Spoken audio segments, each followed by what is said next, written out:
Yeah. Awesome, awesome. Good shit. All right, we'll get in a little bit of a recap, and then we have a whole lot to do. I'm back. Did I put that? We freeball that. So picking up from where we left off last session, um, oh, so much happened. Uh, going in order of events, though, orders of operation, we picked up the morning of uh, going into the kind of starting in the evening. Um, we had a lovely couple of interactions, of course, that transpired. We had the Kipley and Captain Ironguard interaction, Kipley and Vince interaction. Um, y'all met Beatrice. Y'all got rooms at Vince's private estate in Garen's Crossing. And the party just kind of got settled in, preparing for their mission ahead. Some RP was had with Mustang and Reese, having some conversations about the future, mainly leading towards the trust and distrust of the sponsors, of the entire just governmental body of the council, and questioning the world, and what exactly the questions of the awakening rules and how they affect you all after you got A's little insight that you don't fully own your awakening. They didn't explain much past that extent because you weren't too delving at the time, but just that small comment stuck with Reese for a while to have a big enough effect to last.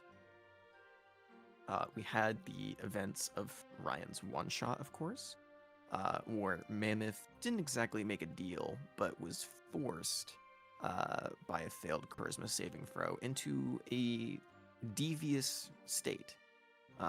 As a little bit of sanity left you, and the encouragement to follow your intrusive thoughts began to kind of overwhelm you, leading to a cute little scene of you robbing an ice cream store, um, using a animal familiar, of course, not actually yourself, but still funny.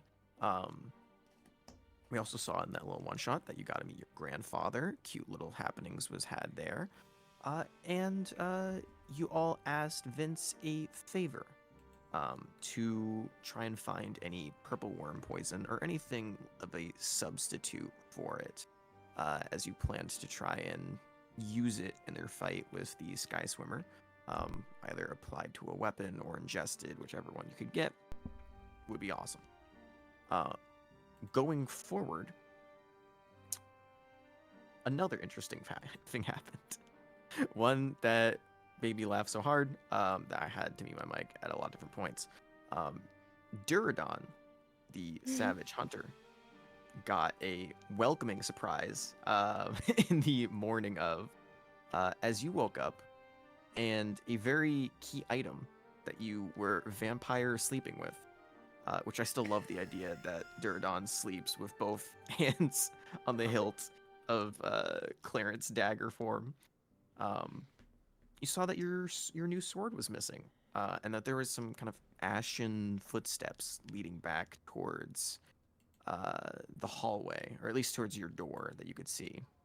And after investigating, looking around for Kipley to see if there was some sort of practical joke, or see if Mustang had, for some reason, pulled a prank on you, you went to the door and ended up having a surprised conversation with the sword itself.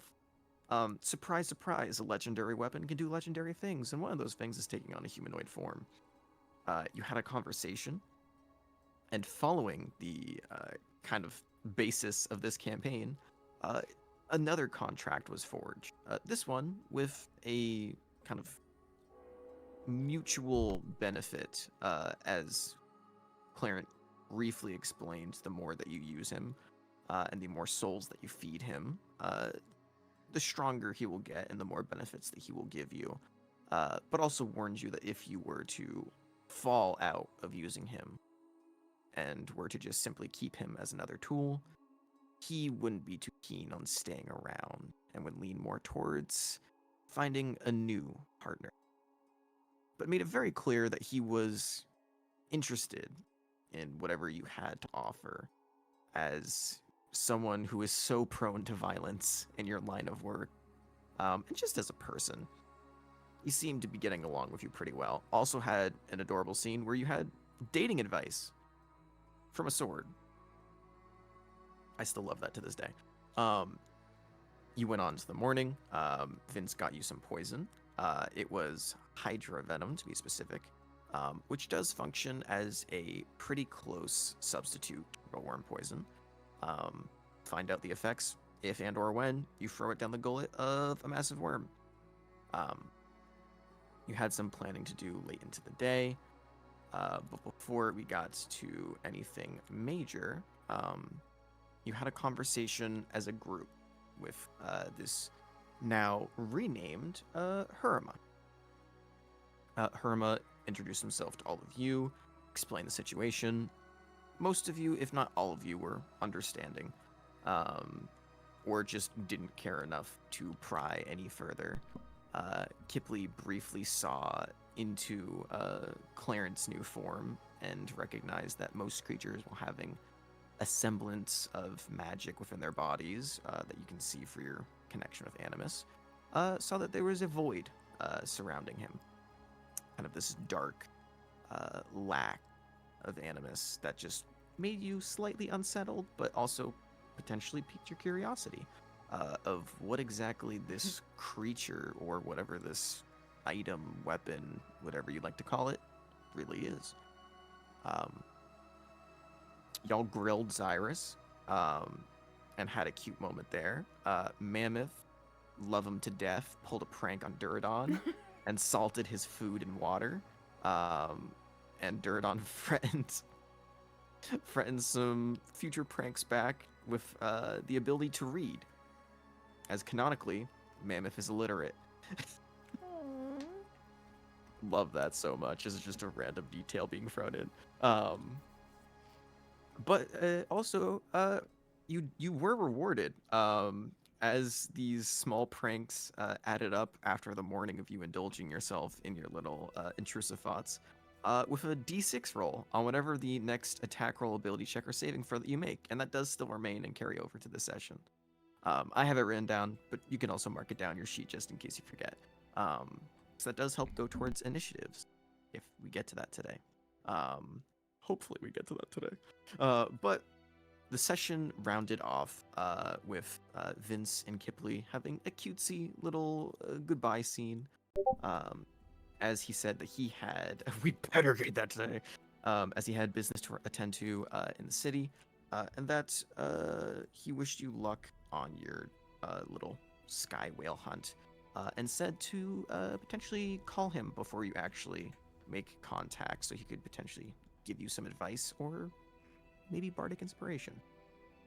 But that is where we left off. The morning after all of your planning, talks, lore drops, new interactions, new companion gained to the party, and a whole lot happening in general.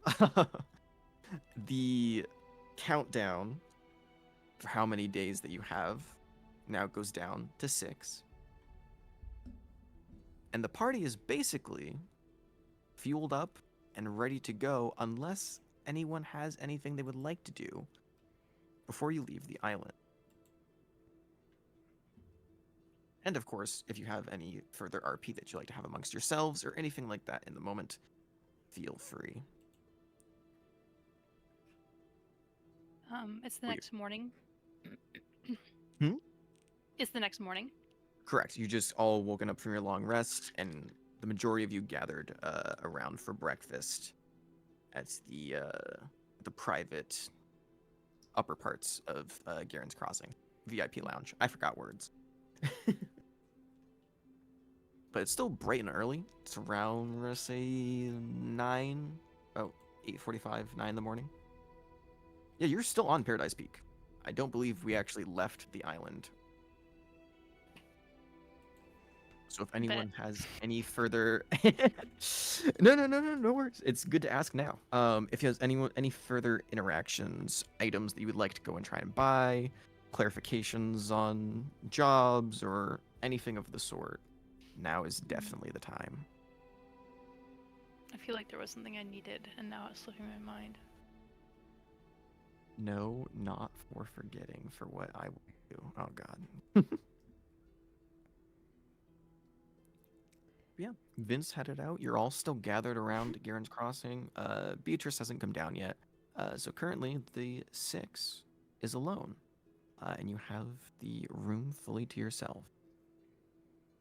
Oh God, Jared. Oh God. Yes.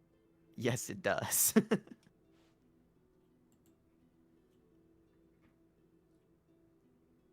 um forget the name off the top of my head.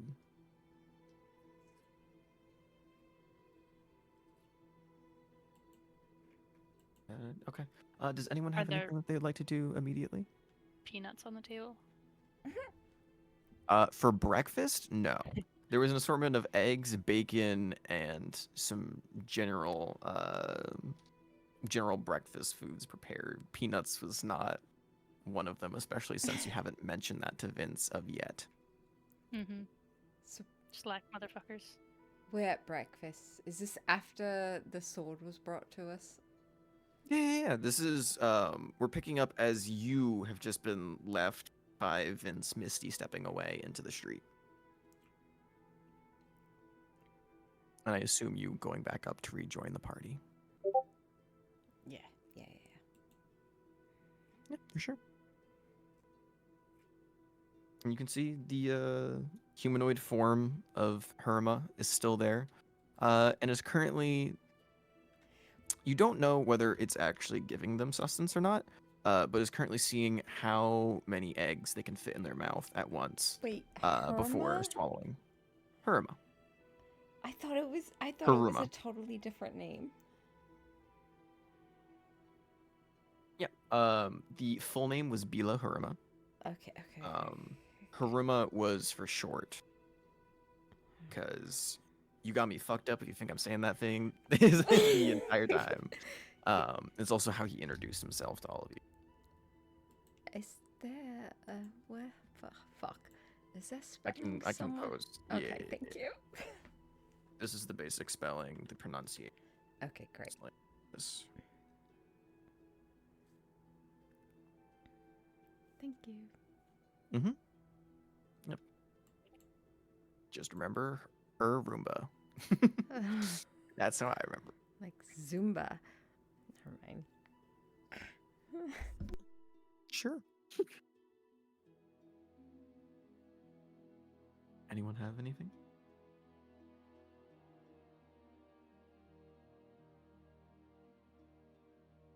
If not, Duradon.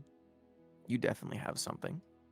So what does Duradon what would Duradon like to do as everyone's kind of just settling in, finishing up breakfast in the morning, and Kipley has walked downstairs to go have a quick talk with Vince.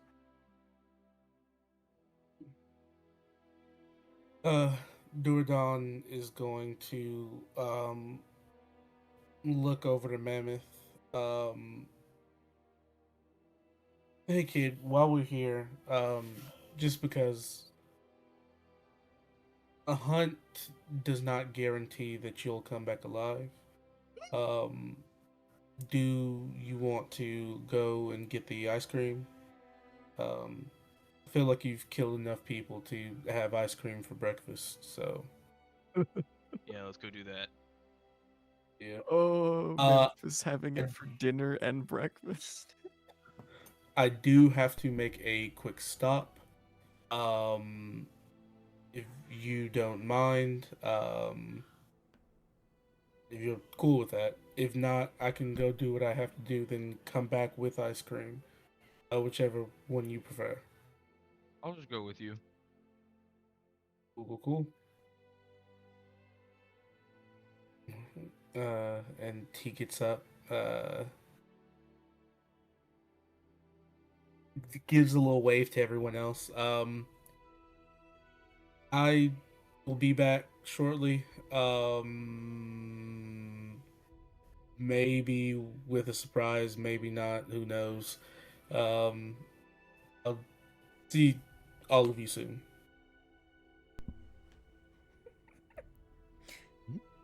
And as you begin to walk away, you see you and Mammoth kind of walking down the spiral staircase steps. As soon as you reach the door, you just hear a thud, and you just see Haruma just kind of poof into existence, standing kind of shoulder to shoulder with you, Duradon. Well, if we're going for a walk in town, might as well stretch my legs after a warm breakfast. Also, I physically can't leave your side for a certain range, so either I turn into a weapon and am left awkwardly in their hands, or I can tag along with you. Uh, sure, as long as like you're not. How do you feel about children? For your sake, phrase that in a better way. I mean, I Oh, I don't. was thinking about you. Like I didn't know if you were like I eat anybody, women or Oh, children well, or I men. mean, I have.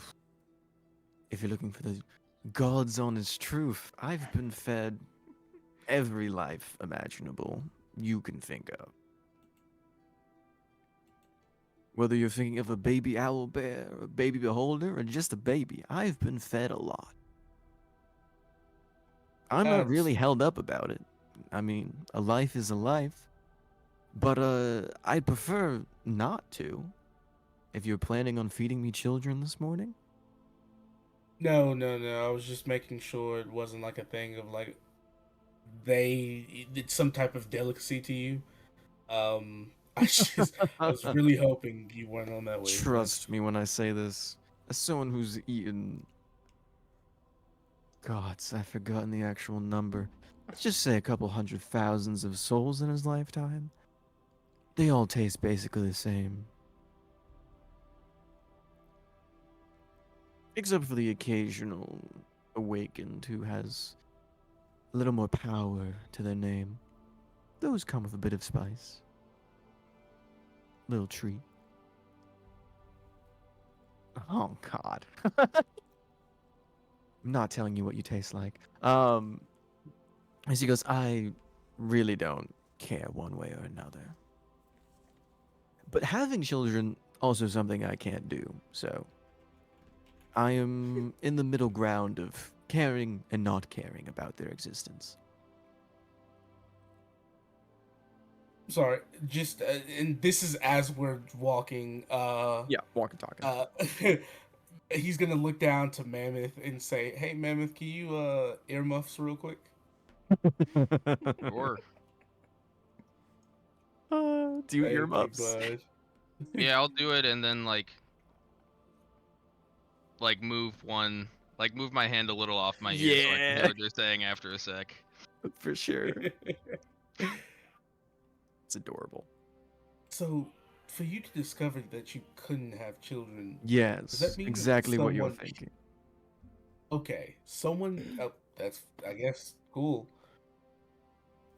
I've had Okay, all so sorts of things that I've tried before. From alter self to man, woman. One time with a shapeshifter. Didn't go well any of the. Well, I guess it went well, but end product didn't change. is it like a thing of you're just I guess shooting blanks or I'm a pebbles? sword, Is Duradon. you, I'm that's made of funny. stone. I don't And exactly you. excrete the same things that you humanoids do. Uh, so it goes back to my question of like shooting pebbles, or is this like what's that entire thing? I love how comfortable you are when discussing things with me.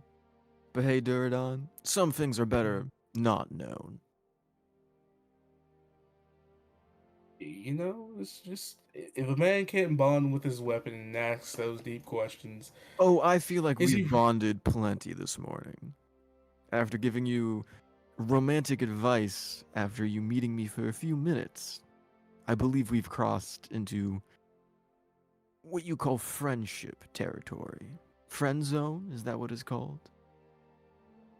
I'm a That's. little I iffy on mean, what terms are currently being used in this day and age. Well, considering I didn't have sexual attraction, I don't think friends are. We're friends. We're friends. Sure. That is, I think, the term. Yes. Friends. Yeah. So we're going to an orphanage. We're going to Mm-hmm. visit an orphanage. We're not going to kill anybody. So I just wanted to make sure that you weren't going to be like, I'll keep my ah, blades to yes, myself. souls of the youth. This is so enticing. Um, oh god, I just made I him will sound like tell you, the crazy. option is there. No, I don't plan to kill children. Jesus, doesn't exist. Um, If you gods. ever need to, it does feed me. Whether you think it's worth it or not, that's up to you. That's fair. Okay. Another more relevant, important question. If I ask you to allow the druid back into my mind, and you're Mm. physically here and present, does that mean I can talk to both of you, or do you cease to physically exist when he's in my head? It's complicated. We can't both occupy your mind at the same time. There's only so many voices you can cram in there. But if I'm like this, and he kind of gestures at himself, then I would simply turn back into a weapon, and nothing more. All further benefits and or communication that I have with you would be rendered null until he left.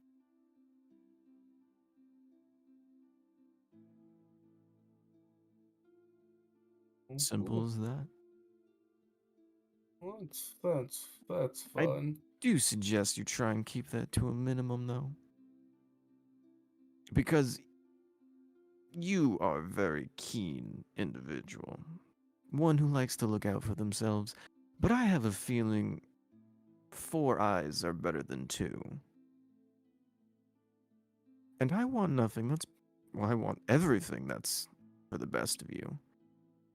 Whether that is keeping you alive, making sure that you're not screwed over, or just simply being another person for whatever needs you have.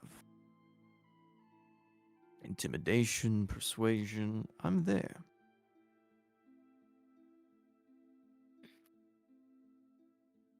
Cool stuff. But yeah, we're going to pay a little visit to a place.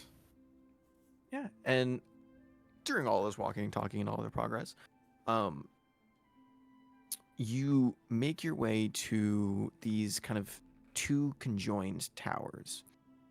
You can see it's almost like how a lot of cities have sky bridges that kind of connect larger buildings together. Mm-hmm. They have these kind of open walkways between the 2 of them, and they're rather large each. You can guess roughly probably about 80 by 80, maybe 100 by 100. Hard to tell without going actually inside. Um, but it is a building that you're familiar with. And as you approach, you can see on the outside the name Sunrise Towers.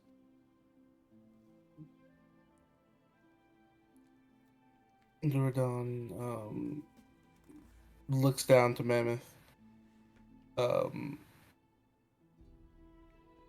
so this place is an orphanage.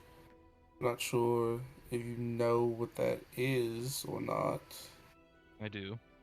Where the unwanted Okay. ones go. Or the Oh, ones that didn't get ones in the first place. Mm. it's fucked but true. Um, Okay. So before we go in, Mammoth, you cannot tell any of the others what happens here, okay? Ooh, What do you secret mean? side so soon. I mean, just whatever you experience, whatever's talked about here, you just keep it between us. All right. You ready? Sure. Yeah. Take the Uh, lead, fearless leader. well, not that. Definitely not a leader.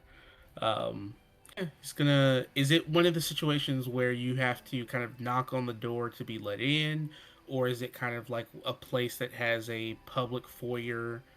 One of the And towers then is you can just enter, because it is kind of like a common space, for viewing, and for just kind of like a what you call it, kind of like a play area, for parents who want to go in and view any potential children that they would like to adopt.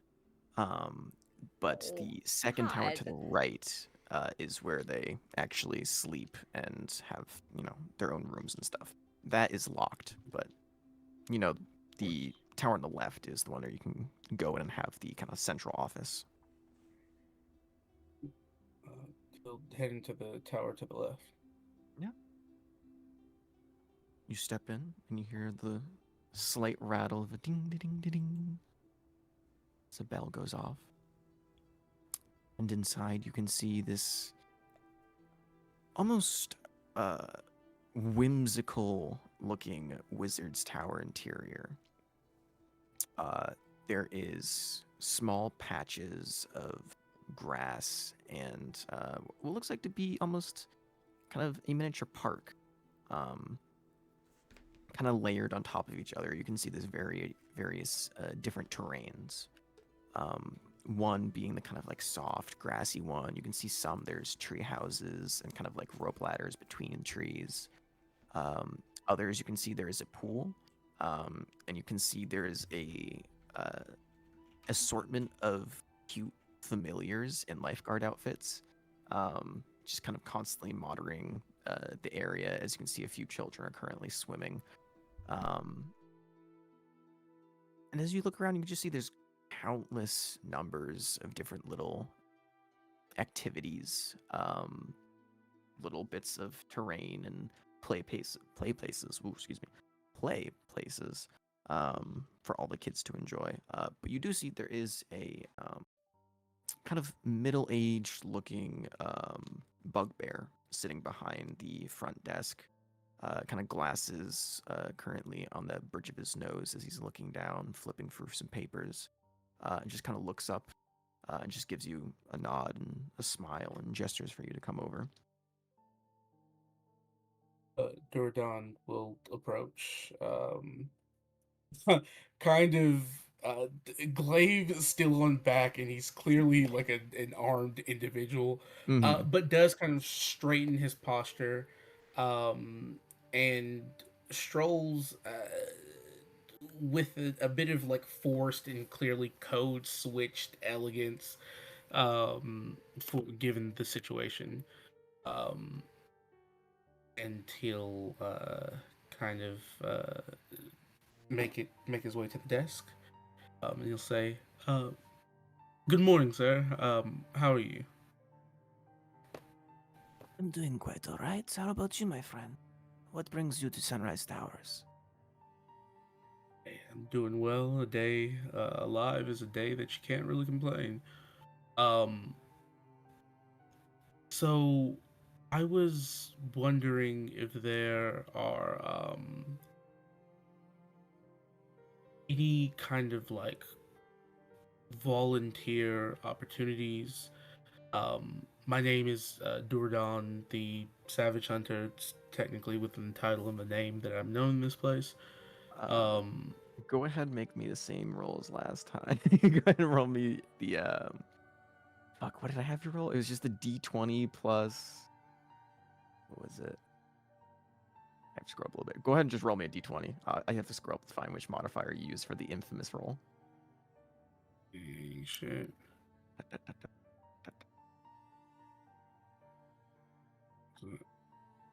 Seven?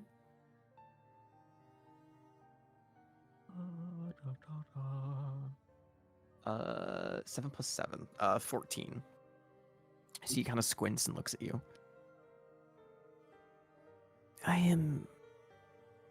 And he kind of pauses for a moment and looks at the glaive and looks back at you, and you can see the processing of like, cool. I think I know who you are. I am not sure why you're here. And then he goes, I've heard of you, yes. You help keep the streets safe and clean most of the time. I try. I do try. If you know me, then you know. I assume there's some degree of suspicion and curiosity as to why I'm here. Very much so. Um, so being completely transparent and honest, because I'm not the liar. I don't like to lie. I would hope you're not lying in an establishment where we keep children. Yes. And I'm also not a very persuasive individual. Um, Interaction with individuals that I've been traveling with recently have made me think about aspects of my own past. Um, and I can recount and recall that growing up without people, without parents, without family, especially around the adolescent age when you lose the cute factor for adoption, um, can be a difficult thing to go through, understand, and fully survive and live through.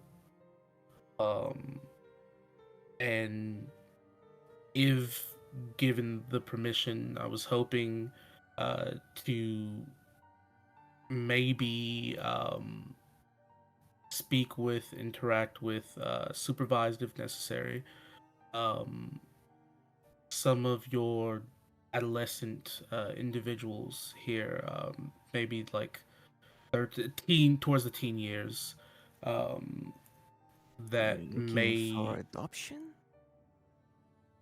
um, given my line of work, and I'm sure you're aware of it, I don't Yeah. think adoption would be the most responsible thing, but I at least want to give these individuals an opportunity to learn skills that may be helpful to them as they try to navigate What exactly are this you this offering? Are you offering to leave a uh, donation for a child that you have a liking to? Are you offering to teach some sort of course? I hope you know uh they are Ew. not exactly. Well, they oh are god. children and they run amok. They do not exactly have any sort of martial or training at this young age. We keep mostly anyone between the ages of 1 and 16, and most are not allowed to train with blades or sorcery unless supervised by one of the approved teachers from council. This tower that we have the luxury of working in is provided by Leila Salir, and the Salir Corporation sends over those. So if you would like to have a conversation with them, then perhaps we can have some sort of demonstration, but teaching the children, and no offense, but your kind of skills may lead some of them astray. Perfectly understandable. I wasn't aware that there were um such opportunities afforded. Magical, we Missile. have to, in order to keep Indeed. sorcerers from running wild or wild minds from discovering spells too early. But martial capabilities in awakened children are very rare and are not commonly, it's going to say advised, but you understand training a child young can cause them to be driven to do stupid things, rash things. And we like to make sure that everyone here has a home and a caring family before we try and ship them off to any wars. That will never happen again. I'm sorry, happened again? Before the council, I've been around for a long time. I've spent most of my life training youth, watching over them. Many people do not understand what luxuries Paradise Peak provides. That many dwellers and island hoppers do not. So if you'd like to teach a class, you can find Layla Salir or one of her subordinates to have a talk. Very well. If Well, you'd I like appreciate you to pointing me. leave anything to the children, you are welcome to. You can just fill out your name and anything that you give them upon your demise, and or if you are looking to give them any trinkets, items, or gold.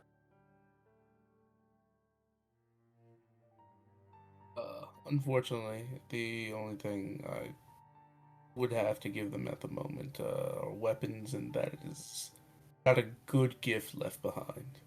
I would suggest not. During this conversation,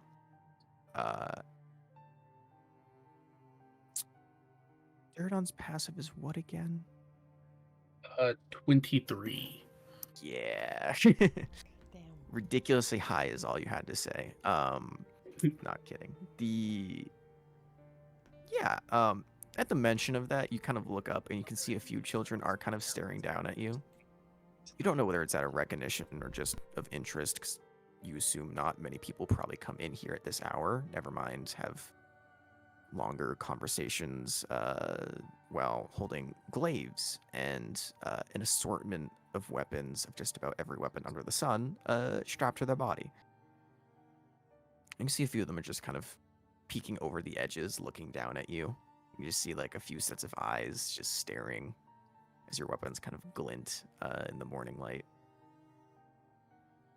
And you can see that Herma's just kind of looked staring back up, giving them just the dog eye stare.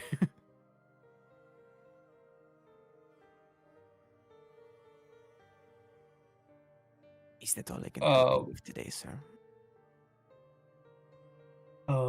Sorry, seems that we have curious eyes about. Yes. Not many people stop by, especially not this early in the morning. Oh, but I thought you said that the individuals, Layla Salir's people, they stop by with frequency though, right? About 3 to 4 times a week. Not every day. Okay. They are vassals mainly by trade. So it Hmm. is still volunteer or side work for them. We do have people who come in every day, normally in the afternoons or evenings after they finished work. That's amazing. And, again, I assured you that going through the proper channels, but Yes, and if you would like to volunteer, you do not have to show any sort of skills. Any sort of positive influence to be around the children is good ones. And as long as you are not as savage as with them as you are with your bounties, and I'm sure they would still appreciate seeing one of the esteemed vessels of this island and having their company. Certainly, yes. I wasn't sure if yes, no, I don't have to demonstrate or anything like that. Normally there is I background would, checks before we invite people, but if you are a vassal, it is normally skipped, and because I personally already know of what you've done on this island and outside of it, I'm pretty sure you wouldn't do anything stupid or look to influence in a negative way. certainly. Yes. Do I need to surrender my things here, or? I would prefer that Oh, you do.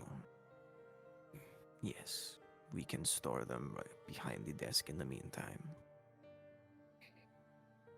If you are busy, you can so come back another day. If you have time, well, there are certainly some who are clearly interested in whatever our current offering. Dom, how much is ice cream per like serving? Um, I haven't set a price because so far Mammoth has gotten both servings for free. One because he stole it, and the other was provided by Magical Grandpa. Um,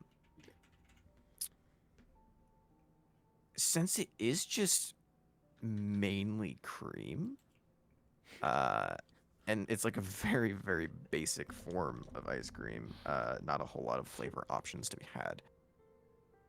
I'm gonna go with like free silver, uh, free silver, but it's like free silver per mug because they're not sold in bowls or anything like that. They're sold in kind of chilled mugs. And how many kids did he notice were kind of looking in? Looking at you specifically, go ahead and roll me a d6 plus 2.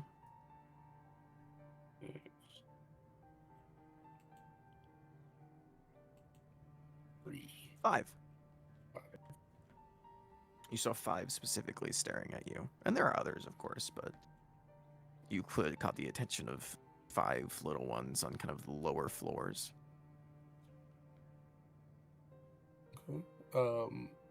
Yeah, he begins the process of taking out all of his weapons one after the other.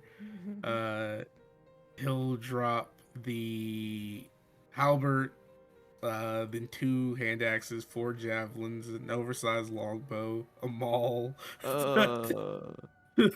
blade, fucking blade scimitars, Where's that long meme of swords, everyone 5 just dumping daggers. their fucking weapons on a table?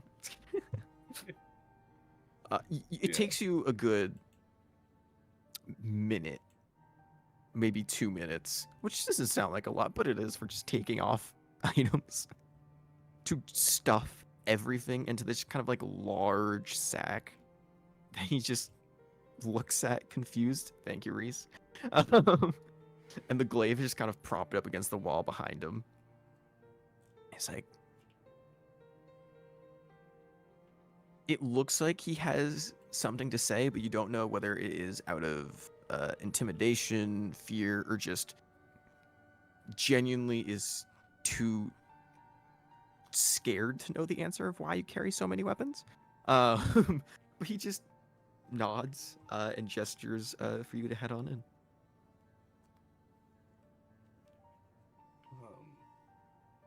Doradon walks in, uh, looks down to Mammoth.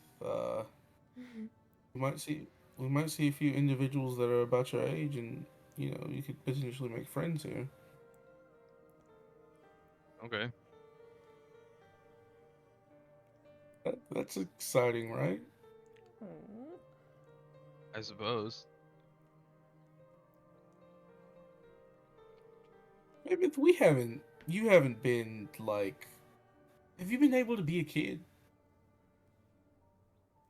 I get. Yeah, I think so. Like to have fun, no responsibilities, no need to survive, just to genuinely have fun. Yeah. Okay. All right.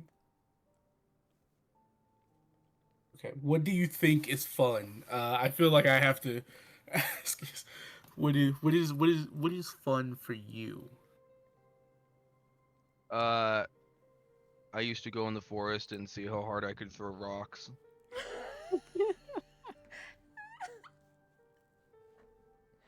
Okay. That's pretty much Uh, it.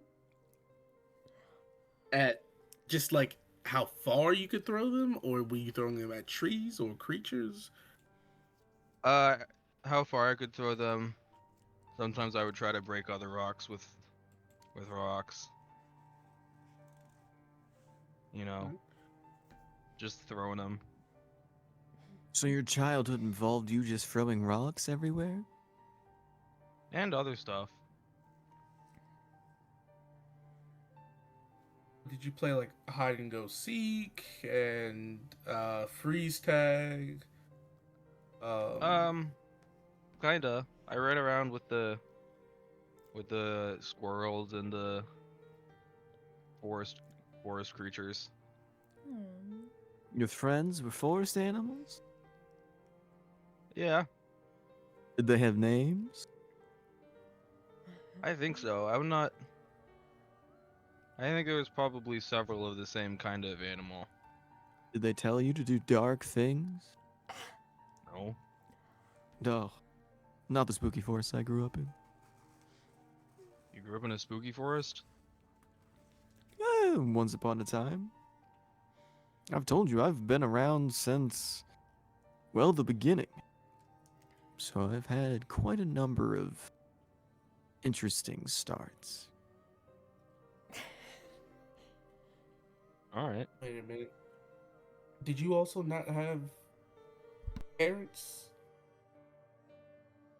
You're asking if I had parents? Yes. I have parents. Well, Duradon, they I did. want you to ask that question again and think, what am I? No, I know you're a sword, but you're also not like a normal sword. I didn't know. I didn't know I if was you might have. forged, not born, if that's what you're asking. Oh, so your forger was your father or I mother. don't see it like that, nor do I know who made me. So I'm not really too keen on taking guesses or bringing up any potential daddy issues, because I don't have them. I was So made, I've done things since then. End of story. all I'm saying is these sound loosely like the qualifications for being an orphan.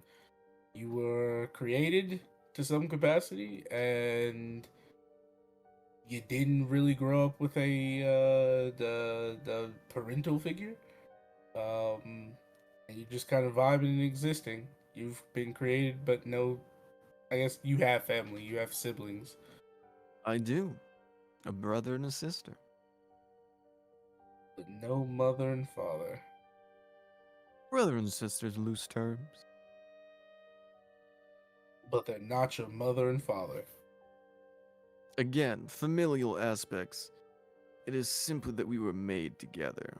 So people call us that. We are not actual siblings. There's no blood for us to be related to. We're just made of the same material. I'm going to consider that you being an orphan.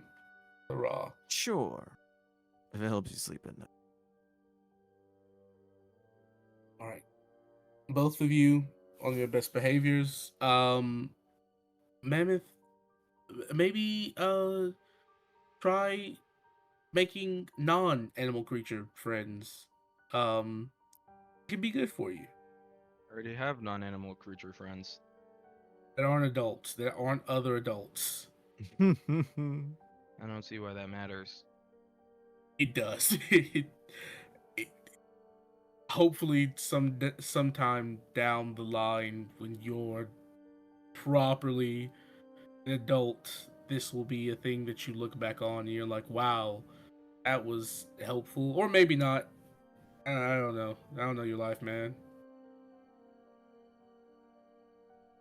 Hi. Do you want me to be me, or do you want to be an orphan child? Your choice. That I'm not really getting the feels vibe weird. of me No, in this form yeah, being very accepted by children.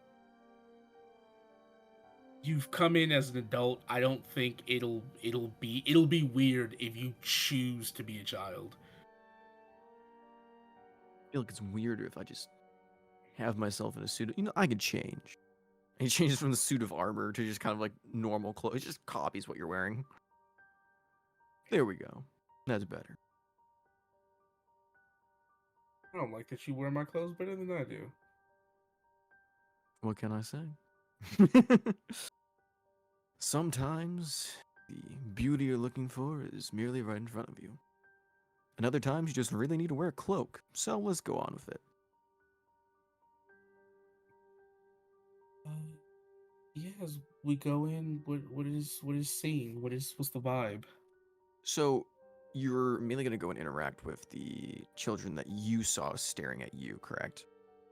Or any that want to interact with me? He's not going to be Sure. that weird guy at parks that just like walk up to kids.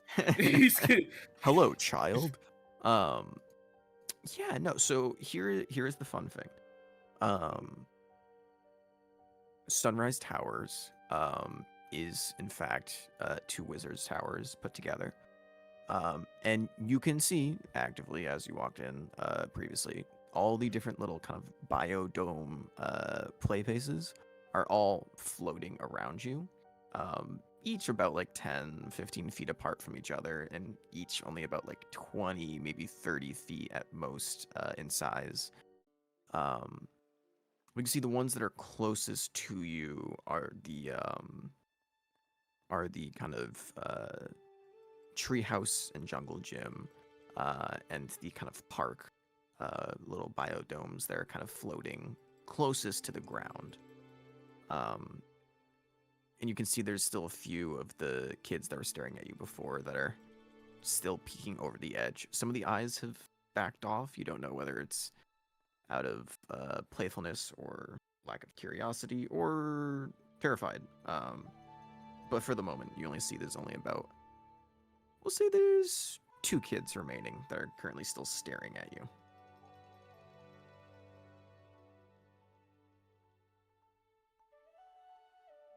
um, he'll kind of wave at him, um,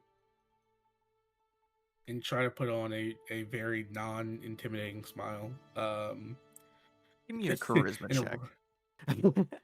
Ooh, If you're, ugh. I don't think you are, but if you're proficient in persuasion, you can add that. I can tell you right now, I didn't think I'd ever need to persuade anything.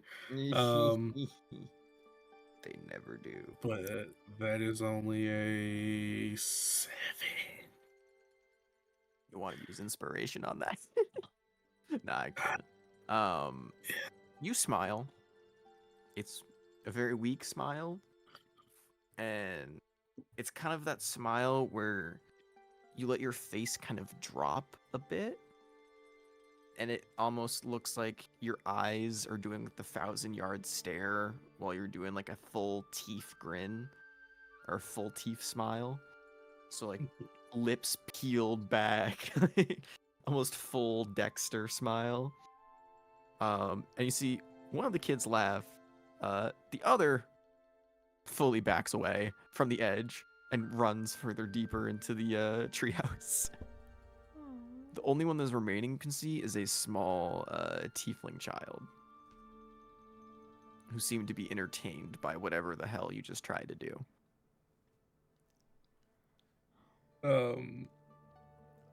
He, oh God, I don't ever want to approach a child that deals with. He'll he just says from a distance away. He's like, "Hi, little one. Um, how are you? This feels weird. I have good intentions, but it still feels weird. You're Um, really shit at this. I'm not a charismatic individual. I grew up by myself. My family died. I don't know what you want from me, man. I'm trying to. I didn't think it would be this hard. Ooh, this took a turn for the worse. And you see the kid kind of laughs from above and goes, "You're really big. You look funny." Yeah, I. You see a tail kind of swishing behind them in the air. I'm pretty tall. And yeah, I guess I do look extraordinarily funny to a lot of people. Um, What's my your name name? is Durdon, the savage Duradon? hunter. Yeah. Duradon. Dura. Dura. Dura, dura, dura, dura, dura, dura. That's funny. Y- yeah, that's also a Are you like nickname. Don Dura? I've come to take your gold. Don Dura. That is a thing that I don't get. But yeah, I guess yeah. Like a Don from the stories. You know, the big people who sit Oh, in big chairs and tell people to do things for them. yeah. I mean, I've Don. seen a couple of them, like a Dawn. Yeah, You like a. have? In my time, I've seen a few. Yeah, Are they as cool in person as they are in stories? they can be even cooler than that Oh, I sometimes. knew it. And you see they kind of Yeah. look behind them and shout and goes, "See, I told you, they're not that bad." And you hear just another kid go, "Nuh-uh." And you see she peeks her head back over and goes, When I grow up, I want to be a Don. So that way, I don't have to do anything. People just do things for me. Well, Isn't that you cool? know, that would be very cool, but you gotta know that if you're going to be a Don, you still have to, be powerful and you have to be respected. I am powerful. And Do you want to see really, what I can do? looking, sure, as long as it doesn't hurt yourself or anybody else. before you get to the anybody else part, you watch as she begins muttering an incantation, and a brick falls, and she's like 15 feet off the ground, looking down at you, kind of like putting just her head over the edge of this kind of dirt inlaid platform. And you watch as a brick just spawns out of the air and begins falling towards your face. And before it can even hit you, it just vanishes into dust. I can do that. If you're a little What bit was closer, that? I could probably actually hit you with it. Oh.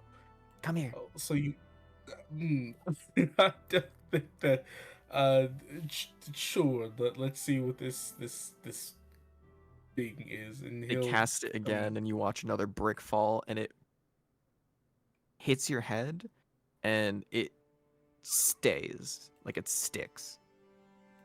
And you feel a little gooey substance kind of stick to your hair. Oh, what As is? go ahead and make me a God, what check do I want for discovering what food is? You can go ahead and make me a medicine or nature check. It's DC, not even DC 10. We'll call it DC 9. Medicine. It is. 6? It's something gooey. Oh, that what is this? Yes. Okay. Do you take it off your Doradon head? just gonna try to. Yeah, you do. It comes off. And you're looking to see it is textured like a brick, but as you hold it and squeeze it a little bit, it like gives very easily to your grasp.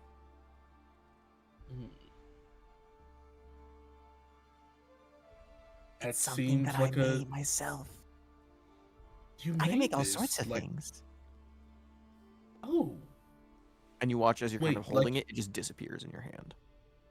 Although I can't keep it up for very long unless I keep muttering to myself.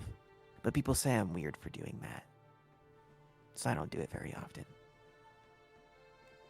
But I can make an actual that's brick too. I just didn't want to drop that on your head. Because then you have a big well on it. And then you look even funnier. that is, yeah. So what's your name? E.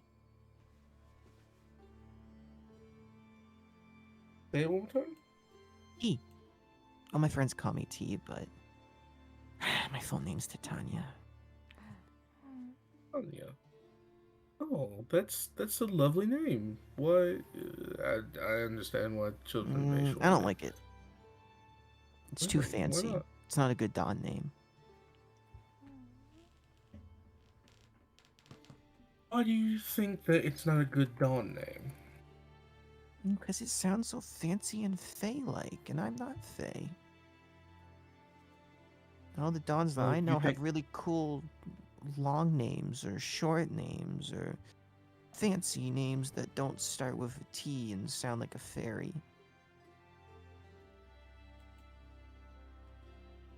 Well, I can tell. I don't know if this is canon or not, Dom. So this is either Any going to river. be a made up fucking story, or this is going to be a truthful story. Oh, Titania. Um, well, Titania, do you know that you're named after maybe one of the scariest dawns that is known across the plains? What do you mean? So, You see the tail just begins to wish back and forth rapidly. rumor has it that there exists, like you said, it's a very, very Fayish name. Um, but I remember hearing stories of a woman that had your name that was a part of the Fae. Mm-hmm. Um, and it was said that this Titania um, was very, very powerful. It's said that she and her name alone made entire courts of people, hundreds of thousands of people, shiver and feel fear. She was beautiful, but scary at the same time, and with just a single motion of her finger, she could get and do anything that she wanted to do. She was a Dawn? She was a Dawn. Wow. I never heard that before. Where is she? Yeah, it's Is she on the island? she's on, not on the island, not on the island. She's in a very special and different place. Um, she has to kind of be there because if she was here, she'd definitely be like the dawn of all dawns. So we're actually just kind of Oh. lucky that she stays kind of where she's at. So she stays there so other Dawns have a chance. Yeah, that's how powerful she is. Do you think I could be a Dawn for her? I think so. I think, you know, I didn't think that I could do a lot of the things that I've been able to do now. And I'm sure if you try hard enough that you can certainly be a Dawn even better than her. And they'll think of you when they say Titania. I could be Ruda. I could be Ruda Dawn. Isn't The that Dawn. is that a good name, Ruda? I tried switching around the letters of Dura because I didn't want to steal your thing. No, it's fine. I think that is a phenomenal name. And you know what? I can let you in on another little secret. Hmm.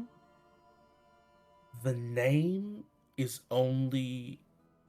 You can come up with the best name, but if you aren't the person tied to it and you don't have the respect, you can make any name scary. You can make any title intimidating. And you can name yourself whatever you like, but you have to put the work in to make people respect and know your name. Um, I did the same thing when I came here. I used to just be that strange kid Durdon, but then I started And what? proving to people that I can do a lot of cool things. And would you change your name? And Durdon, the Savage Hunter, that's my name. Durdon is my actual name. Iridon the Savage Hunter? Is that Yes. your full name? We're You have to say sharing that every time secrets. you introduce yourself to someone? My name's Iridon the Savage Hunter. Please call me Mr. Yes, Hunter. that's my title legally, but if you're good at holding secrets, I can tell you my actual name. Yeah, yeah. Who is it? Are you sure? Are you good? Yeah, just me. I am the Just you. You can't tell bestest. anybody else. Oh, I don't really have a lot of friends, so I don't have many people to tell them. Or tell about. All right. So my actual name Mm-hmm. is Durdon Bashala. Bashala?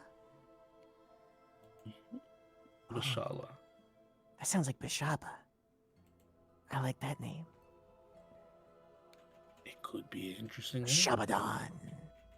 Bashaladon. Don. Bashala. You're like,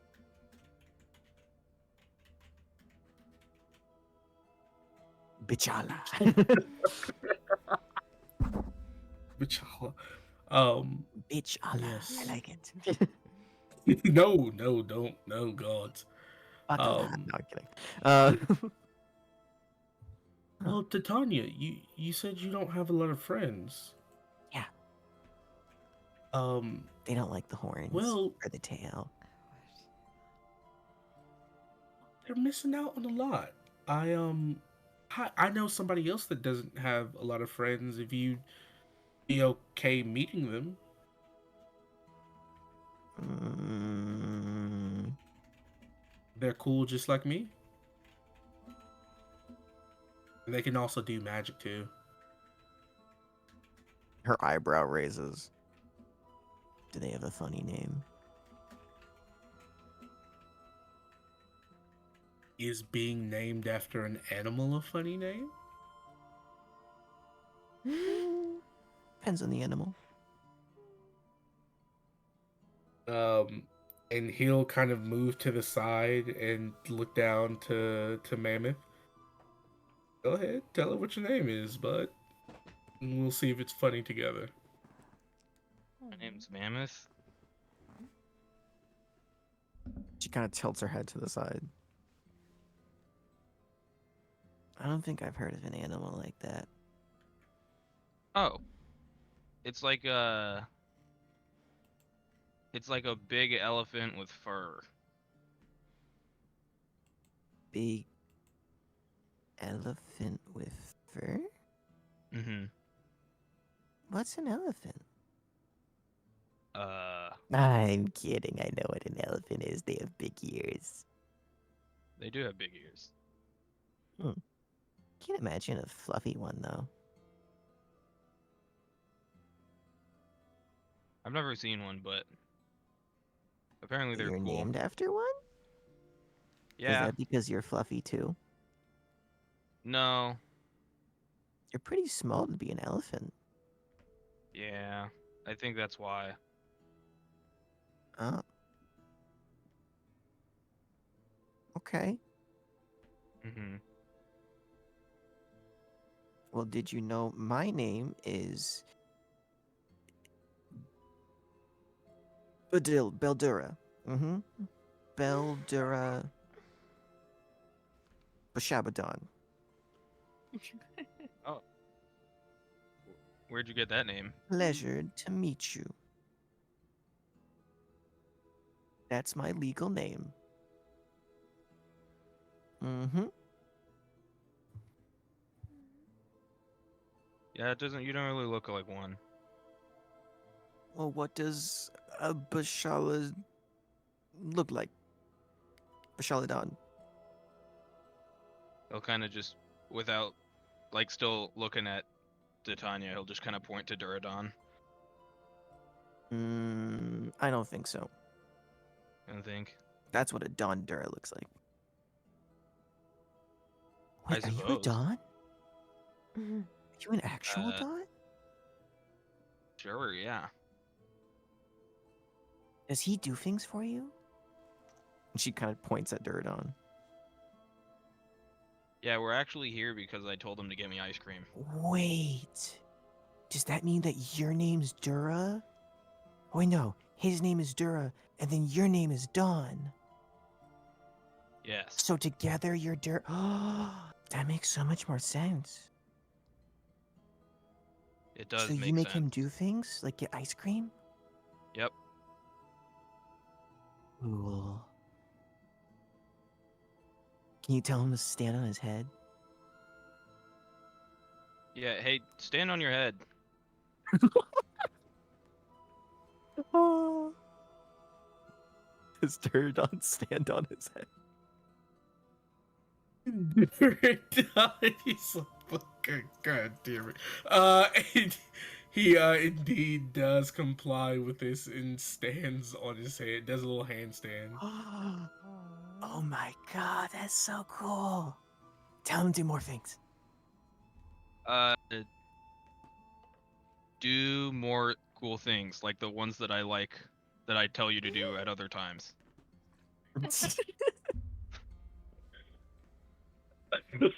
Duradon looks at his like, oh fuck, I only have lethal abilities.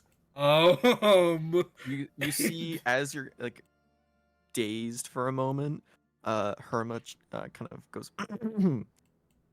I think he means that we can perform our usual routine, sir. And he kind of bows to Mammoth and goes, allow us to show you what Dura and Hura can do as the two well-known acrobats of Dawn. And gives Mammoth a wink. Yeah, You they'll see do Herma their... just kind of gets down in like the cheerleader position where they go to like vault someone. And he goes, come on, put on a good show. Telepathically to Hura, he's going to be like, I swear to God. I'm just as tell strong as any- you are. I won't drop you. I know. You tell anybody else that I am proficient in acrobatics, I swear to God. Oh, well, and that's a different story. Durandal will try to Give me an play acrobatics check. along with this gang. Swear to God, Please if roll this a is the 1. one where Oh, 22. this is the one where I roll high. Okay, Yeah, cool. it's the one that matters. Yeah. So what is Duradon's strength modifier? Is It's an 18, currently right? yes, an 18, so 18. plus 4. So Herma grabs your foot as you run up and just throws you up into the air, and you hit. Actually, go ahead and describe me if you want to try and do any specific tricks in the air as you soar up to actually like almost get face to face with Titania as you get thrown a good 10 feet in the air. I think Duradon, to save himself some of the embarrassment of this moment, just kind of pretends he kind of does like a twist and vault, very kind of akin to those acrobatic shows that you would see like at a circus or something akin Mhm. to that. Um, However, he kind of imagines that it is him dodging kind of arrows as he spins and twirls before he kind of like lands with one foot in a very kind of like cheerleader esque pose. I imagine if he's vaulting, Hor would also be catching. Mhm. And so he kind of like imagines trying to gracefully land on a very thin platform, and just kind of like lands on one foot and tries to stabilize and smile as he does so, and not be embarrassed. Yeah, go ahead and give me a performance check with advantage. Dang. Um, I'm so glad I didn't bring Ghibli along. I'm so glad. Uh, 18. yeah. Um, you hear the kind of like entire crowd above you as not just Titania goes and claps, but you just hear a number of oohs and ahs as a bunch of other heads just kind of peek over the sides of all the little biodomes, looking down now, having their full attention as a 7 foot tall man just did a number of backflips, matrix dodges, um, and did a handstand with no apparent rhyme or reason. You see Titania claps and is laughing and goes, "Wow, you're really good. I think you should make him do that more often." I also think that. Hmm. So are you guys like an act together then? Do you do No, performances? Oh, okay. no, we go on adventures and stuff. Adventures? Mm-hmm. What kind? Like Uh, Dawn adventure kinds? exactly like that. What do you do? Uh, Do you kill things? sometimes, Do you shoot them? sometimes. And you see she apparates a small like wooden like fully, you assume to be inoperable, but like a fully replicated wooden flintlock that has like a little twig poking out of the barrel and goes, kind of mimics the pew sound. Um, and go ahead, Mammoth and Duradon, and go ahead and make me Arcana checks. What check? Arcana. Just on a slight chance that either of you can recognize exactly what she's doing. Oh, okay. 8. Cool. Um, ah, you know, sure, 12 can be enough. Me when I said DC in my head to be 13, but then I realized that neither of you have bonuses. Um, yeah, it's simple enough. Mammoth, because you know so many cantrips, it's not one I actually think that you do know, but you do recognize it as you have seen a few of your party members cast it before. It's prestidigitation. Hmm. And she's specifically using the feature where you can create a mundane, non-magical object for 6 seconds. That's pretty cool. Thanks. What else can you do? Oh, I was told that I can't do my other things here Oh, as it's destructive. yeah, that makes sense. But I can how show come? you if you want. They say that I get in trouble, but they never really do anything. So I can keep doing it. All Wanna right. see? Yeah. Cool. Dura. She looks at you, Dura. I spy an object. Pick a random thing. What do you see? I see a chair. You see a chair. Yeah. Okay. I just like cut out. You kind of point where there's like a long dinner table.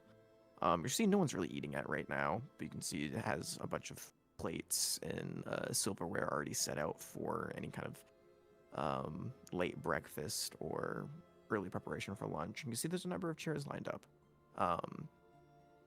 And you watch as she kind of points out a finger towards it, and you watch the chair just begins to lift and float ever so slightly, like a solid maybe inch and a half off the ground. Oh. And I can also do this, and it is thrown in your direction. Durdon, go ahead and give me a dexterity saving throw. Okay. You're looking to beat a whopping DC 12. 19. Yeah. Um, this chair goes sailing past your head, kind of going over Mammoth's head because of the height differential. And Herma just kind of leans slightly back as it goes and whizzes past all of you and slams into, it kind of slams into the wall behind you. And you can just hear a sigh from, from the bugbear that you met at the desk, and just hear him call out, Titania, what did we say? Don't use your powers to show off. Especially not in this wing. Only during lessons. And Titania just kind of sticks out her tongue at him. I can do it with a lot of things, not just chairs. Well, then how come you're stuck here?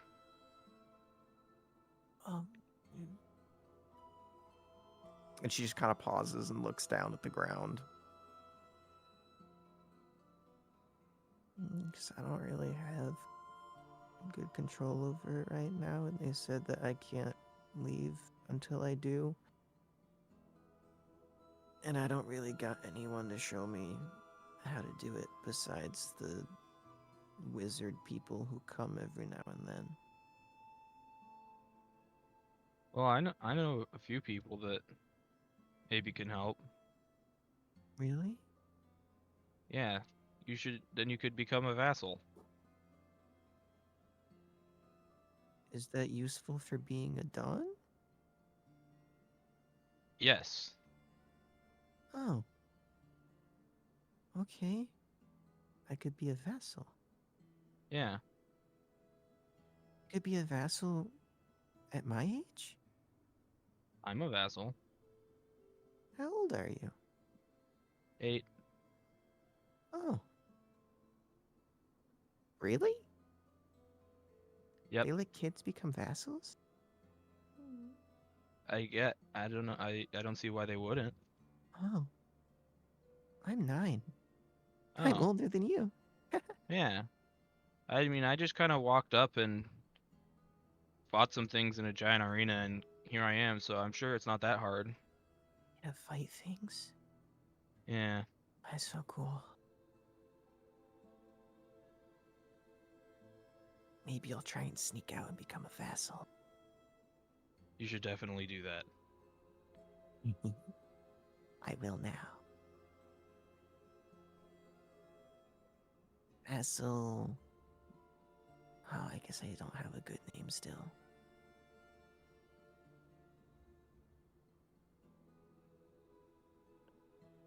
What's a You good could be vassal name?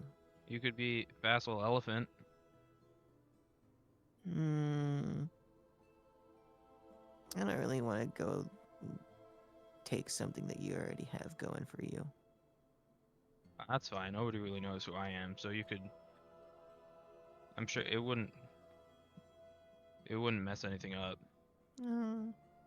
I really like animals. Oh. You know any cool Don names? What about Mustang? That doesn't really sound like a girl's name. Yeah, you're right. That makes sense. Uh,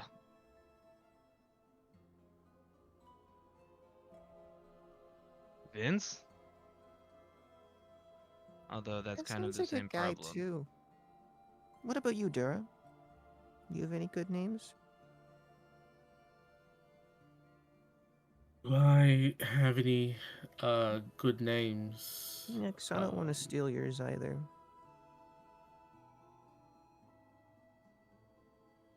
Give me a moment. Okay. Don't use random name Uh, generator, I'll know. Nope, not gonna be random name generator. Steal one of Fuck. Kipley's fake names. You should have just said Kipley, that would have been so great. Been like, yeah, no one knows that one either. Cool. All right, it's saved from last time. Swap. Cool.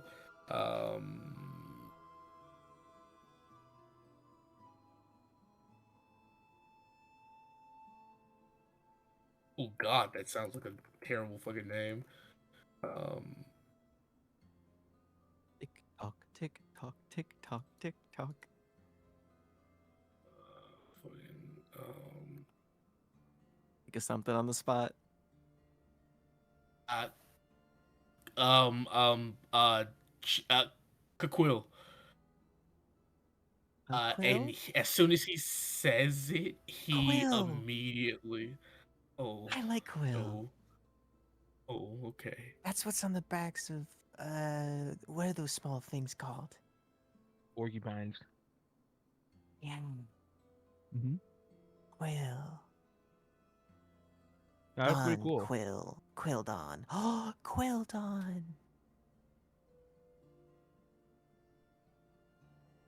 I also heard It Cuck. was different. It was Kaquil. Okay. Uh, Who Quill? I'm sorry, not Kaquil. Kakil. Kill? Um, Ooh, Kilodon.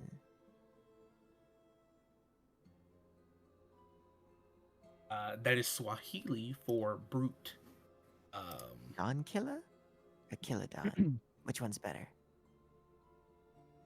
Quilodon. That's a mouthful. Which ones do you think's better? Quilodon or Kilodon? Quilodon sounds more like a name. Kilodon sounds more like a mission. You're funny.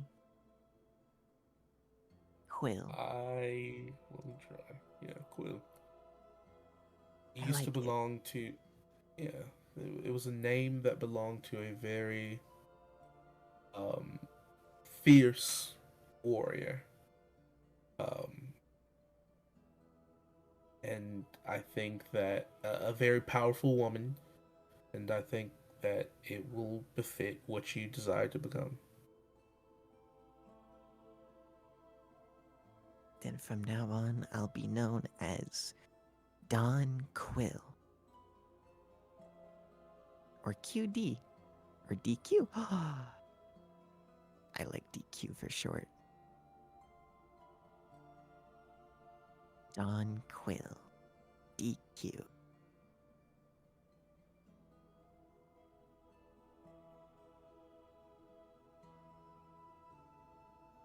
Yeah, I think you've got a real name. You've got a real uh awesome name. I think that'll surely be the start of a legacy that you build. Thanks. Now I just have to figure out how to sneak out of here.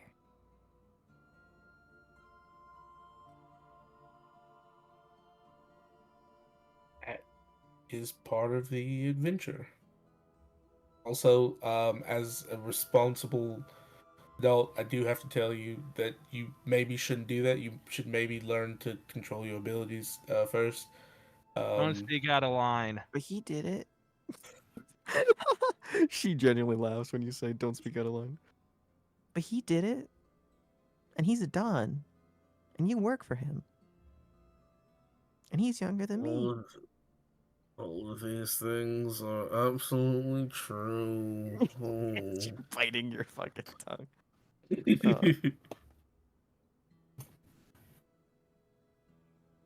And you see Well- Herma kind of goes, how about this, DQ? We'll help break you out next time we come around. If you haven't already fought a way to get out before we get back.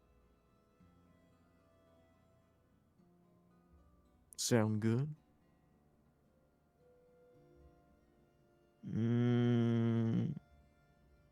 You better come back then.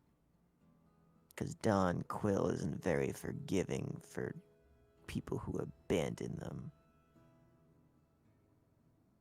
What's the name that you call people who betray you? Traitors. Don Quill doesn't deal with traitors very nicely. Is that understood, Don Mammoth? That's understood. Good. I Then also have this you- thing for you. Oh? I got it from Don Vince, and he'll take out the Oh, The throwing- God. from like fucking ages ago. The throwing card Yeah, that acts as a +1 dagger? Okay. yeah, and we'll give it to him, or give it to DQ and say, use it wisely. You kind of hold it up and you watch just the same kind of energy that wrapped around the chair wraps around the card and pulls it up to her. She grabs it in her hand. Whoa. What does this do? You throw it, and it's like a knife. And she is going to go ahead and make an attack roll. She's not proficient. So it's just going to be a dex mod. 12. It sticks into the wall in front of her. And you just hear a bunch of oohs and ahs and like, oh, I want one. That's not fair. And she immediately shoots them all dirty looks and runs over and jumps off the biodome and kind of floats a few feet before grabbing the card out of the wall and just holding it with both hands with a mischievous smile.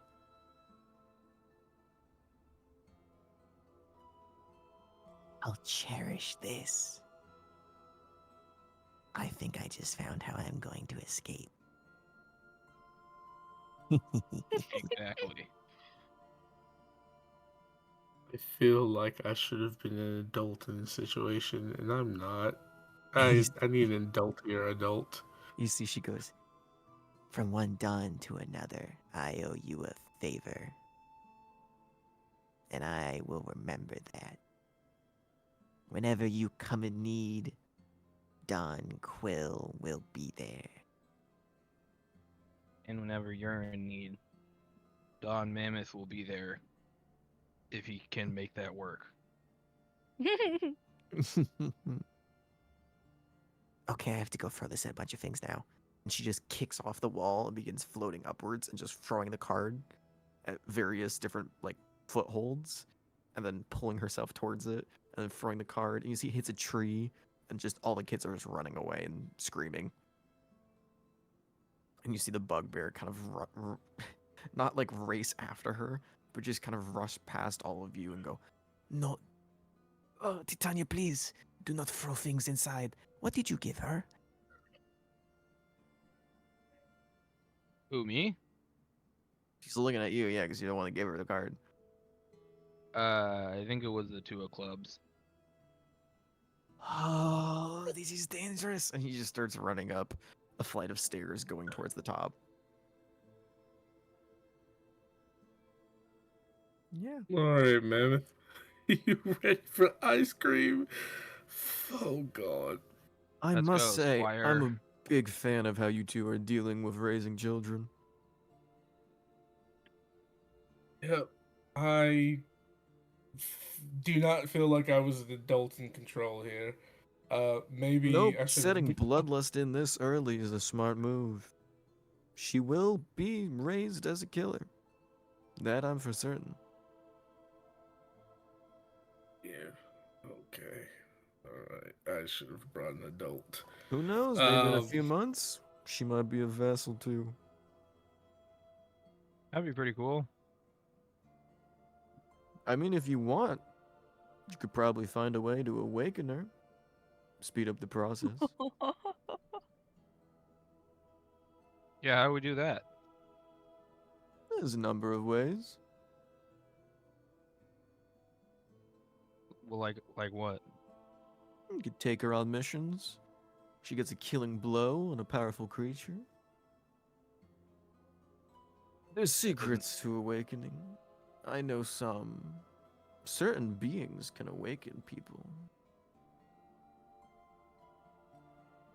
If you get a favor of powerful, not exactly demigod, but something close to it.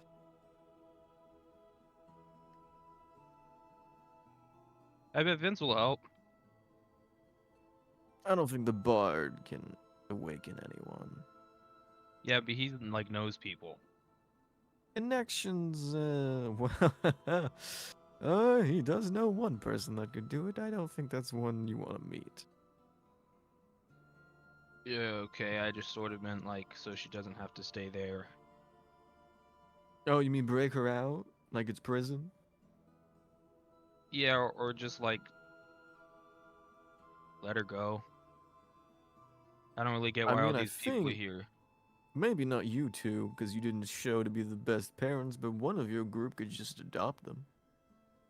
And then you could try and awaken her from there. I mean, hell, if you give me to her, I might awaken her. If it's Yeah. meant to be. Well, Although I that can't seems like guarantee the that. I easiest. don't normally do that kind of thing. Hmm. That's not a power that I exactly have exhibited in my millennia of existence. Few millennia of existence.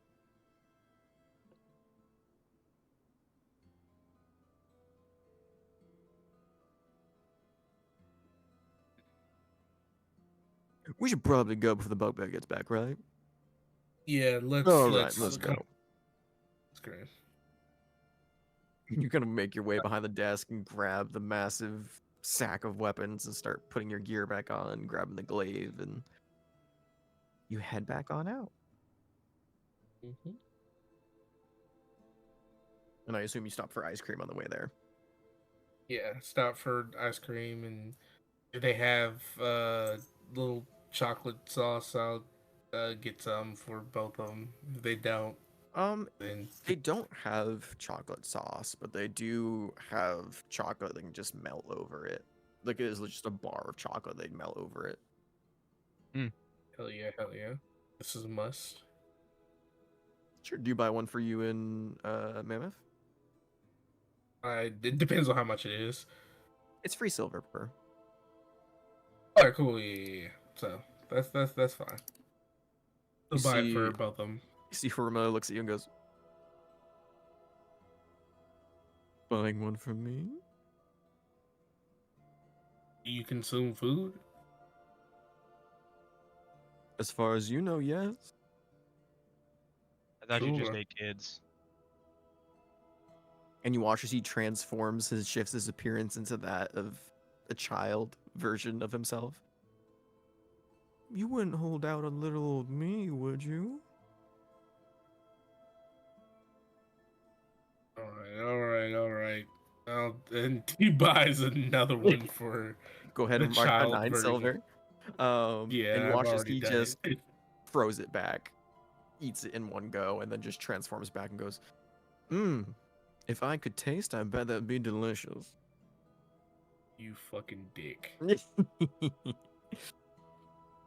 and you make your way back to the bar, Garen's Crossing. In the meantime, is anyone doing anything? This is probably taking about like an hour, 45 minutes.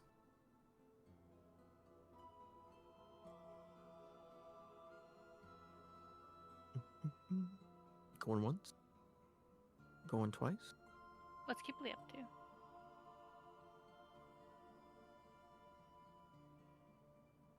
Yeah, what's Kipley up to? What's up with the bat? Put her on the spot. Put her on the spot. Yeah. Yeah, Megan, what you up to? She fell asleep in a chair. Megan, if you're talking, you're muted.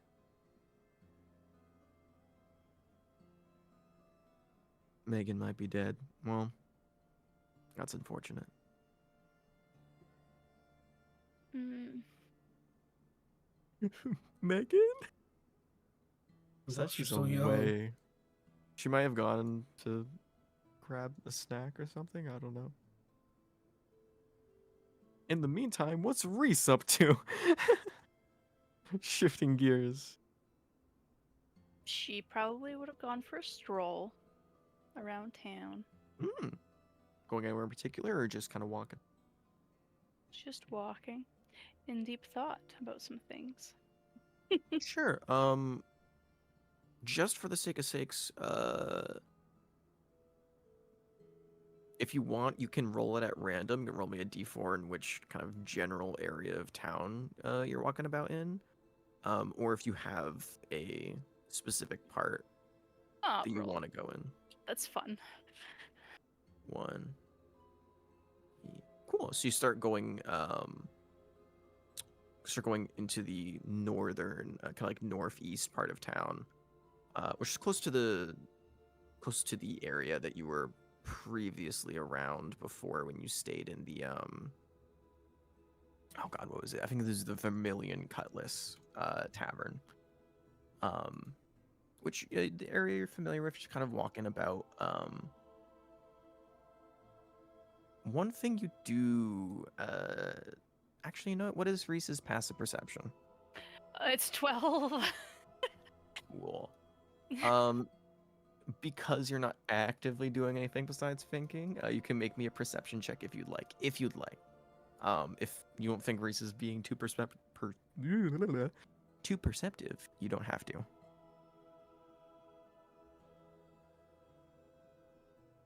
Such a pointless time for a natural 20. Well, damn. But you know what? It is kind of funny. As you're walking by, it's not in the same district as you, but because you rolled a natural 20, it is roughly about like 5 minutes walk away, but you just hear a loud ringing sound, like this metallic ring of metal being smashed. And you hear it repetitively in a pattern, which is ding, ding, ding. But And not you like just- the toll of a bell. Not the 12 of a bell, no. It sounds like a hammer hitting something. As an She's- artificer who's done craftsman work before, It's you're similar. you're familiar. It sounds something being made in the forge, but something that's having a lot of oomph put into it. Okay, she's going over there. Yeah, you start making your way over, and you end up stumbling across Ivanborough Smithing. You can see the open floor plan that kind of lets you see the back of the shop as you just kind of walk by on the street. And you don't see, it is not Ivan that you find sitting behind the forge, but instead you see red hair, kind of broad shoulders, back turned towards you, Oh. wearing just kind of dirty black kind of smock apron, and what looks like a welder's mask. You see like about 6'7", 6'8" figure just smashing this massive hammer, which doesn't look like a normal smithing hammer. It looks like if someone took a war hammer and turned it into a smithing hammer. And they're currently hammering out what looks like imperfections in some sort of cast or mold.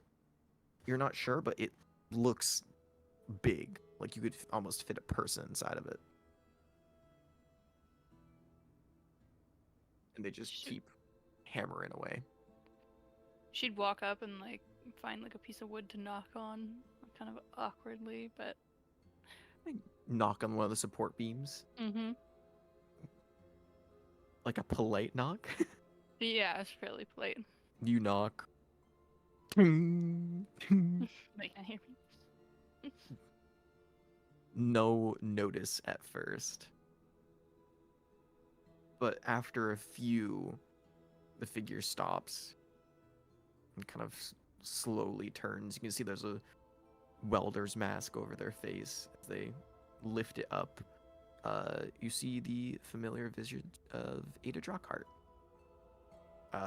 Eyes kind of sunken. You can see two very large, kind of black bags underneath her eyes.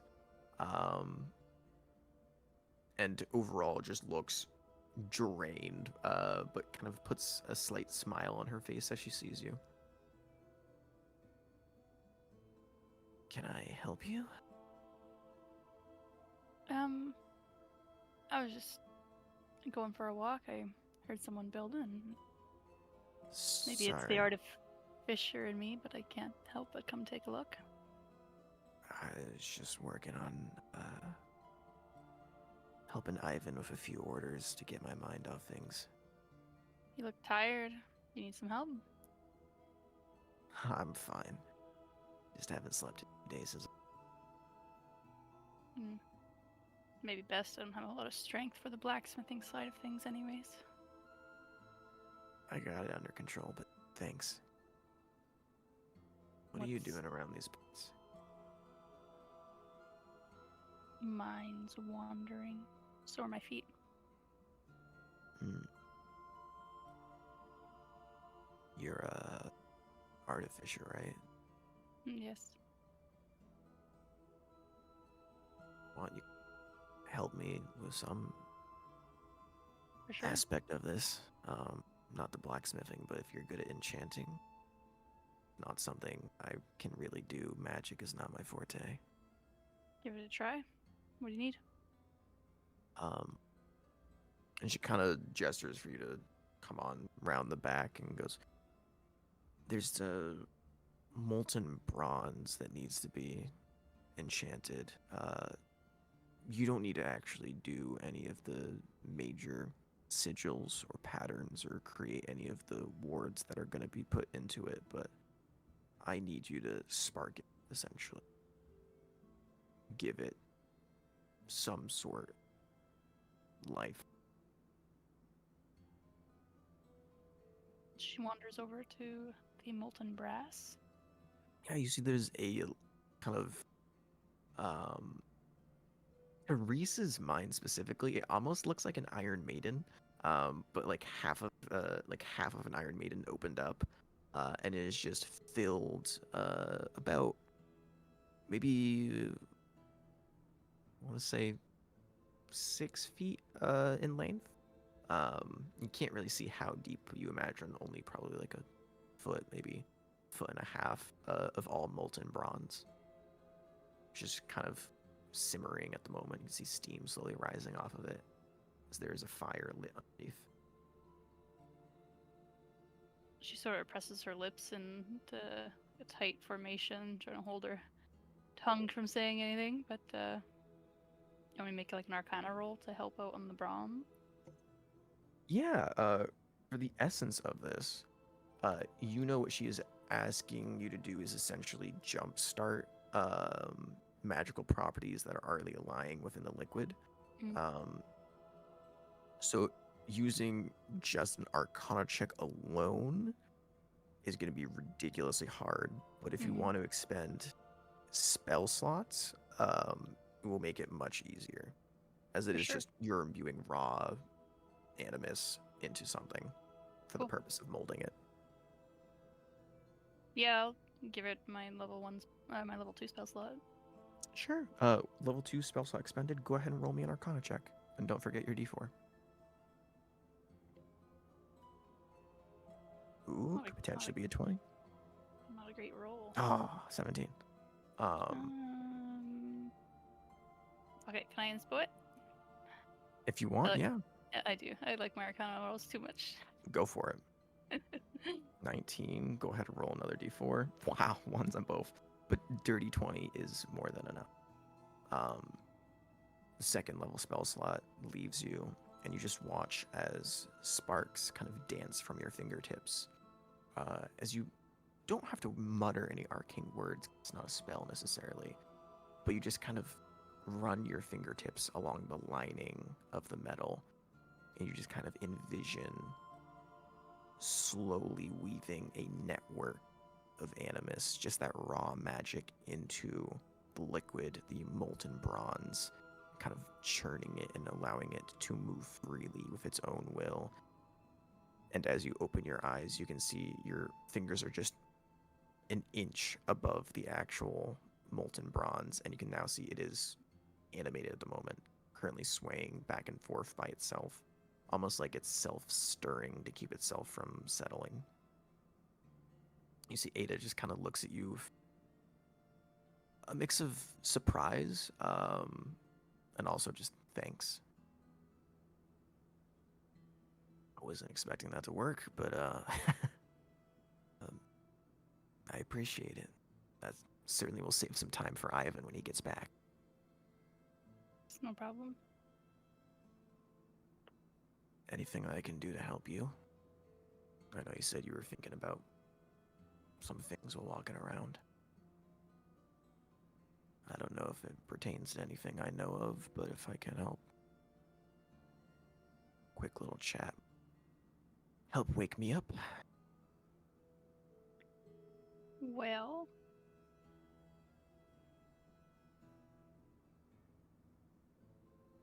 what can you tell me about Durdon the Savage Hunter? The bare minimum. Not my kind of vassal. I had the opportunity to take him under my wing, but I very politely declined. He's strong. I know he takes on just about every bounty he can get his hands on.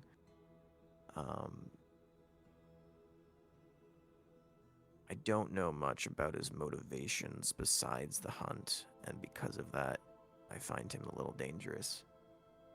People without greater goals tend to fall short-sighted when bigger opportunities or obstacles get in their way. But other than that, not much really. I know Evelyn Kroll is a sponsor, which is an interesting pick for a savage barbarian like him. She sort of gets up or moves away from the brass and finds like somewhere to lean against and crosses her arms. What about you? What are your ambitions? Right now or overall? Overall, be your goal. What do you like aspire to be?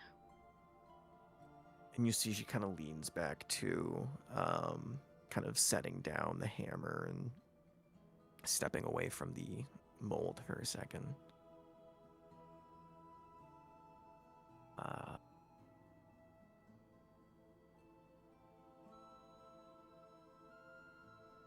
Start a family of my own, I guess.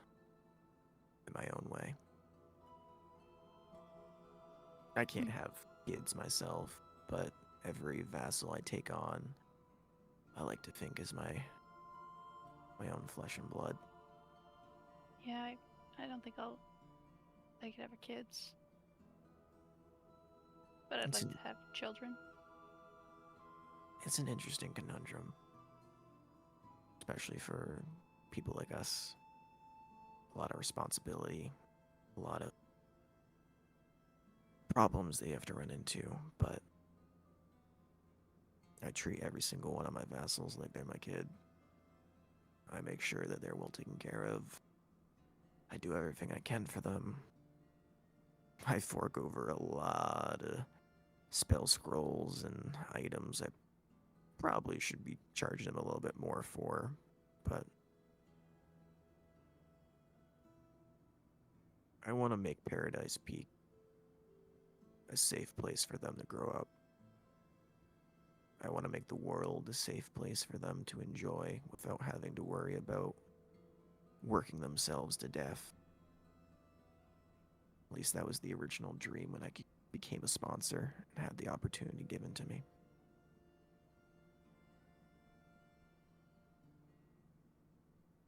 But dreams change.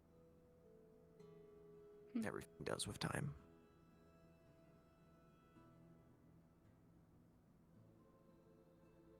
I have a small goal I'm working towards, not on the children basis, but while we're on the topic, and I have you here.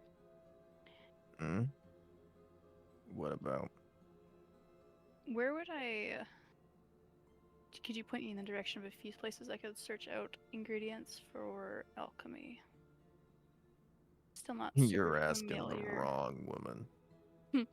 I figured if you were on the peak, you might know of a few places, but You can ask Binstrom, or I'm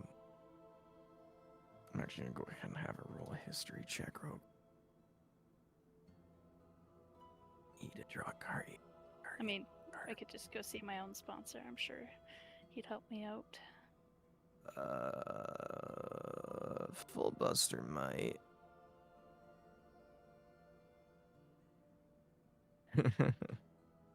Oh, honey, that is not good. 14.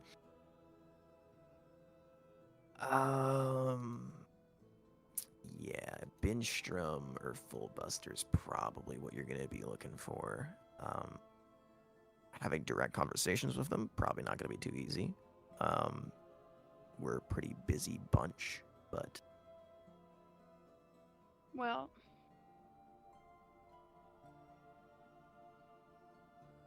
I mean, that's understandable. one that I do know of outside of that group.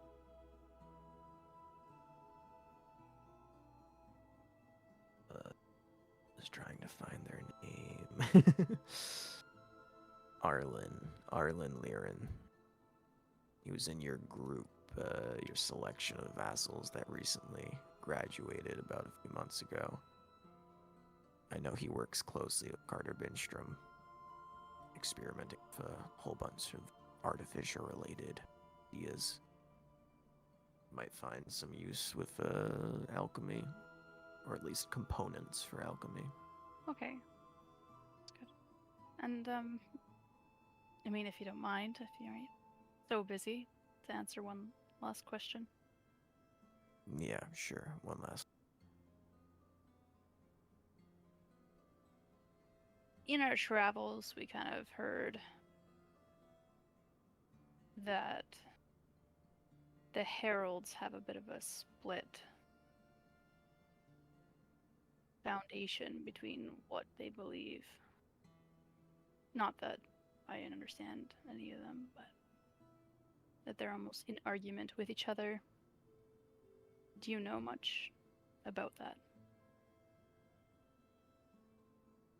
Why do you ask? I have a bit of a vendetta, I suppose, with one of them. Go ahead and just give me a general charisma check. Raw d20 plus whatever your modifier is.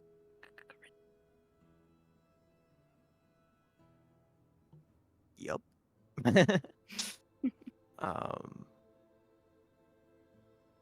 See, she pauses.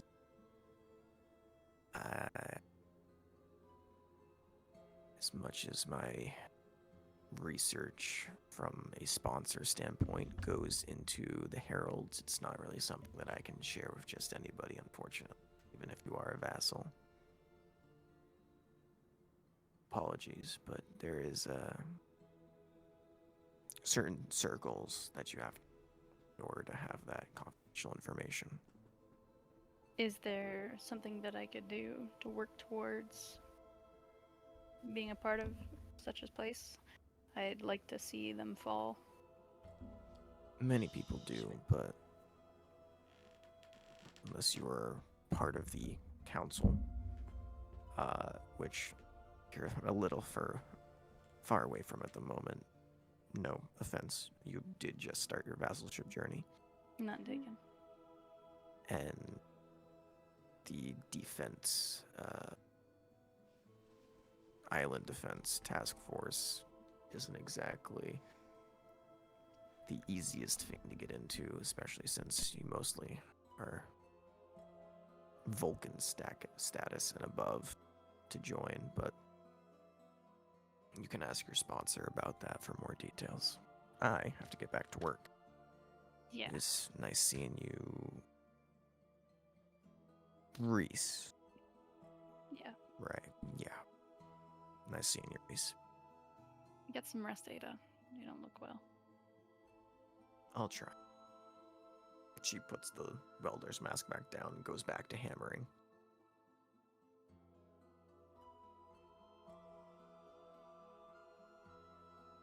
Anything else that you like to do while you're quickly out and about? Mm, Or maybe not so quickly out and about, in case you had any further things that you wanted to do. No, she'll head back to the group. She'll look for Full Buster or maybe some other time. Sure thing. Welcome back, Megan. Alright. Anything else that anyone would like to do at all? Any last little bit on the RP items, otherwise? Alright. Then I think here we're gonna go ahead and take a quick 2, maybe 5-minute break at most. And when we come back, we will start up the journey north. Go ahead and start the hunt. You can all feel free to talk shop or strategize while I'm not here in case you want to try it. I don't know. Ocean's 11 me in my own game. But I will be right back in about, let's just say 10:34, 10:45. Very specific. I'm trying to gauge 5 minutes, but the clock's moving. I'll be back.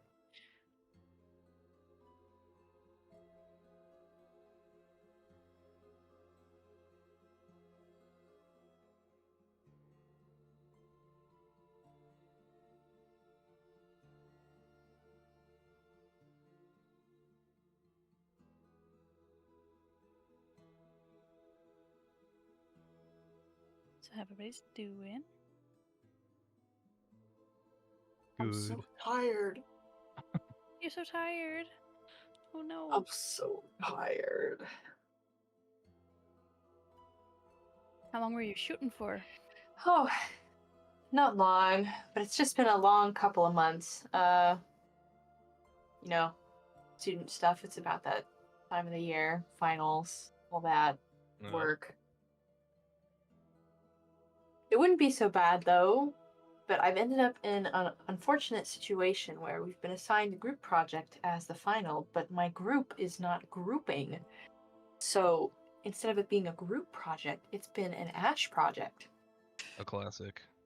I know, classic dilemma. Yeah, that sounds about right. Unfortunately. It's unfortunate, yeah. I remember being that person. It sucks. It sucks so bad. When is it due? Tuesday. Shit. It's mostly done.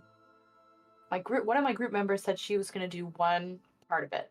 And I'm kind of keeping my eye on the Google Doc to see if she does it. And if she doesn't do it by Monday, I'm just going to do it.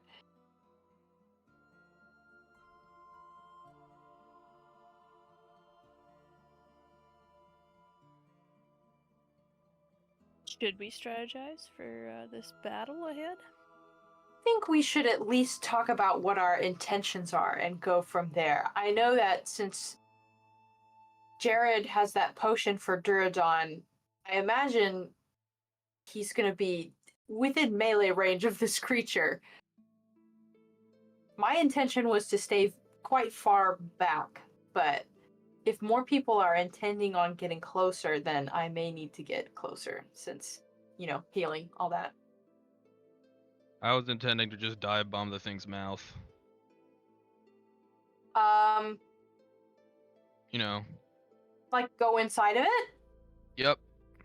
Um, Not actually, but like okay, I was gonna say, I don't know about that. like make it try to eat me and then toss that bitch in. Knowing Dom, he's definitely like thought of that and has plans against it. But we'll see. I don't know. So you're gonna use yourself as bait, is what you're saying?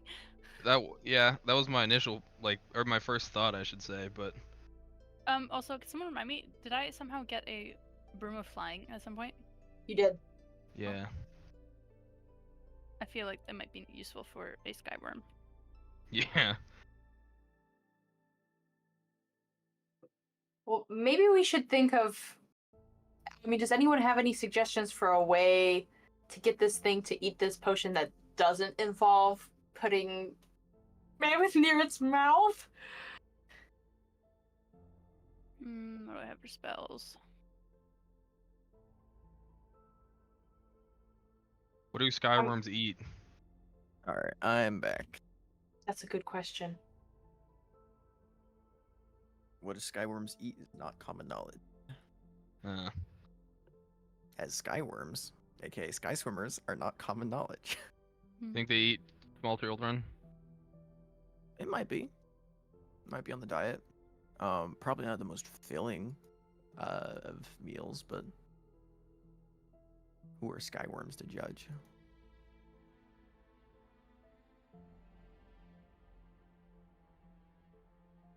Is everyone back? Is everyone here? Megan, are you alive? Hmm.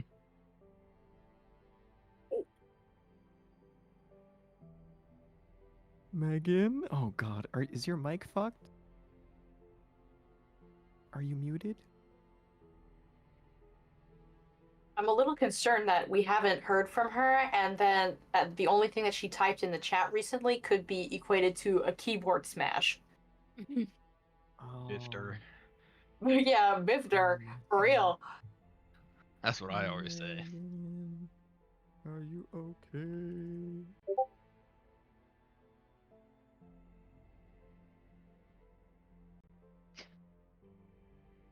We'll give her a few minutes.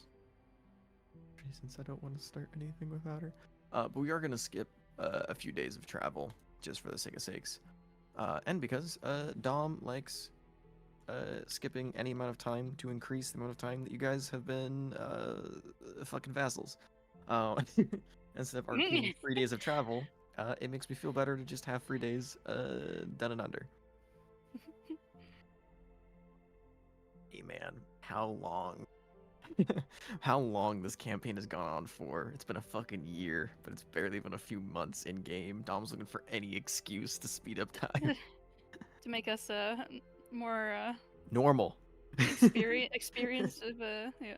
Yes, to make it seem slightly more normal and not we've become gods in the span of 2 months. Some of you basically Sounds have like a good fucking already. time. Nah. Yeah, For Durdon's a some- bit of a fucking god.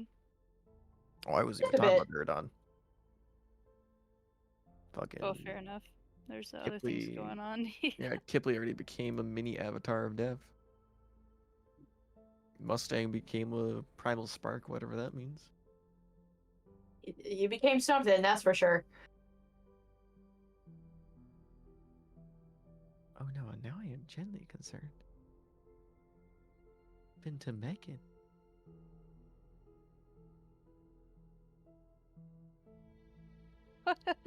Shit, sorry.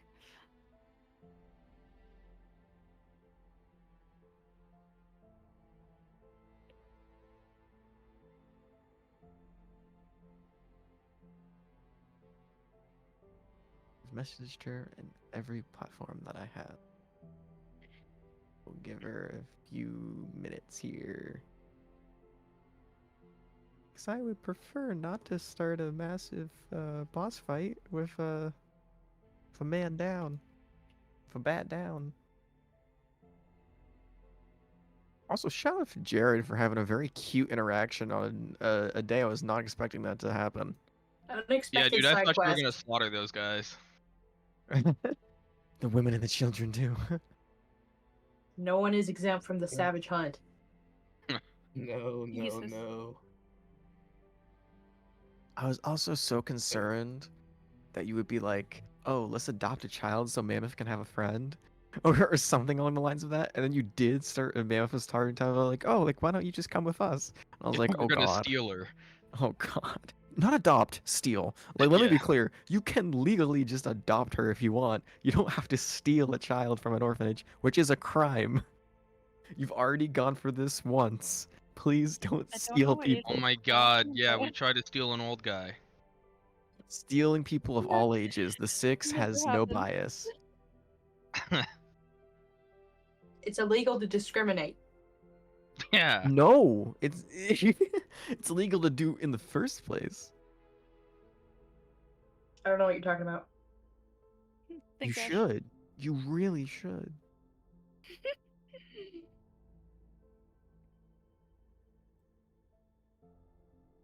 I sent you an art update. I saw. It's adorable. Oh, wait, what? This is so I- fucked up. I love your choice for the one on the far right. Thank you. It's been It's fun. so Hello? cute. Hello? What are we talking about? Hi. Hello? Hi, how are you? How are you Ash, doing? some things just aren't for you. I'm sorry. Yeah, I'm sorry. Your FOMO is actually valid this time. There's things you keep The from me, Ash. betrayal. So true. Yeah, I don't want to. We must but... keep secrets. Aw. Oh. We This is must keep actually secrets. why I'm here. It's just for practice for secret keeping. It's Yeah. That's funny. I lack self-control with secrets. I kind of want to call her to see if the notification will wake her up if she fell asleep. Then again, I kind of don't. 'Cause she hasn't responded to anything else so far. Fuck it. We'll try anyways. BRB. Wait.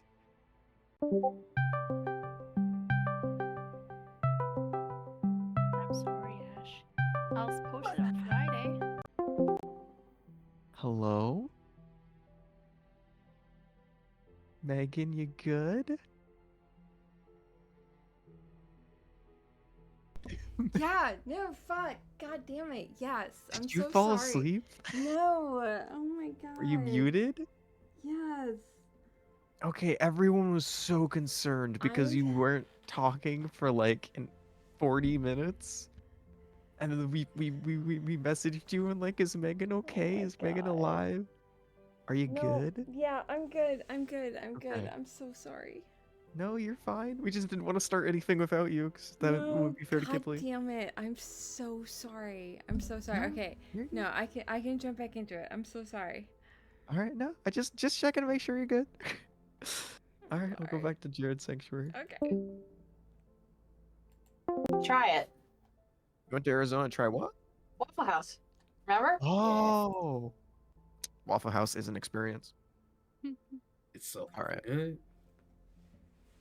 We are up and we are ready. So, I will give you guys a brief little bit to talk amongst yourselves to kind of just RP and work your way for the 3 days time that you have to strategize on this upcoming battle. But I'll also do so with the handout that you were given by Layla Salir. Don't. Where did I put this shit? That was a good beat. Thank you. There it is. I'll post the fun game visual that I made in-game visuals. That's certainly the word I was looking for. But I'll also just post the general details so you don't have to read anything that is hard to read or confusing with the text in general. Bop. So there's your little hint / guide that you were given on basic sky swimmer anatomy and knowledge. Go ahead and there's not a whole lot to copy and paste, luckily. So let's just copy paste that right. Here.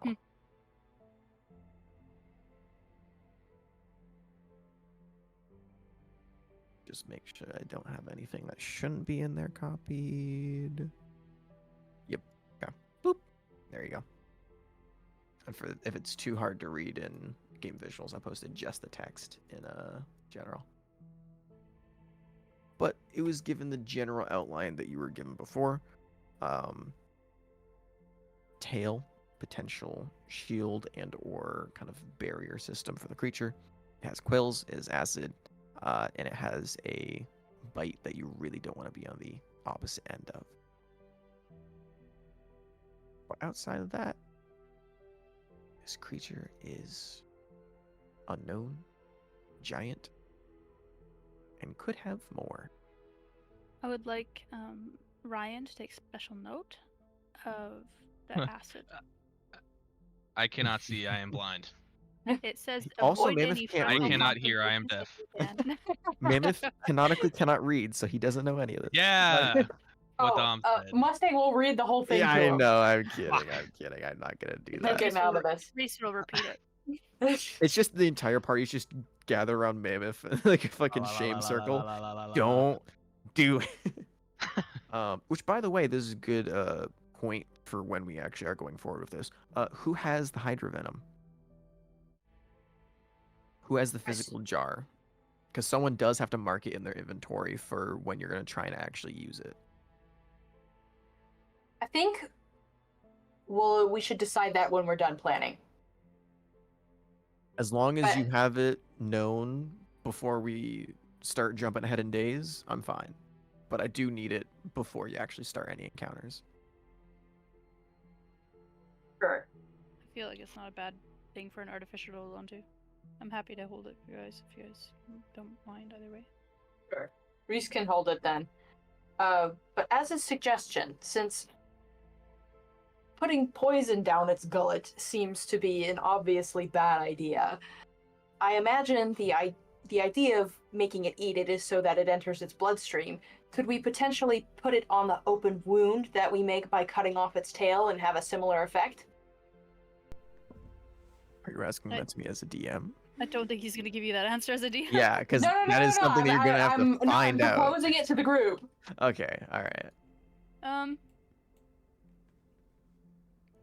I suppose Reese could try to identify some of its properties to learn more about it. While If we you traveled for 3 days.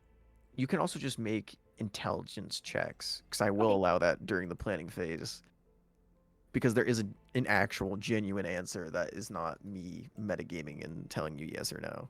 Because it would be good to know, like, 2 people how can it make me acts. straight in checks. No, nothing, no other modifiers, just intelligence. Yeah, definitely. I think that was my dump stat, so not me. You dump stat, that's funny. Yeah, that was definitely mine. Ooh. 9. Uh, Do you want to burn it before a fight? You can. how long's our fight gonna be, though? It's already 10 o'clock. Who knows? Okay, I'm burning it. I need more intelligence. Go for it. 17. All right. Significantly better than 9. Who else is making the other one? Hey, Not better- Mustang or Mammoth. Better to roll than not roll it. He's gonna be adding them, so somebody put a number on the board. I'll do it. Hold on. Just straight. Wait, Straight Oh. in. Duradon. At least mine's not negative. Oh, Duradon okay, is- that's true. I said, pretty sure Durdon's a savage hunter, so I mean. I think how- Duradon's +1. Is it Yeah, I 12? said Yeah, the plus Mammoth and one. Mustang are +0. Oh, okay. Respect yeah, Durdon. I'll- Shit. Yeah. Charisma He's is Not my an dump stat. idiot. Yeah, he's savage, Who but he's would've not thought? that stupid. We never went to school. I know. 18. If only it was at advantage, that would have been so good. So this actually makes so much sense, and I'm so glad that Duradon rolled the highest. Duradon, for you, the question of where to apply it, whether on an open wound or through a bloodstream by making it swallow it, is not even a question. You know, if you apply it on an open wound, venom is only going to eat at that specific part of the body. But if you make it physically ingest it through its mouth, that will affect the entire body and bloodstream. It'll be a diluted effect, but for a creature this size, an overall weakening versus just a little bit of damage in one extra spot is probably more useful than just burning a wound with venom. So potential poison could be massive. It's going to require, fortunately and unfortunately, ingesting. While it can be applied, ingesting is going to be the primary way. It's almost like single area versus entire body. If need be, we are going with the poisoning thing. I can be the one to go and deposit whatever poison is present. And you have the boots of flying, correct? I do. Okay, good. Just want to make sure that whoever's going towards the mouth can't get knocked out of the sky. I don't think being knocked out of the sky is the main concern. You see, Zyrus kind of chimes in. I think it's more being stuck in the gullet. Still a concern. You could get stuck in the gullet and then get knocked out of the sky. I think it's one or the other if you're stuck in a belly. I'm not going to argue semantics.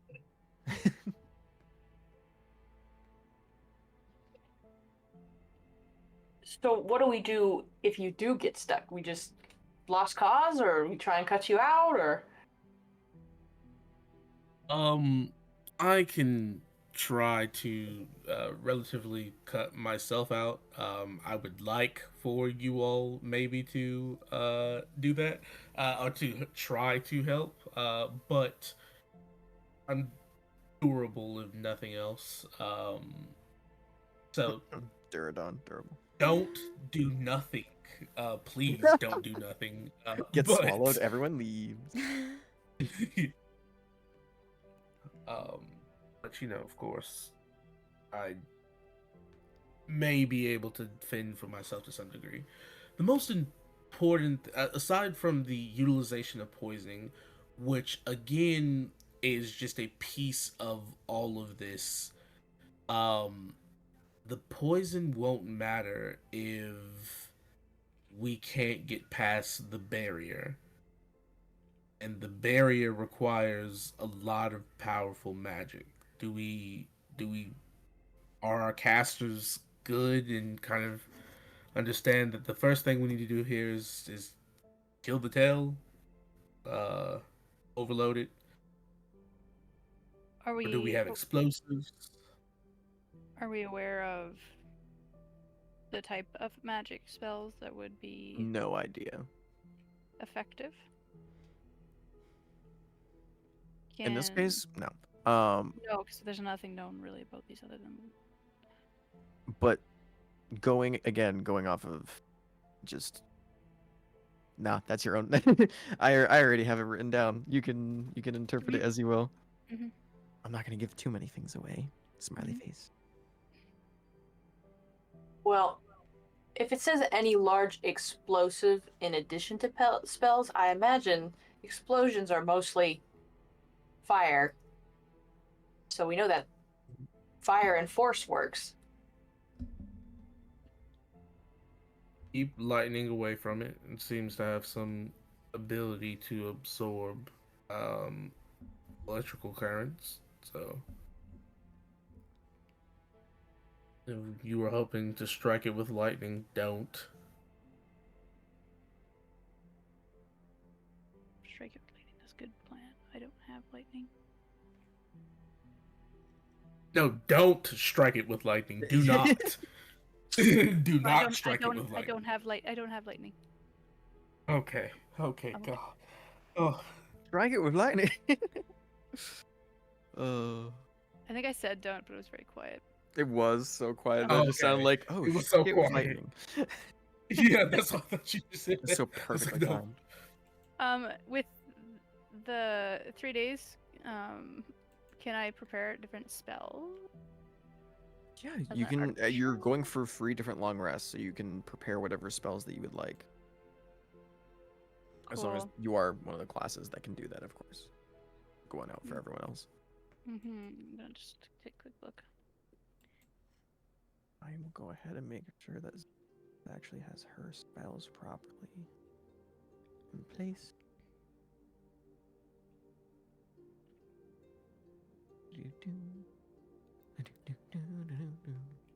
How far out do we think we are? From the island? Yeah. After 3 days travel, you would guess anywhere between roughly 110 to 130 miles. So pretty far, but not too far away.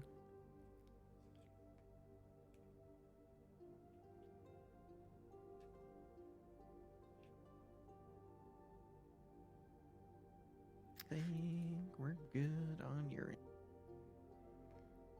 Cool. There's not a great selection of second level fire or explosive type spells. Yeah. Artificer mainly gets utility, unfortunately. I just thought I'd give it a look over. And on the note of unfortunately, I unfortunately logged out of Roll20.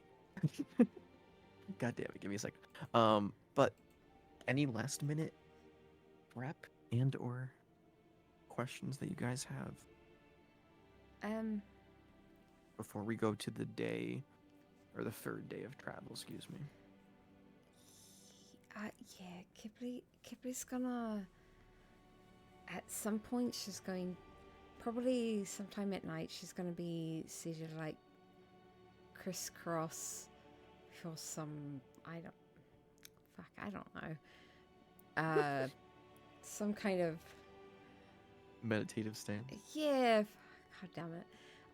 And her eyes are just so they're on a ship. So there's some kind of like campfire or some kind of like flame in a bin. I don't know. Candle, whatever the fuck. But she's basically like eyes are locked on it. And she's kind of casting shadows behind her. Her expression is just completely lost in thought. Just completely apathetic. And as she's kind of focused on this flame, her eyes on the ship are just her hand just repeatedly traces like her god damn it, traces her finger along these like abyssal and sylvan runes that just along the ship. She's just continually drawing these like several tiny runes with this small pile of animal bones in a tiny pile in the middle, and her left hand is just like fisted tightly closed on her knee as she just continually traces, almost as if in like a trance. And she just kind of stares lifelessly at this like little flame. And after about an hour, her right hand kind of finally pauses. And then it just kind of flattens. And the ring of refueling that Rictus gave her kind of shifts a bit on her finger. Mhm. And then she lifts her left hand and then clenches her fingers, and her eyes drop to her hand. And her expression's like unchanged. And she just says, "I'm so sorry, Rictus."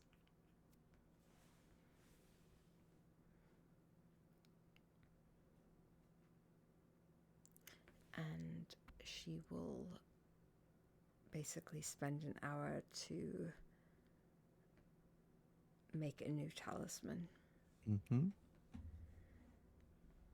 You feel the old one, wherever it may be, fade, and you bring back a new one. Do you keep it for yourself, or do you hand it out to anyone?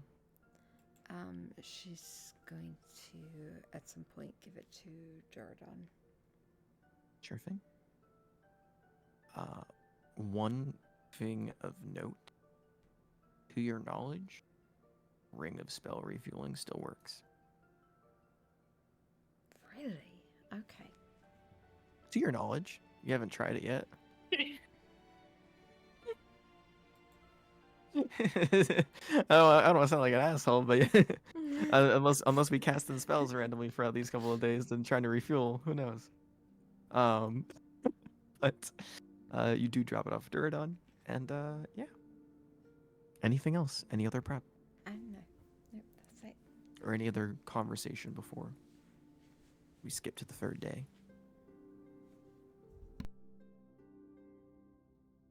Yes. Go ahead. Mustang leader. No, leader. No. Go for it. I was just gonna hand out however many bardics I could before we actually went into the fight, but if you have Ooh, something of that actual is not substance. something I'm talking about. Yeah. I'm not gonna force you into the encounter. I'm gonna force you into the day. Okay, I see. Misunderstanding. Jordan is going to say, alright, because of the way this creature is designed, and of course it takes multiple individuals, we need to at least distinguish potentially primary and secondary roles. There's a lot of things happening with this creature. Um, and there are a lot of things to potentially avoid. Of course, we understand the tail has to be overloaded and severed. That is what it is.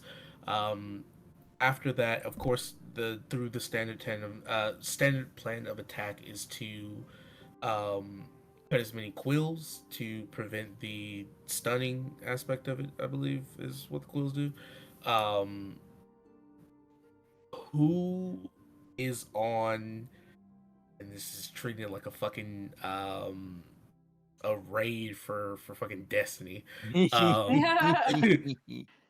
Who is on quill cutting duty? Because This is there like has to Destiny. be. Which you who? motherfuckers. What does that Yeah. mean? Who is?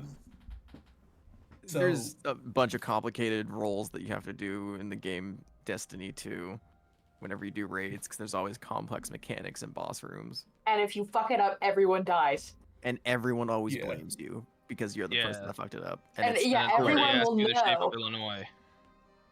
I don't Wait, like no, this game. Louisiana, whichever. Mm-hmm. It's fine. Destiny 2.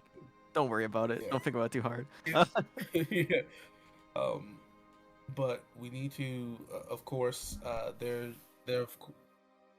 imagine taking this like phases. There's the L phase, the after tail phase. Well, really, there are two phases because, as far as we are aware of, the pre-tail phase is focusing on fucking up the tail, and overloading, then fucking it up, and maybe one or two individuals still clearing out the quills if possible, so that they don't gather. I think Duradon and I can do Then that.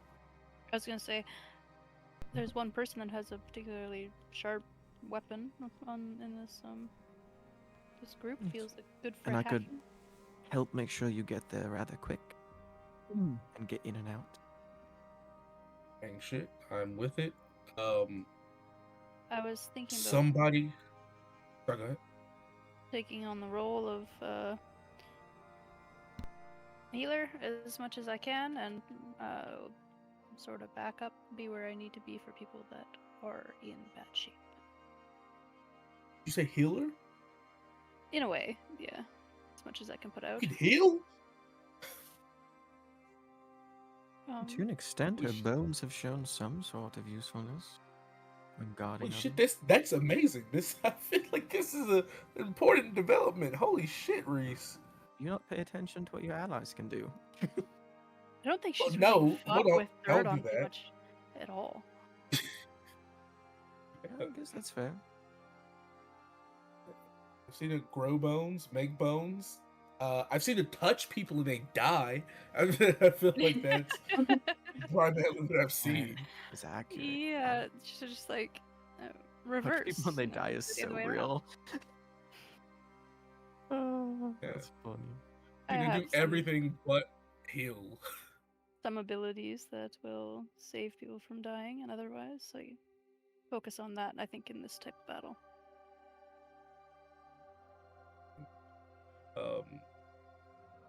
If there, if someone can just signal, who here has confidence in severing the tail, and that they be able to do it? Oh, I think that's gonna be you. Yeah. Okay, so I think okay. if you would allow me to give a suggestion, Before. I think I, along with Mustang, Mammoth, Kipley, can help lower its barrier or weaken it enough that I can drop you onto the tail, and then we can all try and guard you as you tear into it. And if you can't until the barrier comes back up, then I can sweep down and get you again. Your boots of flying are useful to an extent, but I can summon creatures that are far faster than your fly speed. Appreciate it. Love that. Love that. So And in that so case, once the tail's off, it loses its ability to charge. So should we wait until the tail is off to start hacking the quills, or are we gonna use those few seconds that we have?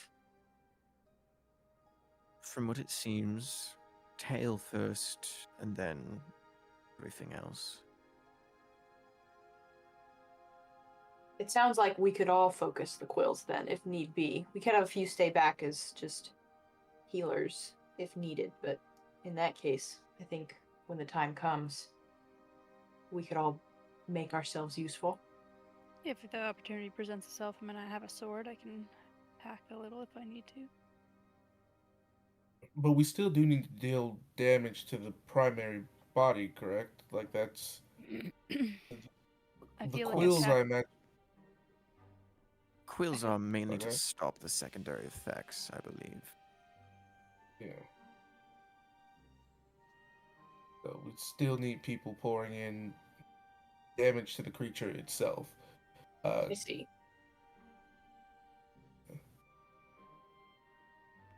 So who feels confident once the tail is severed, to then be who are our heavy hitters, that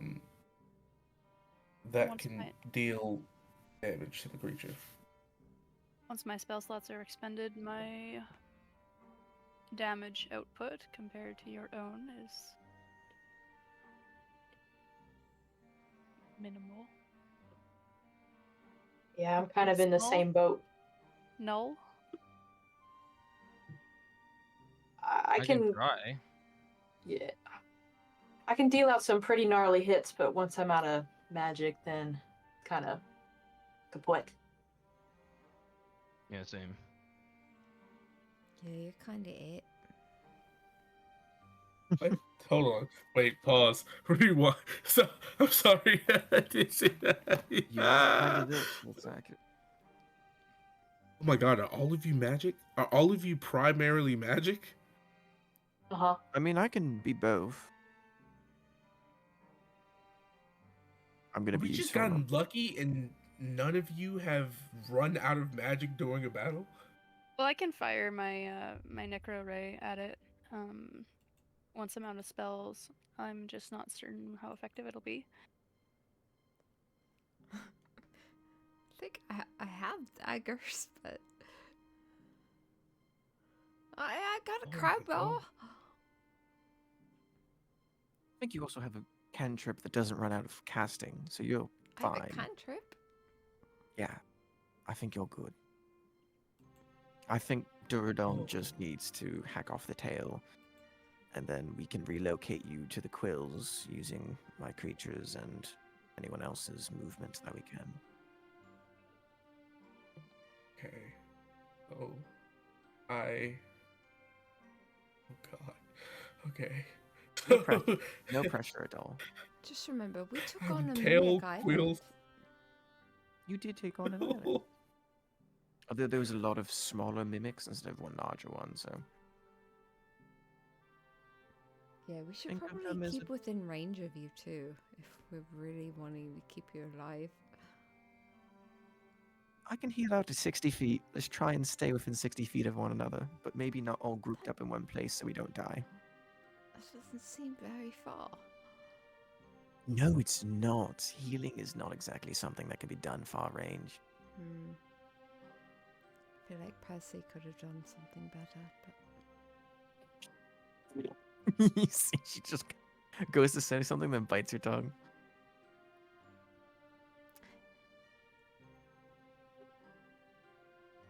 well, this is going to be fun.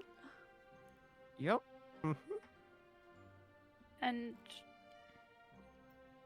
are there any intentions of saving this creature middle of battle? She looks very Good question. blatantly at Kipley. I would hope.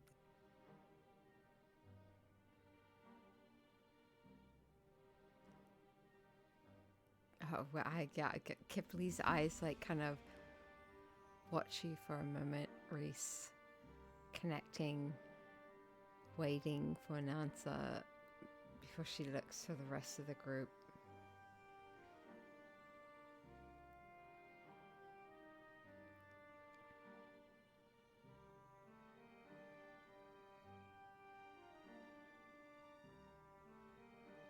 Oh, okay. Everyone's waiting for me. Yeah, I think the rest of the group is staring at you. It is panning the camera around to every single group member as they all just stare at you. Right. This is weird. I feel like everyone's kind of waiting for me to say something. You did save a celestial dragon last time we were fighting it. Well, for a good reason, though, right? I'm just curious if you're going to have spontaneous good reasons in the middle of this battle to interrupt it and try to save the creature. Be something I would like to know ahead of time. And maybe Whether or not we should even communicate it start. if you do. Would you prefer bad reasons?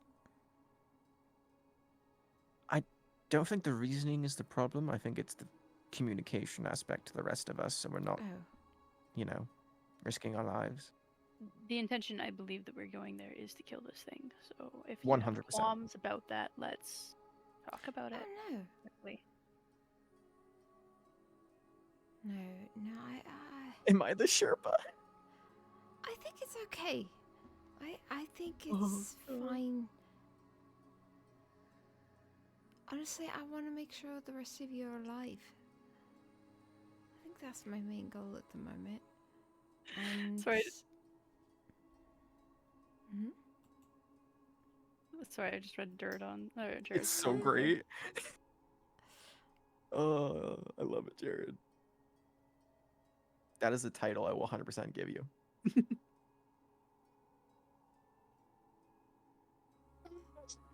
All right.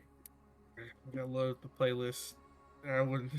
I wouldn't expect the sharper responsibilities. Oh yeah. We accept them. I say I don't know if it's a direct equivalence to Sherpa as much as it is that they're handing out roles and the only person suited to do all the roles is Is the Sherpa. you. So like you have to carry the orb to That the is exactly what altar. Sherpa is. Let's be so real. That's exactly what a Sherpa Well, I mean, is. the other people could know what to do. They're just not doing it. No, this is a Sherpa bringing noobs to a first raid. Well, I mean, I he's the Savage apologize. Hunter. That's true. I apologize for. Oh my God, Savage Hunter. Oh, it actually fits. I apologize for all non-Destiny 2 fans. I said, I believe the term you're Check it out looking in a for is moment. blueberry, Dom, not noob. Ooh. I'm sorry, but if you're gonna start quoting the magic when I was there when it was fucking written, we're gonna have beef, Ash. You can't beef with me. I was there when it was written too. You want to beef with me on the At night least you they, fight a worm? baby. Yeah, I played D1 beta. Well, I did not play Ooh, D1 I beta. was I in only there played with you. D1. Hold on. Yeah. Anyway, Using the beta, going back to the keep game picking that it we're up. here for, anything else for conversation wise or anything?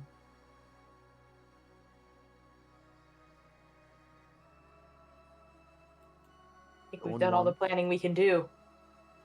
going twice. Know it? We move on to the third day. Put on some Kendrick real quick. As Real. as the ship, the Dragon's Vow, begins to sail out into the now kind of early afternoon sun. You can see it's mainly blocked out by clouds. It's mainly a cloudy day. And even this far out from the island, you notice that it is still snowing.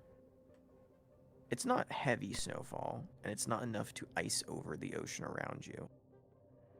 But it is enough to have that frigid kind of see your breath in the air, and whenever there's a cold wind, kind of makes you shiver. But a slight bit of mist and snowfall begins to cover the Dragon's Vow and all of the crew. And you spend your day looking and searching. Is anyone going on a scouting adventure to try and actually see where it is, or are you going to just try and hope that you run into it while on Dragon's Vow? I can go on the scouting if need be. Yeah, we should send out a scouting mission. I got a broom of flying. Scouting's easy. Don't do that. Who would like to go on scouting? Up to 2 people. Unless you all want to leave the ship and go together, which that's not really scouting, that's just going. Reese and Durdon. Sure. Both you go ahead and roll me perception checks with disadvantage as you begin to check in a snowstorm for any signs in the air. Also, how far are you going up? Because that's going to greatly impact the roll as well. Are there limitations to his boots in comparison to my Nope. broom? It's just slower. Nope.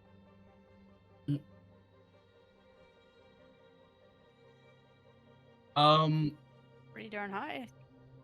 Yeah, I can definitely to crest above the clouds, Yeah. because I can also see like miles away. So, I was going to or say, sorry, yeah. up to a mile away. So, Yeah, go for it, for sure. yeah. 2 disadvantage perception checks, if you would please. Okay, sure.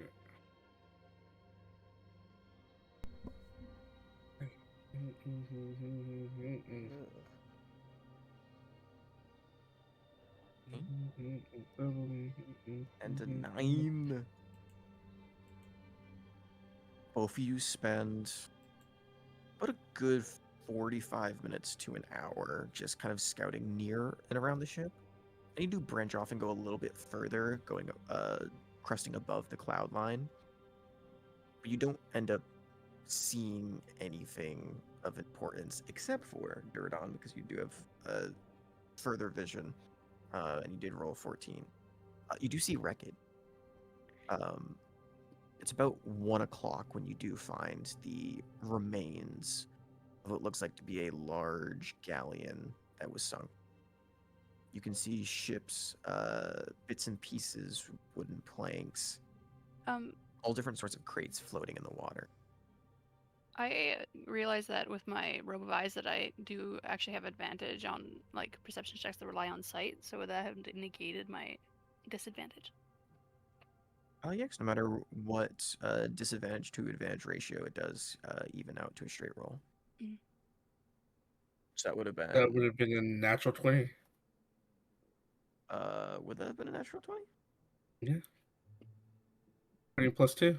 It is not. It is actually 20 a plus natural 2? 20. Hell yeah. We'll get to that in a second. You find the ship's wreckage, of which you guess is the remnants of the fleet, because every dweller, well, it is meant to fortify and protect itself against the surrounding elements and dangers that come with it. Normally travels with a fleet, 3 or 4 galleons, maybe a few brigantines, but always having ships to go with it in case it goes down and needs to have people ferried off of it, or vice versa, just as extra protection, or extra transport in case there's not enough room on the actual ship for goods or people or anything in between. You probably guess, especially with Reese looking at this too, that with the amount of debris that's floating in the water, probably 2 to 3 galleons went down. But with the natural 20, Reese, as you get closer to the wreckage, you notice a very key detail. One, you do see there's marks that resemble teeth. You do see there's a massive quill sticking out of it, which for size reference is about 15 feet in length. Hmm. But as you get up and close and personal and you kind of get the broom within a few feet of a natural 20,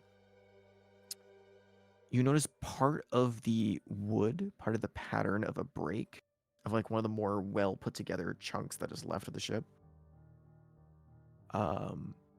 You see a hole in it that doesn't fit the description of any of the weapons or attacks that you were told a Skysword would have. And with a natural 20, go ahead and roll me a intelligence check. I'm gonna say history in this specific case.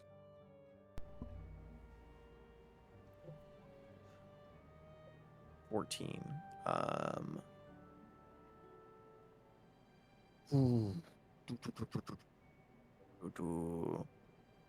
This could be a question for Caitlin. How many actual ships do you think Reese has been around, non-dwellers? Besides the Uh, Dragon's Vow, of course. how many would you pass every year if you traveled nonstop across the seas? And If multiply you're that by 100. So I mean, dozens, dozens, and dozens. cool, okay, perfect. Um, with that in mind, as you stare at the hole and you're trying to put 2 and 2 together of whether or not this was some collateral damage or trying to kind of think what could make this kind of damage and this kind of specific hole in general, you are reminded of in the past, not when you were on a dweller, but when you were on a galleon in specific, of the way the wood warps and the kind of blackened char that is left behind after a cannonball goes through the side of a hole. For one reason or another, one of the ships was hit with what looks like to be a cannon, or something similar to it.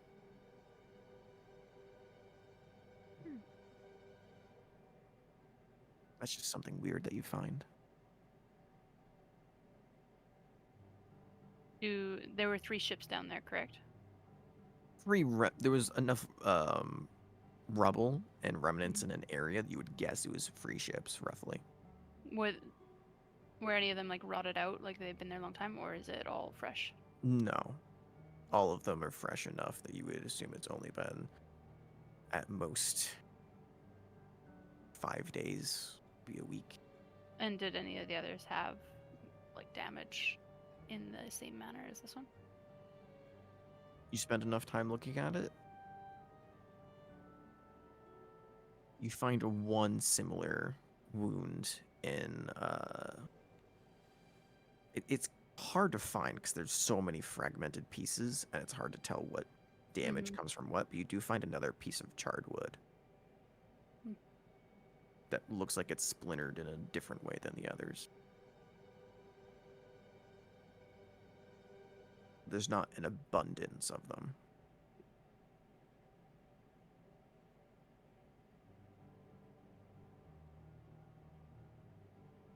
Just relays this information to Duradon.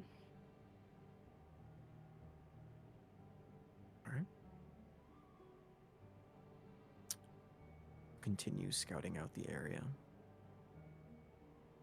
Eventually just kind of keeping watch, waiting, looking for any signs. The Dragon's Vow crew asks you whether you would like to continue forward or whether you'd like to continue anchored in the area of the wreckage.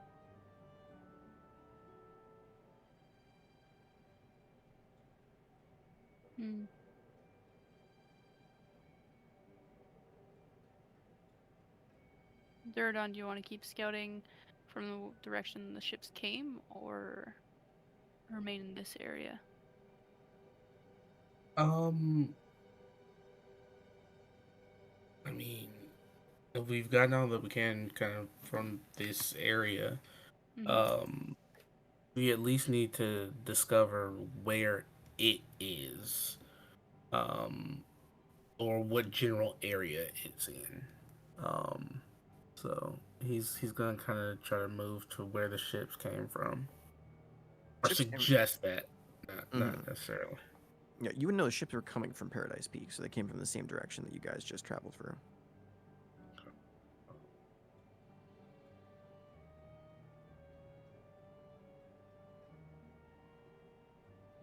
Yeah, let's just continue moving forward then. Keep scouting out.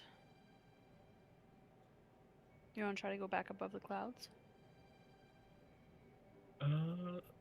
Yes, it's something that says Sky Swimmer. I don't imagine that we'll see too close to the ground. No need to be sarcastic. Oh, no, it wasn't. I was Damn. just okay. I'm not very. Duradon just I'm shamefully sorry. flies the other way. Go ahead and make me 2 more rolls. Reese is straight. Duradon still at disadvantage. Okay.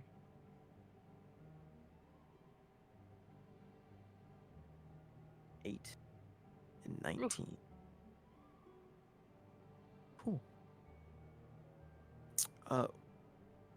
Everyone else, I will ask this. While everyone else is on the ship, is there anything that you guys are doing while they are scouting?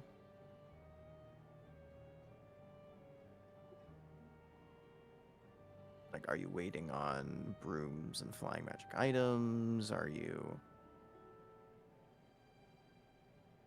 talking shop? what's the bottom team doing? I'm making sure that this glass Pegasus is ready to go. Like I gotta make sure it's ready to take off at a moment's notice. It certainly is. Okay, great. All right. Anyone else or anyone like to cast anything like prior in the day or throughout the day? Excuse me. Like any mage armors or anything like that that I'd like to know about. None of that. Cool. Kibble will do her mage armor. Hell yeah. Just because you 3 would be on the ship, Zyrus will cast at a 3rd level aid on herself, on Kipley, and on Mustang. So go ahead, not temporary hit points, but go ahead and add 10 additional hit points to your maximum HP. If you want, you can just track them as temp, but just know that you can heal these back Whatever your current HP total is, add it by 10. How long does the oil of slipperiness last for? 8 hours. Got you. Okay, I was gonna say. Because then your boy would be oiled up for a while. Gotcha. Zyrus does jokingly offer to put it on you. Yeah, That Dordan's is like, fully a sure, scene. it'd actually be really helpful. It needs to fully be Yeah, no, of applied course. We need everywhere. it to cover every crevice. Yeah, Do you that have to would do this be with clothes honestly on or amazing. off? I mean, it's magic. And I He imagine just it starts has to dumping it on seep you. into my.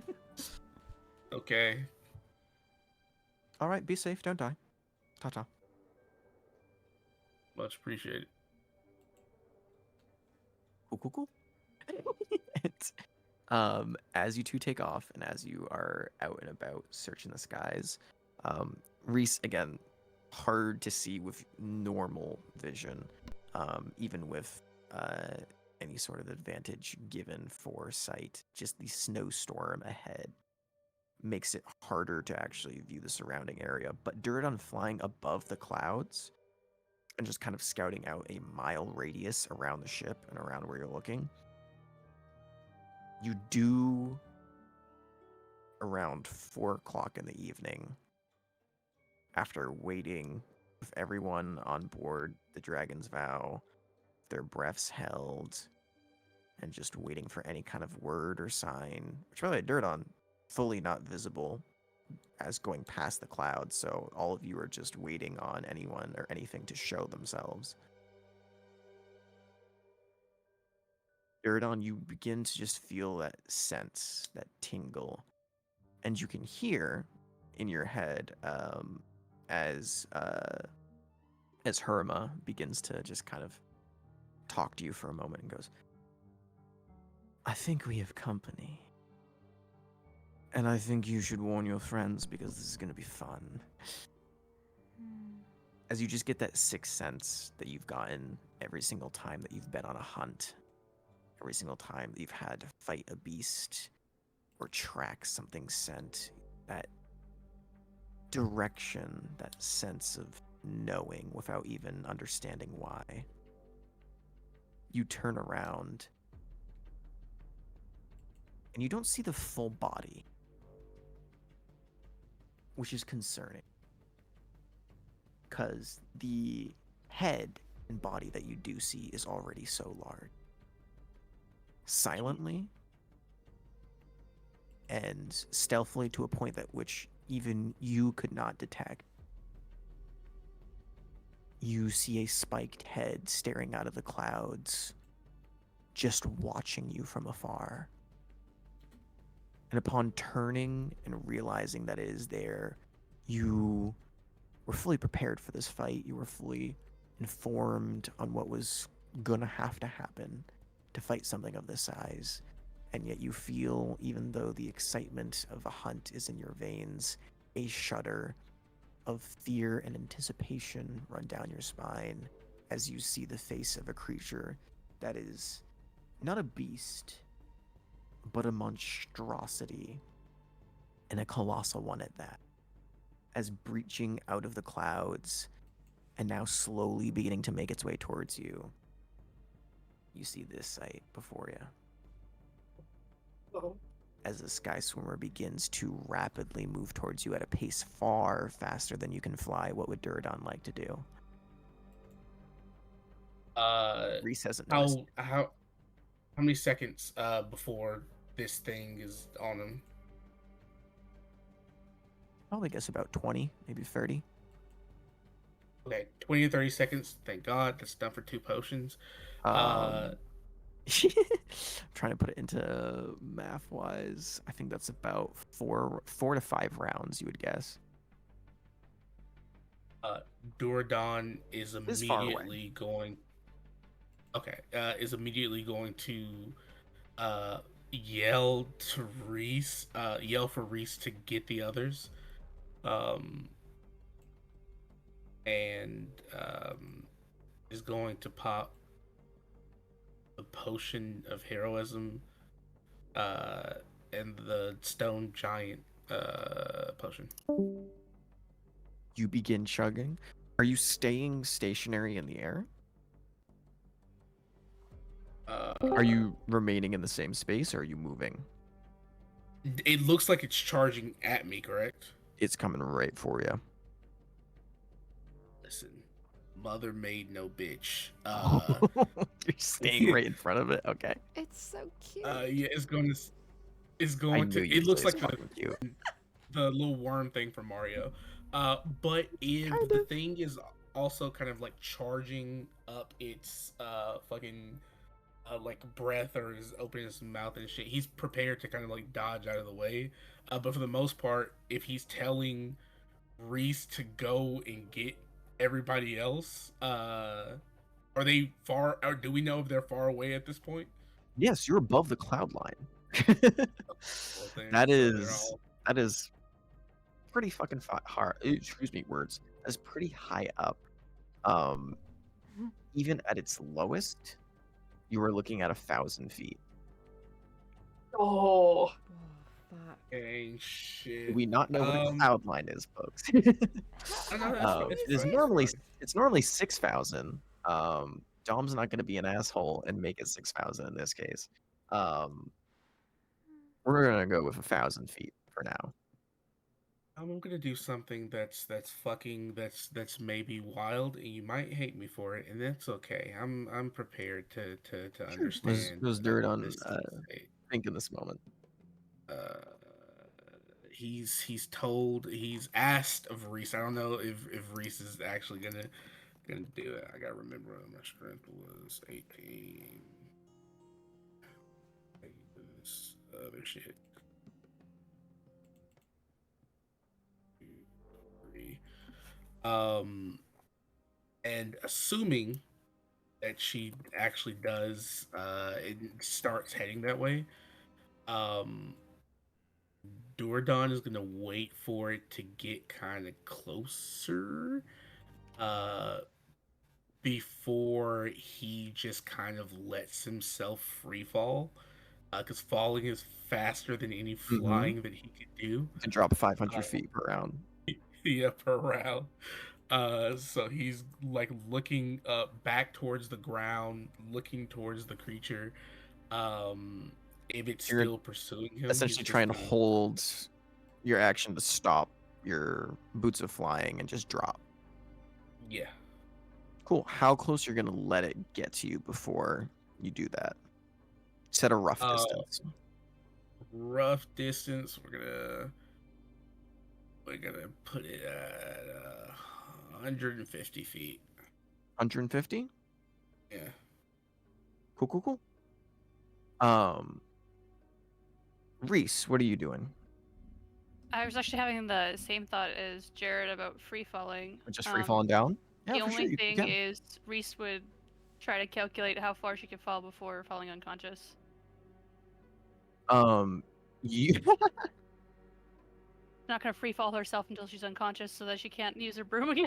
you feel if you separate it between 3 rounds, so 15 seconds, you can get down the 1,000 feet without dropping from G-force, without knocking yourself unconscious by just dropping. Yeah, then after he told her to go get the others, she would probably take that as her first action. Cool. So you just drop off, deactivating the broom, and then slowly begin to Can I? control your descent downwards. Yeah, I can sort of deactivate the broom, but hold it at the same time, like still. Yeah. Like, have it with me. It just has to chase after you, hoping it catches up now. Cool. Trust exercises. As you dip beneath the clouds, everyone that's on the Dragon's Vow can immediately see this small blue blur falling out of the sky rapidly. And they're not like directly above you. Scouting means going around the ship and everything else.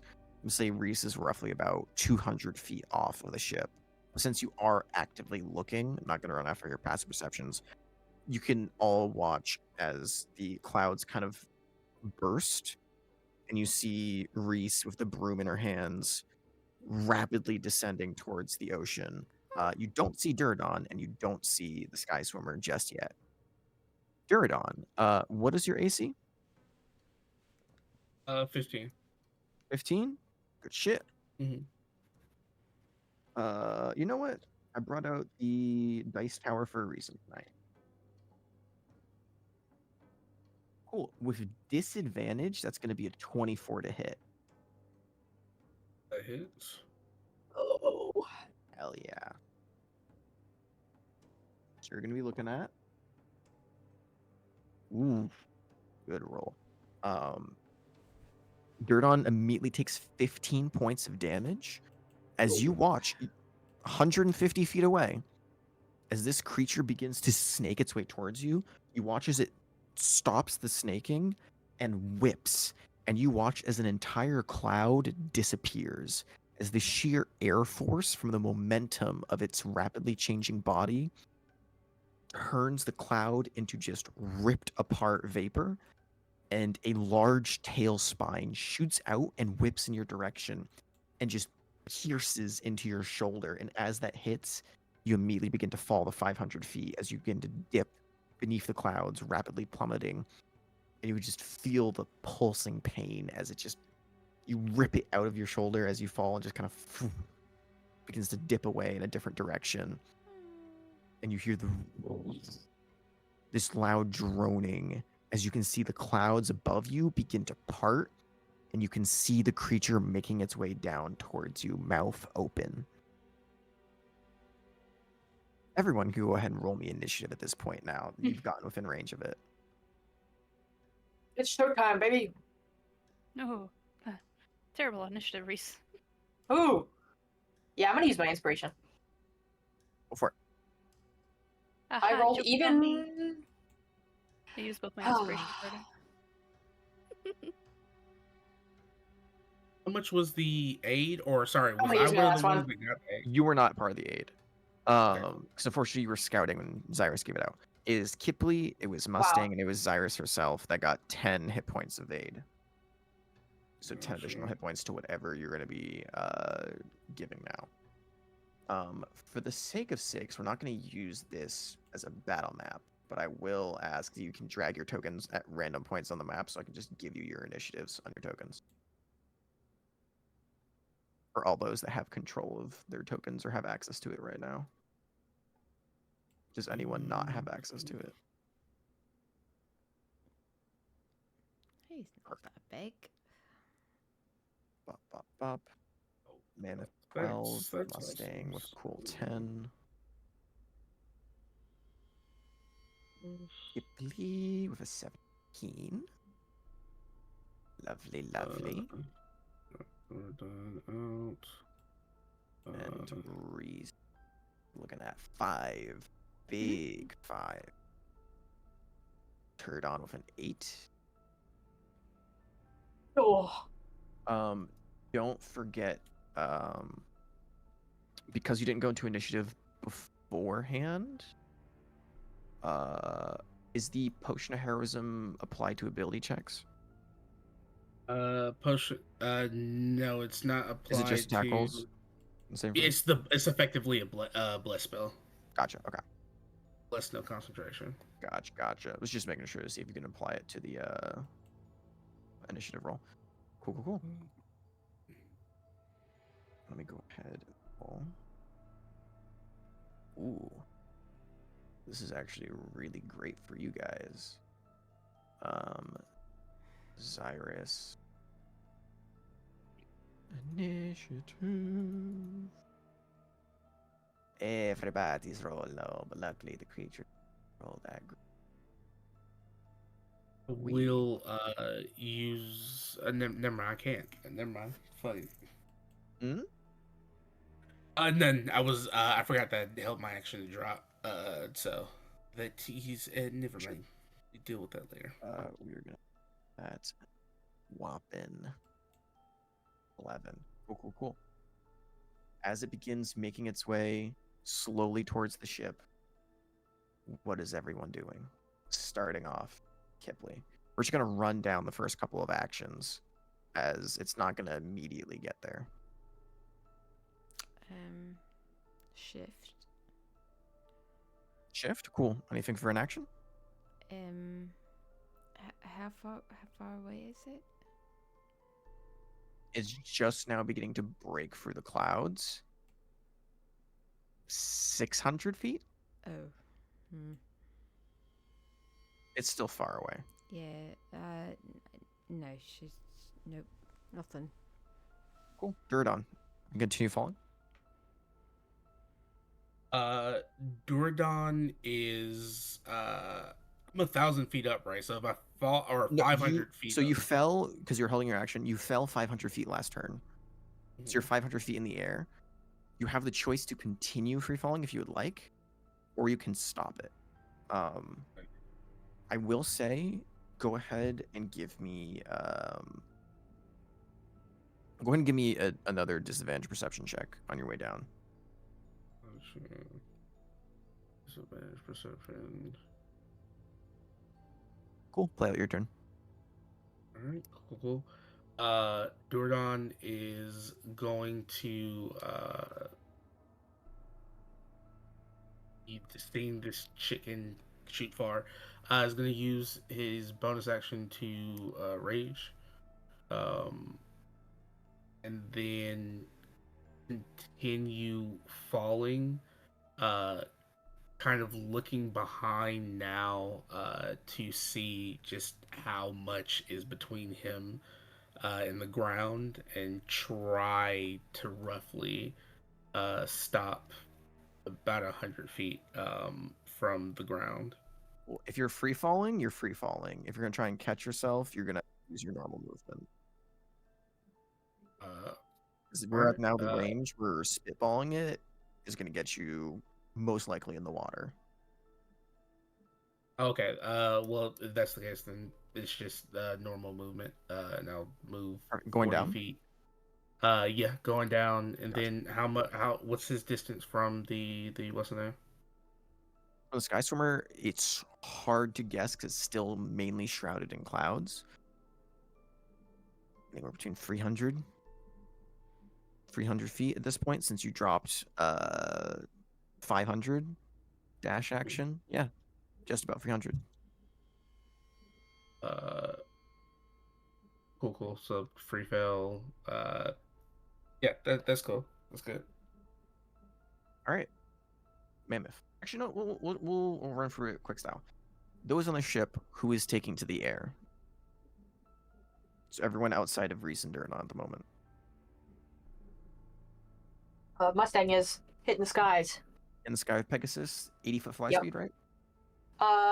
On the thing I pulled up just on the Google, it says 90. For Glass Pegasus?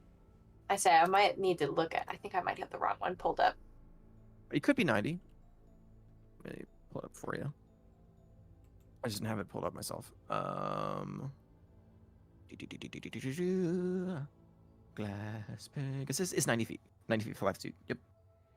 So 90 feet. Are you gonna dash upwards, or are you just going for the flat 90? Where did Kipley end up again?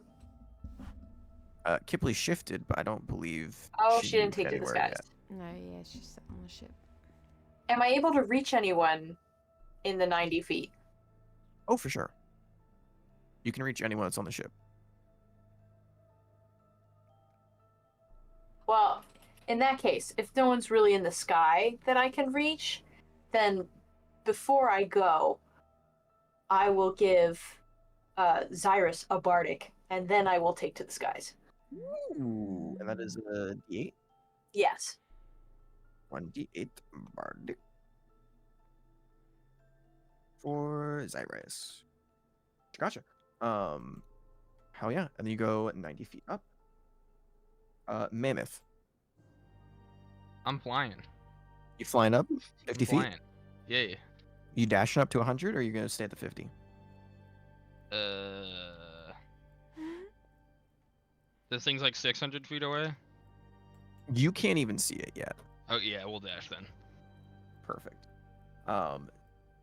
Kipley, since you are on the ship, you watch as Cyrus is going to go ahead and cast at a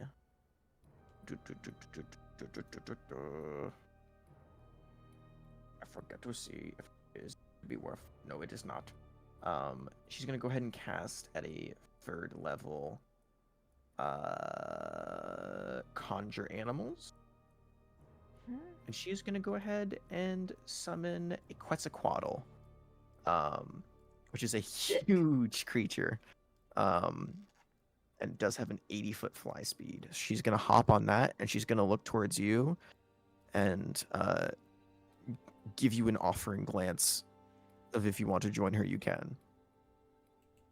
There's technically enough room to fit all of you on this creature. All meaning me and Zyrus. As in all of the 6. Yeah, it's a serious fucking summons. On a Yeah, that's quasi- badass. Oh. Quetzalcoatl is a huge dinosaur. Yeah, no, I was. Okay. Mhm. Yeah, no, she jumps. And I'm not on. saying that as in like, oh, it's big. It's like huge classification size. Yeah, this is fun. Okay. Cool. So you want to hop on?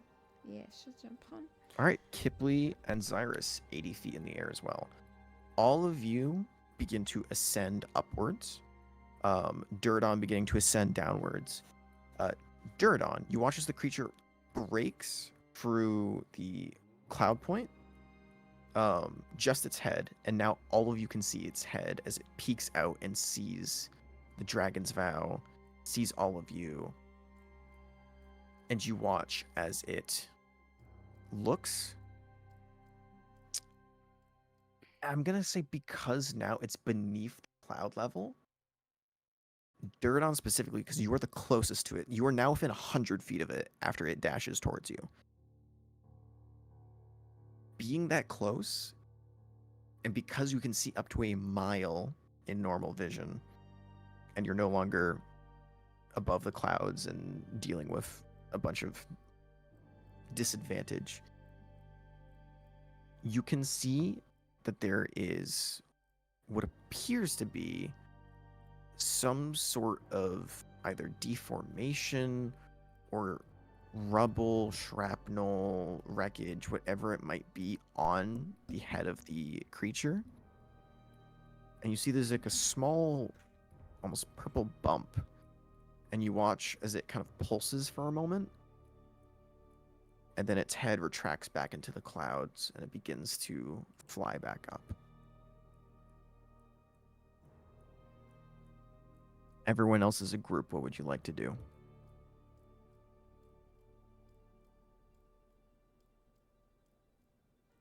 For the moment, it does not look like it is chasing. I'm gonna We sit all on the Quetzalcoatl. chase it. We're all You gonna hopping on a chase it. Quetzalcoatl? Yeah. Cool. All right. 3 people in the Quetzalcoatl all dashing towards it. You gotta get to the tail. Gotta get above it. Honestly, Yeah. I didn't actually get Quetzalcoatl prepared. Do have a flying creature that's already in our arsenal. Woo! We're just gonna slap on the Varnak for that. Cool. Everyone giving chase? Yeah. Cool. Everyone that goes into the clouds, rushing up after it. As you enter and go through and into, you are blinded by the oncoming, just heavily obscured terrain that is the cloud work around you. And as you begin to give chase to this large creature, you can see the tail of it running away.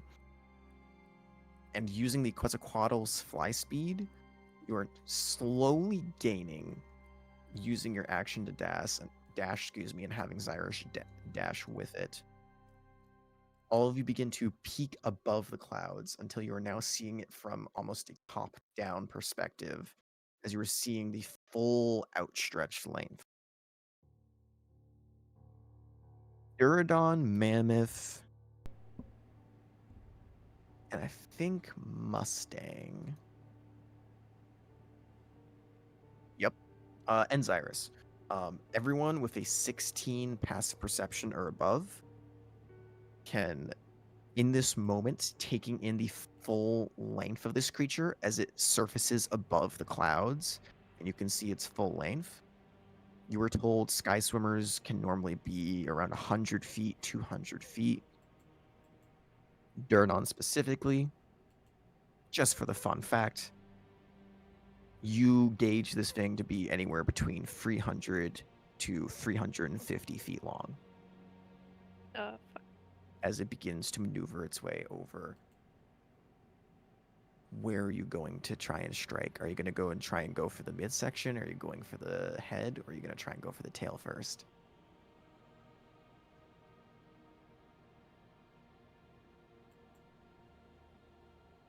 Which one is this for me?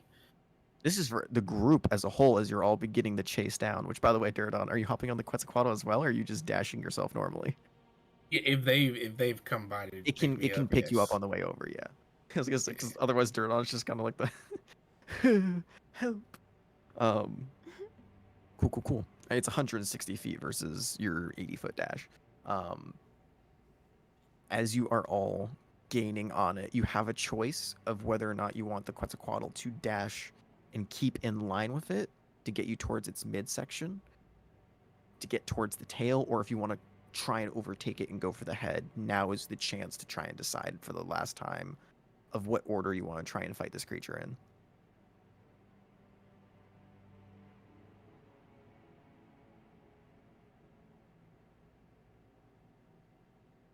I think Duradon might be going for the midsection and using the bow to start attacking the spikes. Yeah, Reese would make it Yeah. bring up the fact that we weren't supposed to do a head-on attack and try to go around. Have everybody go around.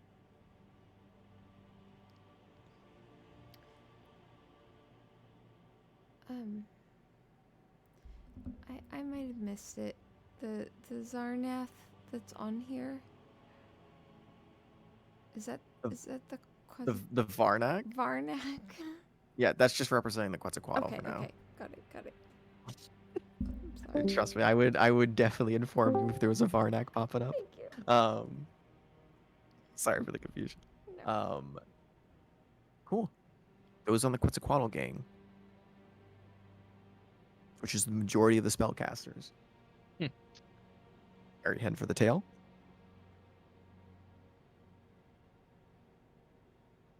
Yes. Yeah. I vote yes. All right. Who has the poison? Here comes the fun. Reese does. Reese does. Okay, great. Yeah, that's why I was asking if you want to catch up for the head or not. Wait, guys, my Wi-Fi totally just cut out. What was our plan? I missed everything. Cool, you missed the most important speech of your life. You're done for. Everything. Not kidding. Spellcasters who are on the Quetzalcoatl are going for the tail. Durdon said that he wanted to drop and fly around the midsection. And I think that was it. But, Durdon, are you dropping onto the body itself, or are you dropping in the area? Of whether you want to use a bow or the scythe form. It's a great X. Not Oh, you a changed it scythe to a at the great moment. X? Yeah, great X. Gotcha. Not great X. It's a great X is what it's called. Jesus fucking Christ. Yeah, I'll drop down on the creature. Cool. So, order of operations. Quetzalcoatl rises up to its midsection, so I can show you that side of the battle map. I'm not going to put everyone's tokens on it unless people want to drop with him or stay in the area. But welcome to the battle map that I tried to make as accurate as possible. I'm sorry if it's blurry. I would suggest everyone zoom out a little bit because it is massive. As you are getting towards the midsection of this creature, go ahead and place yourself on a point that Durdon would like to drop onto. Very cool. Big old boy right there. That's gross. Perfect. Anyone dropping with Durdon or anyone dropping off and using their own flying mechanism to stay in line with the creature in the area? Or is everyone else Reese staying on the Quetzalcoatl? will take flight on her broom again. Cool. Stay above the creature, but not on it. Drop Reese wherever you like on the battle map. Okay. And also, give me a general range for what height you would like to stay at on the broom. in terms of distance from the creature.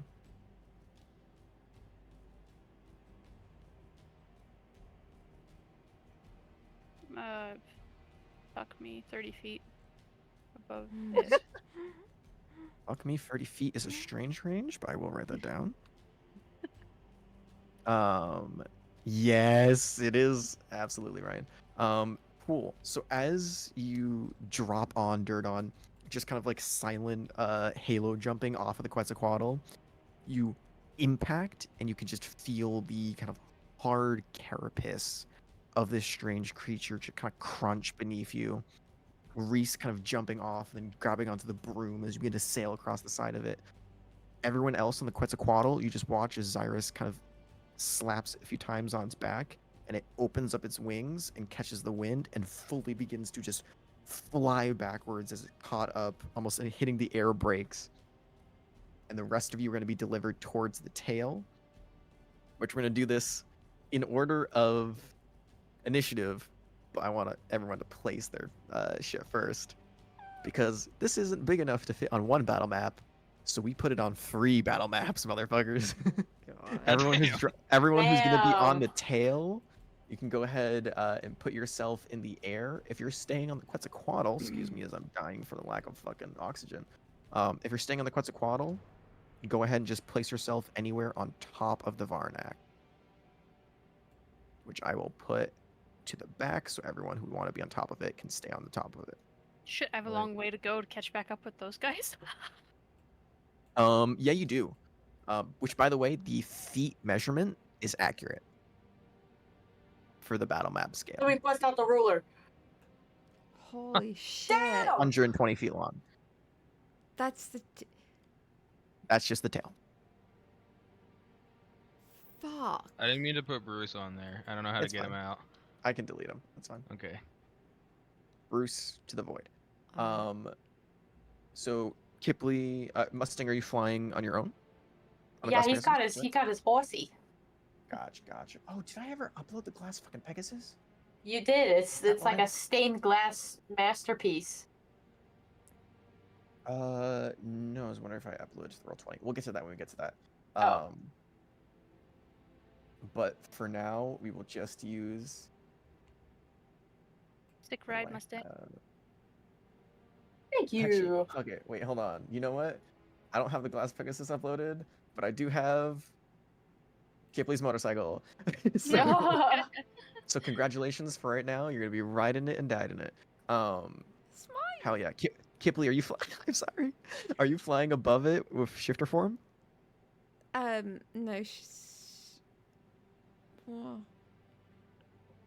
no, she's diving onto it. You're gonna be going under it, No, onto it, on it. onto it. Okay, so you're landing on it. Yeah. Gotcha. Okay, and Xyrus is commanding the Quetzalcoatl, so she's gonna be standing on there. Is that everyone on the tail team? I believe so. All right. Top of the initiative. As we go into combat, all of you dropping like little fiends in the night onto a creature that is legitimately the biggest thing that you have ever seen in your life. Kipley, you land onto its carapace. What would you like to do? Well, I'm first. Your first initiative, top of the initiative. You're at 17. What? Creature only got 11. And everyone else rolled shit. Oh Thanks. man. You're welcome. Sending love. I can't actually see the turn order for some reason. It's weird.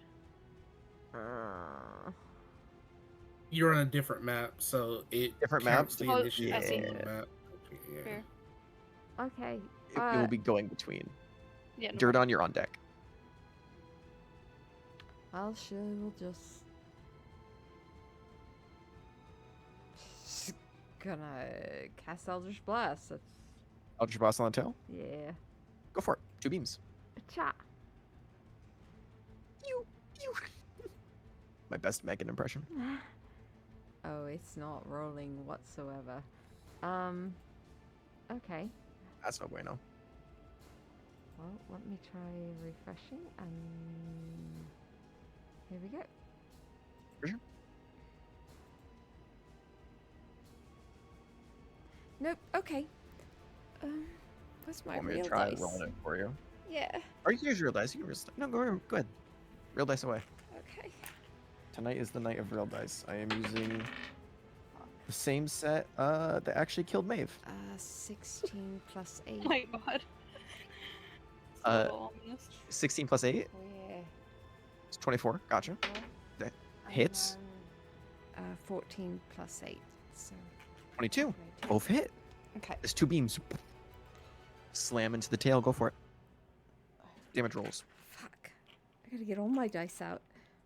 What's my D10? 2d10 plus 10. 10. That. Wait. Is that 10 or is that 12? That's 10. Time for me to pull out the calculator.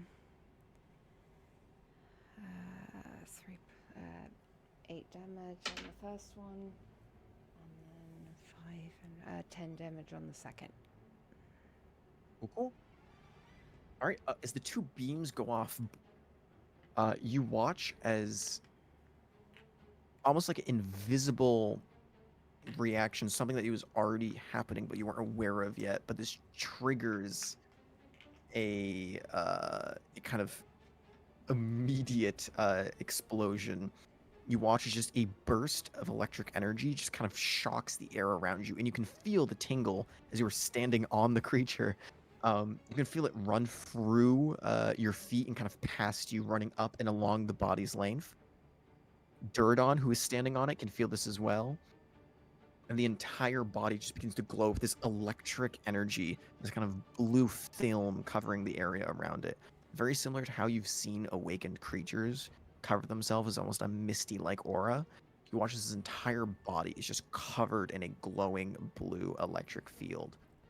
And you watch as the damage that you dealt hits something. You don't know how effective it is. Fuck. End of the turn. Duradon. You are on the body. You can feel the current begin to activate. You are currently the only one that is actually standing on the midsection by yourself. What would you like to do? There are spikes along the mix section, right? Correct.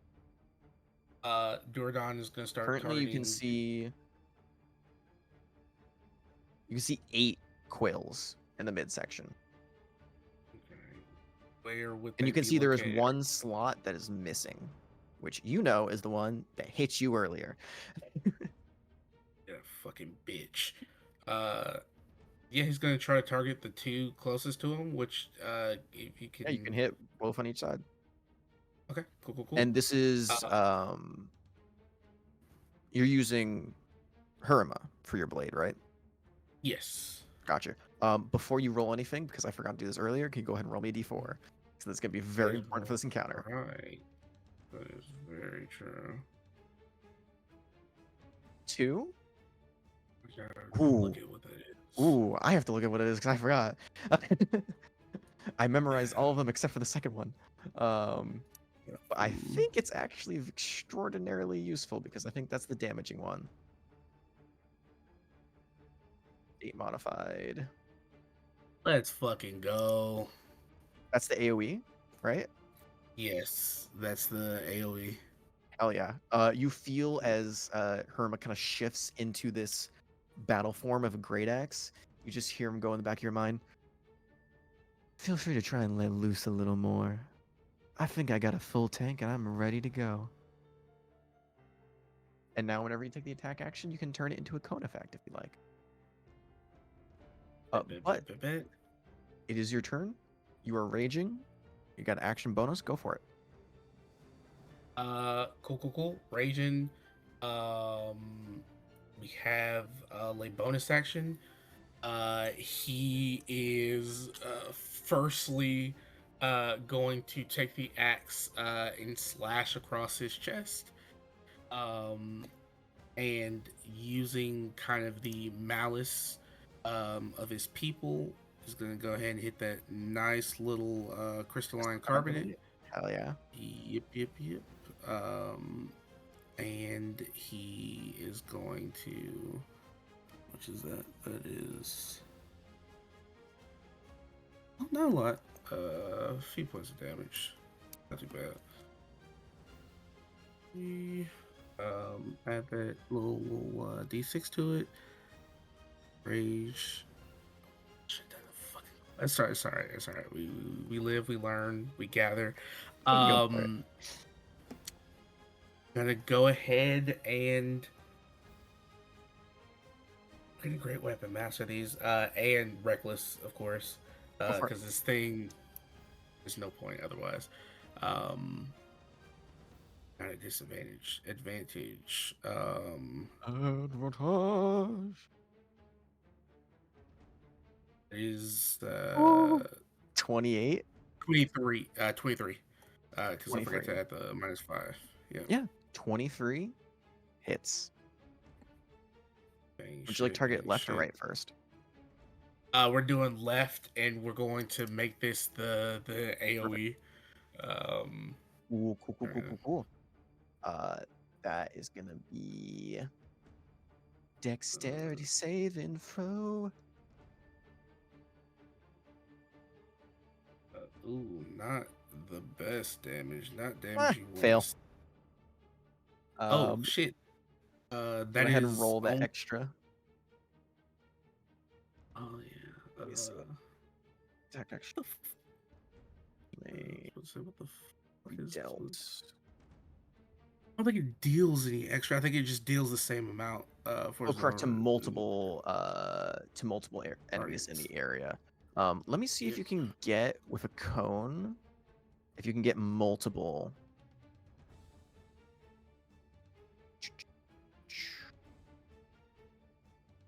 It's so big. I'm so sorry. Yeah, you might want to make that just a normal attack then. Well, each time I use it, it increases the consecutive range, so I would have to do it anyway. If you want to, you can, but this you wouldn't be making the attack roll. You'd just be making them have a dex save. But a part of you, one of your Choose one of your weapon okay. attacks. It's in replace of it. Yeah. Gotcha. So if you want, you can make your first one the dex save. Yeah. And that is unfortunately only going to be 25 points of 25 points of damage? Yeah.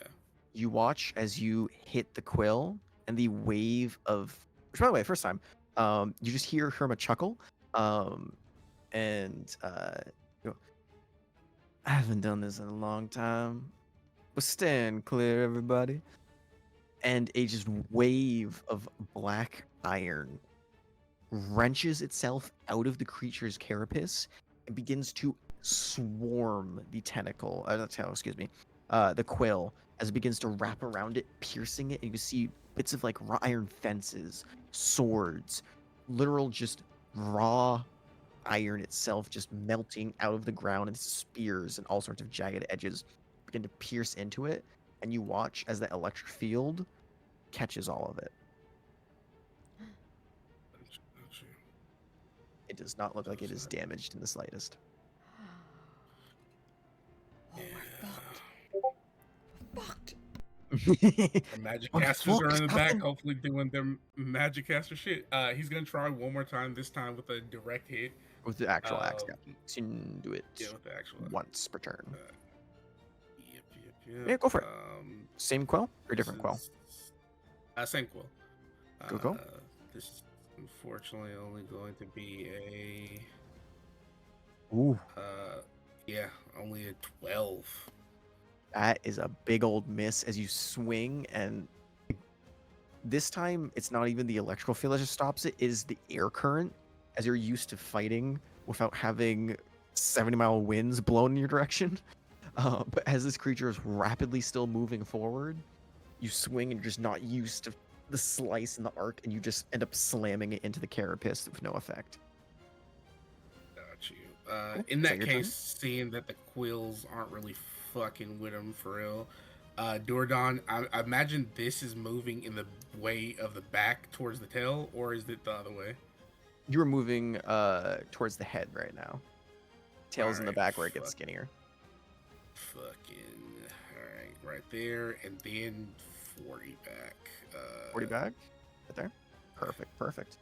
Alright, is that your turn? That does. Yes, yes. Hell yes. yeah. Mammoth. Go back to you. I like changing between battle maps. Mammoth, that is you. I forget what my thing's called. Hold on. Oh, never mind. Okay, yeah. So we're gonna use our action to use the somber ability. Okay. And everybody within 10 feet gets let me do the math. 5 extra damage to all their. Ooh, a bonus of +5 to all damage rolls. And it's a 10-foot radius, you said? Yeah. Just not rolls, just straight damage Here we go. 10-foot radius of what? Of you? of myself. Yeah. Okay. Front within Mammoth. Ah, that's such a bitch that it doesn't show up on the Varnak. It is if or when you move out of it. But right now it is just the Quetzalcoatl, you, and Xyrus that benefits from it. Okay. And then Bonus action? we're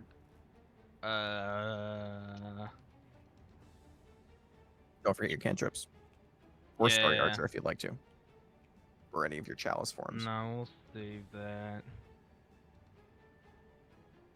I guess we'll try to frostbite the tail. Is it within 60 feet? I assume. That looks like 60 feet. I believe so. Yeah, it's in 40 feet of you. Okay. Frostbite, you said? Or it's a con save. Con save. 16. Ooh. Not favor 16. Mm-hmm. Hold on a minute. I rolled really low. I have to go back and look see if it's proficient in it. It is. That is that's a 17. Yeah. Just barely passes. And sadly, there's no secondary effects on that. Yeah. But that That's is my turn action, bonus action. I assume you're staying on the Quetzalcoatl then? Yeah. Cool. Duradon. In your head, kind of simultaneously, you hear it, and then you hear the warning as you run across the carapace, and where you landed felt like carapace, but as you kind of like stop running for the moment and you're kind of getting ready to continue sprinting, you hear a ting, and where your foot falls doesn't feel like the same armored body that you landed on previously. Because you have such high passive perception, for a brief moment before it happens, you hear what sounds like the rolling of wheels and muffled voices. Hey, fucking aura on the thing. And you don't actually see it, but you just hear Herma go, "Oh fuck, Duradon dodge." And you look down just in time to see a hatch open up and see that you are point blank range with a cannon barrel. What's your AC again? It is 15. Cool. They would normally have advantage because it is from hiding, but because you're at close range, it's disadvantage, so it's a straight roll. Welcome to the shit show, motherfuckers. I'm sorry, this- I missed all of that because my computer died. I'm so sorry. Oh, did you miss the description? I did miss the What's description. the last thing that you heard? The last thing I heard was Duradon. Computer died. Oh no! Okay, so Duradon, as you end your turn and you're in the mid-run, you hear a ting as the ground / carapace that you step on doesn't sound the same as where you landed. You hear the sound of rolling as if something is approaching. And Herma shouted out at the last second, "Fuck, Duradon, move," as a hatch opened up beneath you, and you are now point blank range with a cannon barrel. And you also heard muffled voices. Oh, there's something inside. There are people to murder? Oh, this is even better. And there's also a 24 to hit you as a cannonball hits your chest. Oh, that's fine. Go for it. Turtle has been hit with a lot of things, but I think this is the first time you've been hit with a cannon first point blank. That is... Oh, God. Oh, God. 35 points of bludgeoning damage. Halved down to 17 points. As the cannon barrel just blares and you are hit directly in the side of your chest with just a cannonball that, because you're in raging form, normally it probably would have gone through most people, but it just reflexively, with the potion of strain and the oil of slipperiness I'm gonna flavor in, just causes it to slide right off of you and just, it bounces and it's a painful fucking bounce, but it could have been a whole lot worse. Also, you watch as climbing out of the hatch, a bunch of masked men begin to rapidly surround you. Normal humanoid forms wearing simple clothing, kind of bandanas and hoods covering their faces.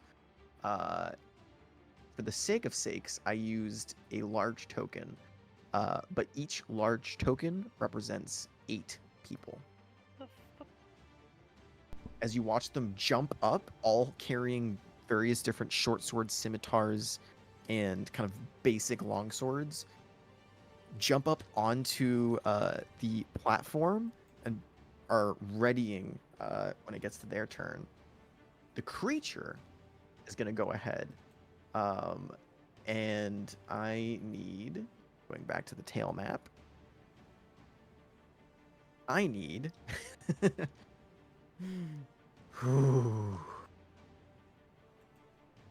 Kipley, I need you to go ahead and make me a Constitution saving throw. And Ooh. Mustang, what is your AC? Low. 4? Ooh, you want to keep that? No. You can use your inspiration if you like. Okay. Go for it. Yeah, that's better. 18? Yeah, that just beats it. You feel this like rapid shock, and your entire body tenses up for a moment, but you just grit your teeth and power through. It would have been a very devastating stun. What was your AC, Mustang? 15. Well, that's a 16 on the die, so that doesn't matter. You watch as the tail begins to rapidly go towards you, spinning in your direction. Luckily, not at the mount, but at you. And that is going to go ahead and be... Go ahead and look and make sure I'm using the right dice for this. Oh yeah, that's the big boys. Oh, well, it's a big boy, but it's only a 1 on the dice, you lucky motherfucker. 9 plus 5, so that's 16 points of bludgeoning damage as the tail Yikes. thwaps you and kind of impacts against your chest. I need you to make me a strength saving throw. Strength saving throw. Mm-hmm. Okay. Yes, ma'am. I crit failed. Crit fail? Cool. Ooh. I made so much fun of you previously for choosing to have a Pegasus. This is the only reason that you are alive right now.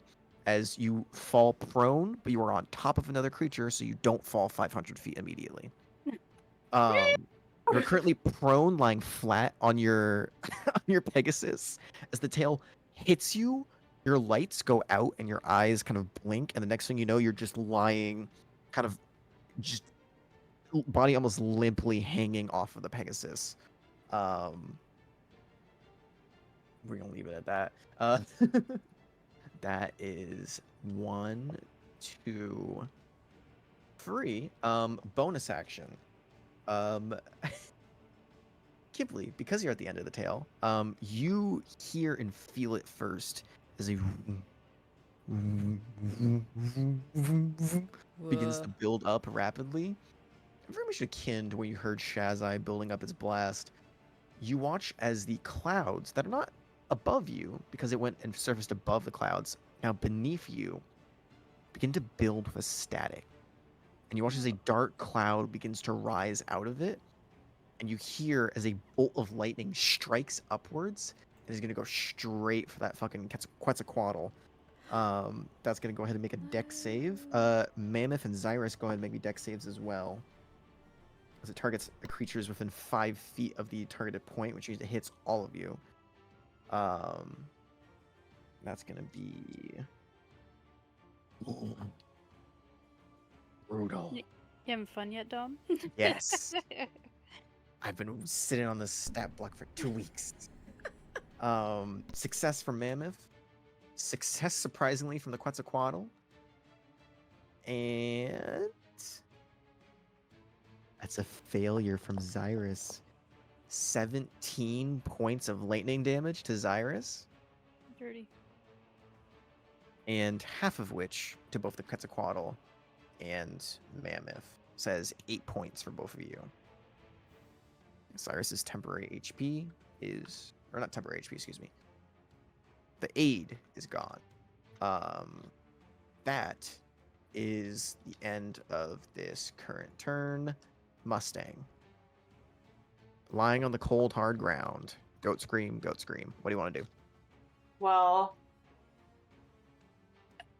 I'm gonna sit up with half of my movement. Mm-hmm. Um, See the Pegasus kind of rearing back as you catch the reins once more. Sweet. He's gonna kind of pat the horse on the neck and be like, "I knew you'd do me right." Before he recollects himself and remembers that only very powerful spells and explosions can blow the tail off, and lucky for him, he has a spell that is a powerful explosion, and he's going to cast Fireball. Oh, Kipley, make me a dex. No, I'm kidding. What level? 3rd level? Yeah. Gotcha. Go ahead and roll damage. That is a 2 on the die, so its bonuses don't matter. That's gonna be full damage. Go ahead and roll 8d6. Fireball. 28. Fireball. Boom, boom, boom, boom.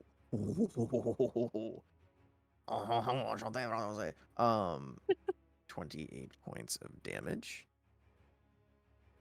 You watch as the tail erupts and this blackened, spreading burn mark immediately covers the carapace of, I assume, like the very tail end of the tail. The very end of the tail, I assume, is where you're fireballing. As long as it doesn't hit Hipley and it looks weak, which it looks weaker at the end of the tail. So yeah, I'll say the end of the tail. Yeah. Well, you got a good ass range that you can hit on that without hitting anyone else. You're good. Cool. You watch as the electrical field is still holding fast for the moment, but the damage has definitely gone through, unlike the previous attack from Duradon. Okay. Anything else? That is your action. You still got your bonus, and if you like, you have your movement speed for the Pegasus. Yeah, we're gonna get there. I definitely got to get out of the way of this tail. That was scary. I think bonus action. Let's see. I guess we're gonna use our movement. Let's see how far we can get. 90 feet, you can go basically anywhere. Okay, we're gonna do probably, yeah, over here, and think. And as we fly by, we're gonna bonus action give a bardic to Mammoth. Oh yeah, Mammoth, get that D8 Bardic Inspiration written down. And it's at the end of your turn. That is the end of my turn. Duradon, you have a whole bunch of new friends, and it is your turn. What are you doing? You are Duradon technically surrounded at the moment. He's about to make living their problem. His continued existence should be a bane to them. Duradon is going to activate his Eldritch Claw tattoo. It's a bonus action. Hell yeah. As a bonus action. And this time around, you now hear Herma going into your head and saying, I think it's time to remind them who you're wielding, Duradon. Um, Make me is he proud. asking to say the oh no, okay, he's just telling me to nut the fuck up. Okay, cool. Yeah. cool. Gang shit. Yeah, Duradon's about to unleash on these people. He wasn't expecting people, but they maybe should have been expecting him. Cool. Reckless. Because they hit him really fucking hard. Yeah, you got That hit is by a going cannonball. I would assume that is so. going to be a. Did everything roll properly for that? Uh, 6 plus 3 plus 1. Yes. is it did. minus 5 in there? Yes. At least the So it idea was is, yeah. plus 4. Yeah. 20 That'd be to 18 hit. or 20. Yeah. 20 to hit. Or you're sorry, no, 20. 18. You're 18. Either way, both hit. These Okay, guys are cool. not heavily armored. You can see, shit. not even all of them are wearing like beat up leathers. Some of them are just wearing straight cloth. They do not look like they are heavily armored. And I do have to ask, for the sake, just because it's fun, lethal or non-lethal, because it is important in your case. Lethal. These fuckers just hit him with a cannonball. Oh, This is sure. lethal. Fuck their living. Yeah, go for it. Living is a permission that I've revoked. That's only Your going to breathing be rights have been revoked. Ooh. Pterodon. 36 Jesus points Christ. on the first one. With the first strike, you watch as Duradon with the Great Axe, one strong whip and arc, you cut 3 men down. This is a swarm. It's technically a swarm. And it's a lot of freaking damage. So that's the first attack. Uh-huh. Second attack, same shit, different day. That is a 20 to hit. Yup. That is only going to be Jesus Christ. 18, 37. 37 points of damage. Mm-hmm. Cool. So Duradon, Mhm. 8 men jump up. In 6 seconds, there is only 1 left remaining. Excuse me, there's only 2 left remaining. One Cool. is on the brink of death, and the other is untouched. You've I'm killed going. 6 people in less than 6 seconds. Let's go ahead and up that ante real quick. I'm gonna go ahead and spin 3 runes. Oh, rune points are not active. Oh, they're not That active. is- Cool. No. Okay. We were deciding between runes in your system. We haven't tried that yet. My apologies. Then that is my turn. Then. You do, however, just feel the satisfaction from Herma grow after each kill. Sadly, because this is a swarm type enemy, you don't get any bonuses yet, but I have a feeling they're soon to fucking come. They are tied with initiative on 7 on Cyrus. Their dex was higher. So the 2 guys remaining are gonna try and attempt to attack you. Actually, you know what? One. So the 2 guys remaining are gonna attempt to attack you, but I said it in a really sad tone because they're all dead. One of them's gonna dip back down. Both of them are gonna dip back down. And you can attempt, if you would like, to take a reaction on one of them. Sure. I will go ahead and because I've already done my crystalline carbonate. Make a reaction attack. No, all out, etc., etc. That's only going to be a 28 to hit. 28 to hit, for sure. Yep. One of them drops dead, no matter what. That is 34 points of damage. Cool. One escapes taking the disengage action. The other, who just tried to dash,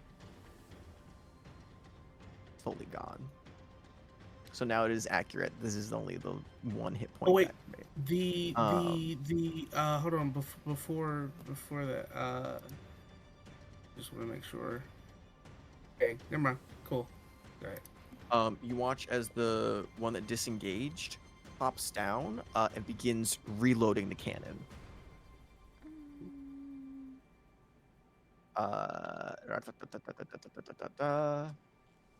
You also hear, as I'm not gonna do it right now, as it's late.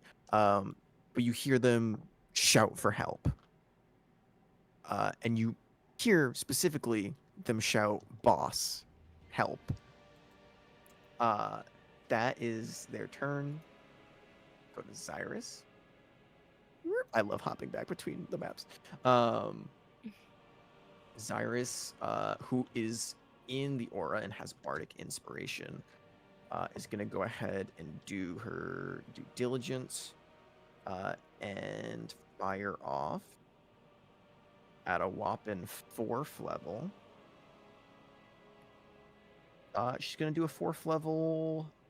Oh god, does she want to bank it on a... She has bardic inspiration, sure. She's do a 4th level guiding bolt. So potential 7d6 coming in hot. Blech, that didn't work. Bob. Not currently recognizing sidebar. Cool. Well, I will roll it with physical dice because D&D Beyond has said fuck you. That is 8 plus... I think Zyrus' modifier is plus 8. She's going to go ahead and burn a bardic inspiration because 18 does not hit. 6. Okay. Me not wasting my 4th level spell slot. Cool. That hits with a 24 for 7d6. And I hate my life because D&D Beyond has suddenly decided to stop working. 29 points of radiant damage and advantage on the next Can attack. I change that? 29 to 34 because 34 is bonus with your plus 5 damage, which is actually very important because that helps break past the secondary barrier. Can I change the D6 to a D8? Oh god. Let me go ahead and read off that ability again. What is it called? I think Pillars of Destruction Creation, right? Yeah, it's all the way at the bottom.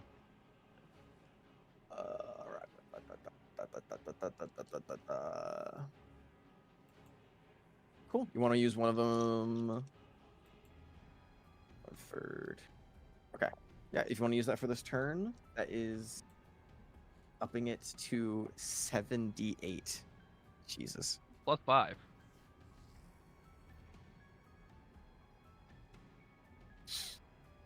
$35. Yeah. Hell yeah. Just that little bit of extra. Well, actually, yeah. Plus 1 extra damage from 1. before. Eh. But we take it. Plus 35 points of damage. You watch as the bolt of kind of blue radiant energy striking the tail impacts. Tail begins to glow. A secondary color is the next attack, has advantage on it. But you also watch as the barrier begins to fizzle slightly. Doesn't drop immediately, but you watch as it's beginning to wane with each spell cast. That is Zyrus' turn. Risa, that is you. Let's go back to the torso.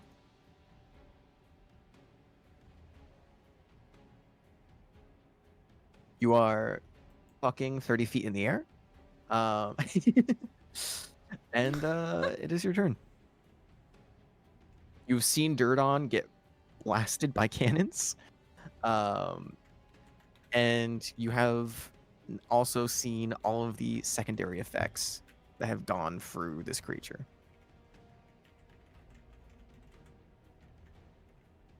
I'm sorry. You broke up there. Probably didn't hear that you addressed me, but it's my turn. Oh, then, sorry, isn't it? yeah. No, I I just heard- said it is your turn. You're 30 fucking feet in the air, as Yeah, I previously heard what you were described. saying about Durdon. Yeah, and I guess saw everything that happened with Durdon, correct? You saw the How many- cannon go off, and you saw all of the men jump up, die, then- and then you saw one of them escape back down. A lot of them. So there's nobody left on top. There's no one left on the surface. Duradon legitimately killed 7 people.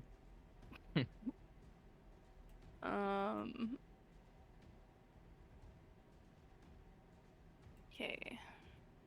Then I'm gonna fly over above him right here.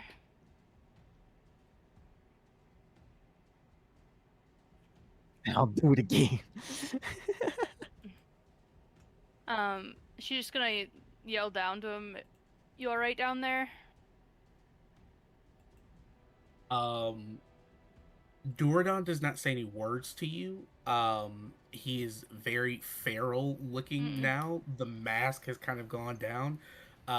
Telepathically, however, you hear, I feel great. I would like to rage. Well, I'm gonna catch up with the others then. And then she's gonna move the rest of her distance, I guess, with the dash action another 30 feet. You're gonna dash To the tail. 30 feet? The berm should be 50 feet slide speed. Sorry, sorry. Okay, I moved. You're right. I moved 30 feet, so I'll move the rest of my. Gotcha. So 20 feet will get you to the end of the tail. Do you want to dash to get to the actual tail? Yeah, that's good. Let's get as close as I can to the other guys. Okay. So we're gonna move you to the top right here, just in case you decide to come back. And then we're gonna whoop, whoop, whoop, whoop on here, and you will be coming out right here. So from here, you can move an additional 40 feet. And right down there. Close up to Kipley there. Right here? And yeah. Cool. I As long assume as you we're want to keep the 30 feet above them? Yeah. Gotcha. And bonus action, make me some bones. Bonus action makes bone. This is a weird place to make bones, but I got one job and I'll do it. The armor becomes liquid and covering your body once more and hardening into the bone armor. Hell yeah. Is that your turn? Yes. All right. As we get to this point, I will ask, it's 12:38 in the morning. How are we feeling? Would you like to do one more round, or would you like to suspensefully leave it here? I'm good for another. Yeah, same. Uno mas? Gang. All right, Kipley. We go to you. Standing on the tail still. Yeah, she's only really good at one thing. She's just gonna Eldritch Blast it. Go for it. Real quick. Why does this not work? Alright. Oh, fuck. Oh, God damn it. I like to imagine that's actually Kipley standing on the top of the thing. Just be like, fuck! Eldritch Blast! Work! 14 on the first. 14? Oh, Misses. God damn. Yeah, no, she misses both. Was it lower than a 14 the second time? Yeah. Both blasts, unfortunately, slamming into the side of the creature, not actually impacting. But because you are shifted, do you want to stay on the surface or do you want to fly anywhere? No, her fly speed's really not that great. She's gonna stay on it. Staying on it? Oh, why you say it like that? Because I gotta. Actually, yeah. I might have done oops. That's my bad. Okay. Hell yeah. End of your turn then. That's Mammoth. I accidentally gave Jared 2 turns. It's like you acted twice pretty quickly, huh? That was weird. I forgot to delete the previous Duradon initiative roll. That's my bad. It's fine. We'll just have the enemies go twice. I'm kidding. Okay, we'll go ahead and shift into Archer. Oh, Kipley, I apologize. You were making attack rolls. Advantage was up because of Guiding Bolt. So those 2 rolls would only be 1 attack. So go ahead and roll me 1 more Eldritch Blast. Oh, fuck. Sorry. Just in case. Nope. Nope. Oh damn. 15. I'm so sorry. Yeah. Continue. I'm trying to be the ringer in your corner. Ma'am, if that's you. Yeah. So we'll bonus action, starry form archer, wherever the Mhm. fuck it is. We'll do that later, and then we'll action throw a first level guiding bolt. Targeting the tail. Yeah. Go for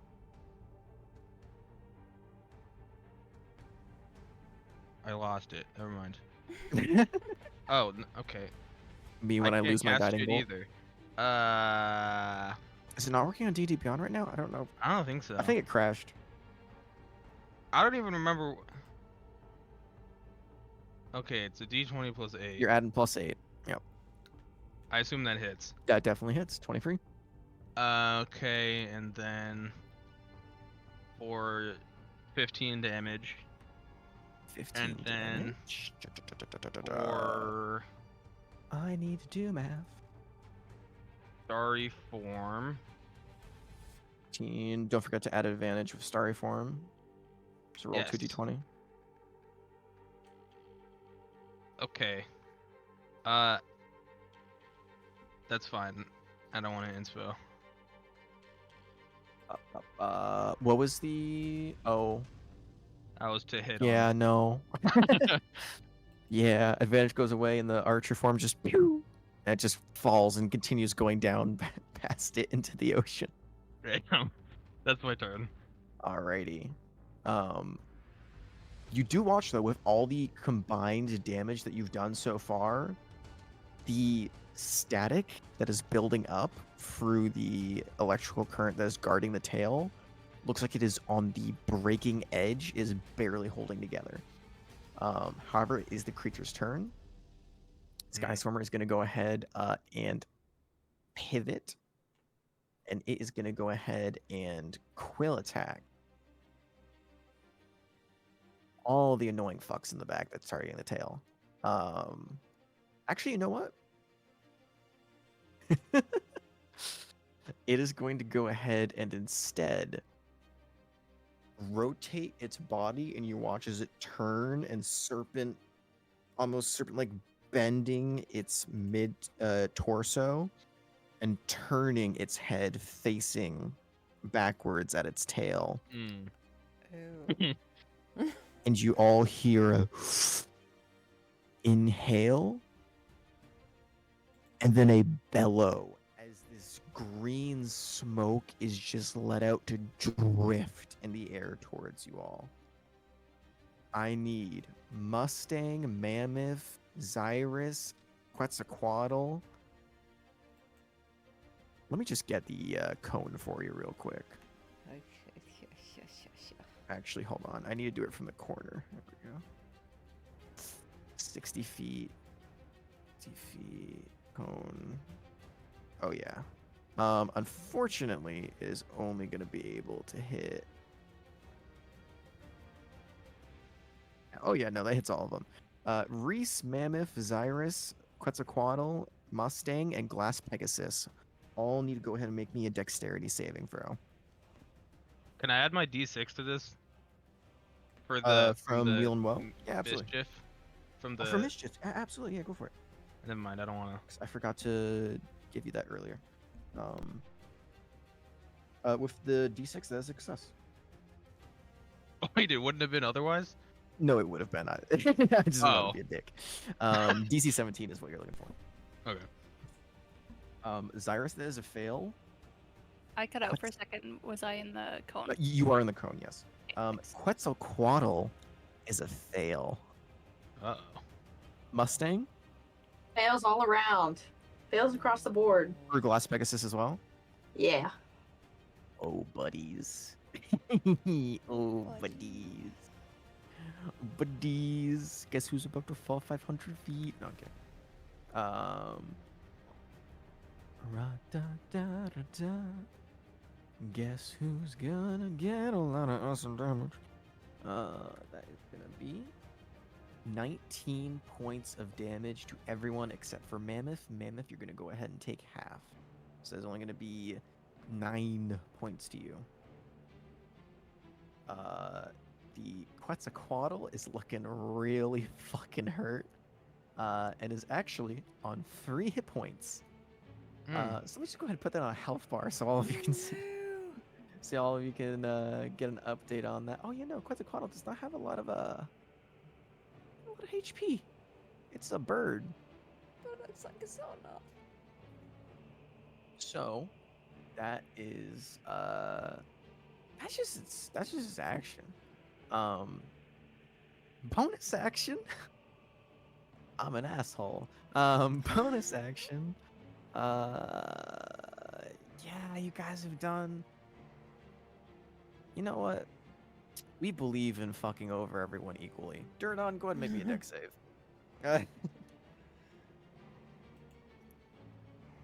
We're an equal opportunist asshole here. But why would you choose this thing that you're currently doing? Because I love you. A 21 plus a D4.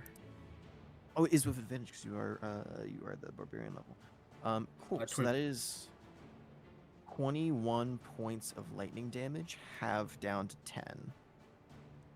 As a lightning bolt strikes where you're on, you jump fast enough that you get off the metal before it rebounds back at you and electrocutes you for a second time.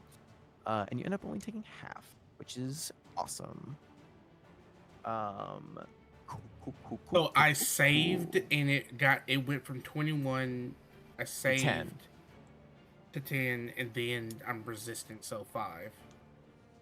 It was 21 lightning damage. You saved 10, and then to 5 because you're resistant. Yes. Yes. Cool. I apologize. Didn't do that math in my head. Cool, Can I use my reaction? What for? Hellish Rebuke! Hellish Rebuke? Hell yeah.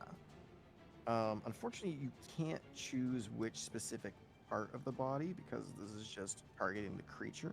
But damage can still be done. What level are you looking at? Just first. First? Cool. That is a I'm spitting on 19. 19 on the die. Not 19 on the die, that's the 19 overall. But go ahead and roll me the fire. It would be 6 points of fire damage. Is that already Spit half? on you. Yeah, it's already half. Oh, buddies. Okay. You do spit on it, and you don't know whether the creature felt it or not, but you'd like to think so. Cool. And then the creature is going to go ahead and end its turn there. But because I did miss those guys last time, Kipley. Yeah. You don't hear an explosion of a cannon, but you do see trapdoors open as well. As hopping onto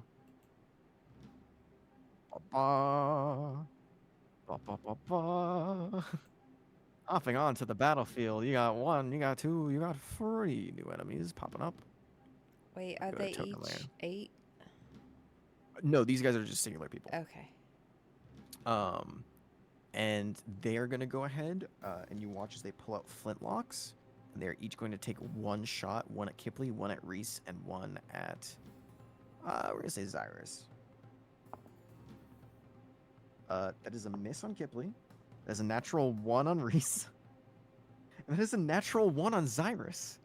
These guys, oh man, my poor baby boys. They are not doing hot.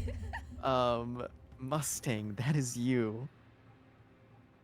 As you watch these 3 people pop up from little compartments, pull out flintlocks.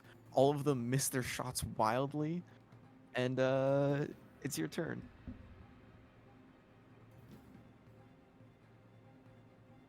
Oh God, show mercy. They're but boys. Good night, Caitlin. Oh, good night, Caitlin. We're probably Yeah, gonna be guess. ending it after this round, anyways. Yeah, for sure. I'll talk to you guys later. Good night. See you soon. Bye. What are you doing, Mustang? Fireball. Fireball? Oh God. Oh, you devious dog. Wow. Where would you like to put it? Uh, You wanted to get. I don't think you can get both yeah, I don't safely. think I could get both. Let me see. No, you have to choose which one. Um, You want the front or the back? we'll probably get. When we say the flintlocks, they're like rifles, right? It is a flintlock pistol. Pistol. Okay, then we'll get the guy who's closer then, because I imagine the going for guy this that's guy? farther is probably at disadvantage of some Cool, kind. cool. Yeah. That is a dexterity saving throw from both the creature and from this guy. Oh my God! I'm changing dice. That's another natural one. No, these are good dice. Fuck off. Oh, That this is a is good one. I got 34 points of What the damage. fuck? 18 on the creature. So that is 34 points of damage, you said? Yes, I do say. I say. So the guy pops up, shoots at Kipley, and then turns into ash. The creature, you watch as the barrier that is covering its skin vanishes as you've met the barrier threshold. By then some, because that was 34 points of damage. Yeah. Yeah, you beat it by 18 points. And it vanishes. The electric current is gone for the moment, and the body is no longer humming. And you presume to be vulnerable. That is your action movement. Where would you like to go, if anywhere? Probably to the other side so we can't all Right get here? breathed again. And Gotcha. then for, let's see, bonus action. You know, I probably should have done that earlier, but I didn't. Okay. Where did I just come from? Am I able to give any of these to a bardic as I fly by? You can absolutely target Kipley or Reese with bardic information, bardic inspiration. You can give them I'll some give bardic it. information. Yeah, I'm going to bardically inform Kipley. Okay, go ahead and mark down that you have a D8 of bardic inspiration, Kipley. What are you informing me of? Did you know? Uh, 1 out of 10 sky swimmers. Hell yeah! Is that the end of your turn? It is indeed the end of my turn. Savage Hunter. What would you like to do? I will say, Durdon, you did see him close the hatch, but you know where the hatch is. I'm gonna leave the token there to represent where the hatch is, because he's gone underneath. But there is knowledge that there is a hatch that goes below now. But you also know that barrier is fucking gone. Duradon's gonna do some fucking wild ass shit. He's going to take his first attack and make it into the wave, and try to push it down, aim it downwards through the fucking thing into whatever is below. I will warn you, it is a barrier. It does have HP. Okay, gotcha. If you want, you can try and open it with one of your attacks first, if you want to save the cone for trying to get inside of it. But right now it is closed. Got you. So I would have the damage would have to be enough to deal through it. It'd have to be enough to break it. Okay, got you. Or I assume you don't want to, but you can use an action to just try and rip it open. No, use an action. That's too much action economy given to it. That's too much commitment. I have problems with those. Yeah. Yeah, no, we're gonna do it. I don't try know and how break much it? health. Yeah, I don't know how much Go for health it. this fucking thing has. But cool. All same shit, different day. Trying to break for a metal damn it. hatch. Same shit, different day. Same Right. shit. Hey, go for it, brother. Yeah. That is only going to be A 23. That misses. No, okay, that hits. It's a door, man. It was AC 15. Go ahead and roll damage. Would you like to know what you're gonna try and beat? Yes. Let me know what I'm You're trying gonna to be be a here. minimum of 30 hit points. Ooh. You're trying to break through iron. Let's see. That is only going to be yeah, enough.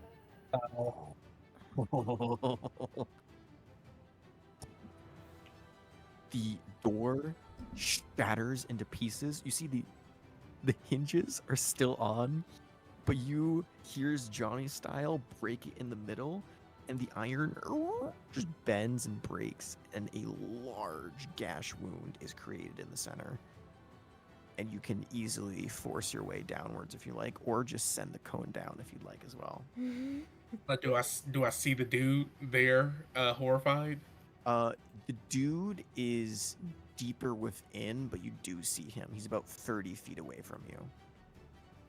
And you see he's actively using some kind of machinery in there that you were unfamiliar with. Looks like he's interacting with something in the wall. Got you. He is going to drop down like fucking God, I'm trying to think of the character, but he's kind of just ripping through. He's gonna drop down on some menacing shit, and get within 15 feet of this dude. Enough space to where he thinks, oh, he clearly can't reach me. And when I'm within 15 As feet, you approach, the guy for it. turns Mm-hmm. and is gonna go ahead and use his reaction to say, wait, please. That's his reaction. Okay. Duradon simply in reply is going to say, your luck has ran out, unfortunately. Fuck yes.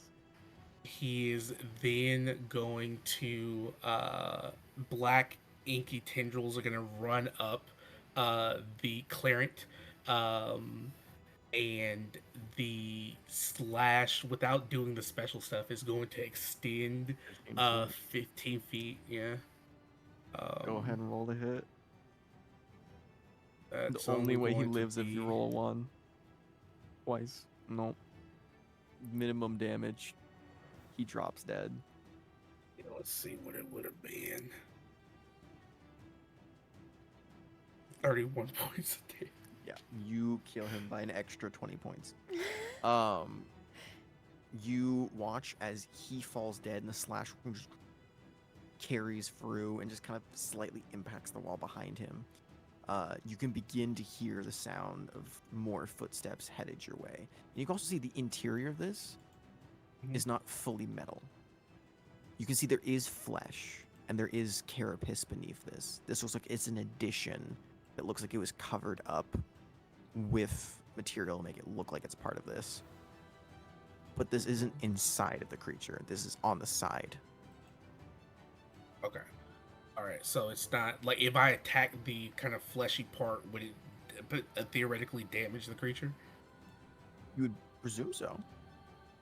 Cool.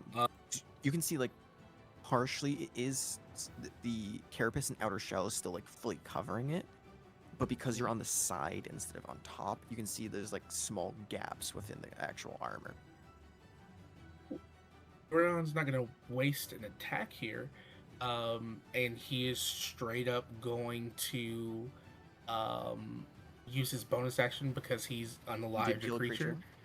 Unalived. Let's kill. Let's be so real.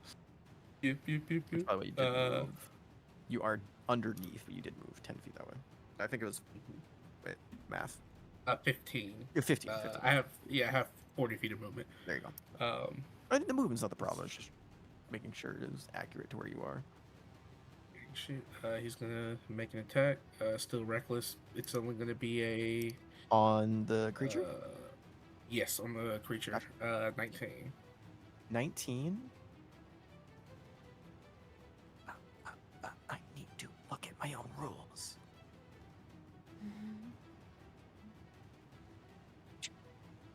The AC is normally higher, but when you're inside of this, it is 19. So 19 hits.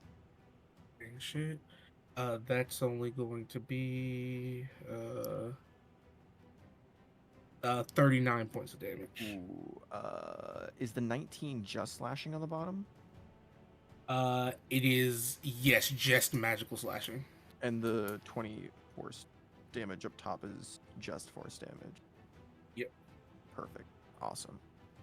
The force fully goes through. The slashing you feel is not fully effective. Gotcha. Cool. That is. I accidentally. Endordon is going to position himself not to be on the swiveling side of the cannon. No, So the that cannon's they still can't fully just... facing upwards. Okay, cool. No, it would take. You would presume it would take someone. It would probably take two people to reposition it back down towards you, even if it could swivel that way. It looks like it can swivel, at least from what you can see of the basic 23. It can swivel up and down, and they fully swiveled it up from its downward position. You don't know whether it could go side to side or not, but it is in a fixed point at the moment. Gang shit. Also, I will let you know the door at which you hear footsteps approaching is coming from the north direction of you, towards its head. Good shit. Man is a fucking menace. We go back to the tail. Xyrus is going to go ahead at a second level and cast Cure Wounds on the Quetzalcoatl, so that two people don't fucking die. That is 2d8. Ooh, not great roll. Plus it's non-healing damage. That is 10 points back to Quetzalcoatl. So it can maybe survive another one if it passes. And bonus action. She's going to go ahead and harness Divine Power to get back a spell slot. Cool. That is her. Reese was said to heal or buff if needed. When in doubt, Necro-Ray it out. I'm going to go ahead and have Reese Necro-Ray the tail, because the barrier has gone down and it is free game. So we are going to go ahead and 2 times in a row.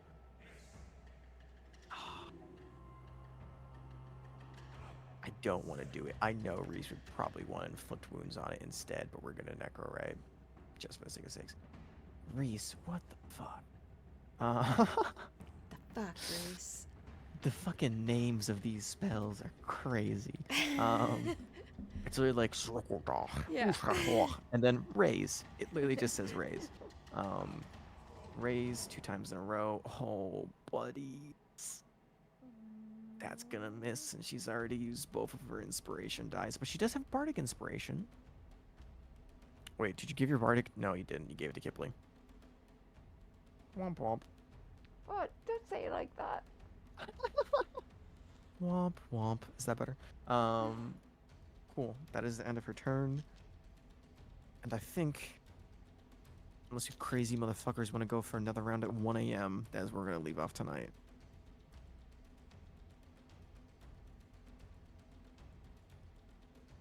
Yeah, that's fine. I think that's a Yep. good place after Caitlin has left us and the tail is now open and ready for business. There's a good place to pick up next week to see what the fuck you guys are gonna do with this. I haven't even Peace shown on the half Sky the shit Swimmer. this can do. I said peace on the Sky Swimmer and goodwill to men. Wrong. Violence on the Sky Swimmer and a whole lot of dead men. 8 dead men to be accurate. Excuse me, 9 if you include the incinerated one that you destroyed. He was. That's what he gets for trying to Oh, pull out a rightfully Glock on my so. friend. Yeah, rightfully so. They did, in fact, Han Solo shoot first. They just didn't realize that they were shooting into a fireball. And they also didn't realize that they were shooting into a fucking maniac who dealt over 80 points of damage with free swings. I don't know what to tell them, man. Don't try to spin the block if you're not ready to play with the Legos. Don't spin the Oh, block if you ain't ready for no. Mustang's clock. Oh, but yeah. Great job, everybody. Durdon went from wholesome to I'll fucking kill you so quick. Oh, of course. Say polar Duradons this session. And you guys got through the first mechanic. And you guys aren't fully dead. What's Durdon at? I'm curious, because you got fucked up early. Duradon is at 71 hit points. Out of a total of 105. Okay, not bad, not bad. I mean, it's only like 3 rounds in, but not bad. Also, Megan. What? I just saw the chat. I just saw the chat. Go deeper, Damn. Well, Herma would agree.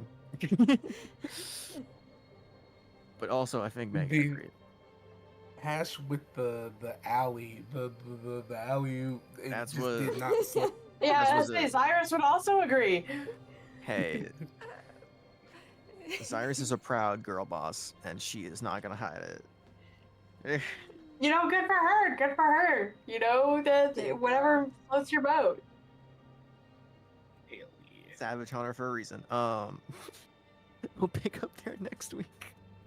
Thank you, Dom. This has been very interesting so far. I was not expecting for people to pop out of a giant monster. When I gave you the speculations that there were cannonball holes in those after Reese rolled a natural 20, I was hoping that a few of you would have an inkling. But then, and I'll shit you not, Durdon, I'll send you a screenshot. Actually, I can't because you haven't revealed all of them yet. But you landed on a normal piece of its carapace. But where you moved, you literally moved on the exact end of where the barrel was. Because I have marks where every single cannon is placed, and you move directly on top of the cannon. So I was like, I have to. Like, there's no reason of why I shouldn't do this. And then there's hatches next to every cannon, and they're not all gonna pop up at once because self-preservation. But the group that was on the cannon was like, "Why not?" And we found out of why you don't.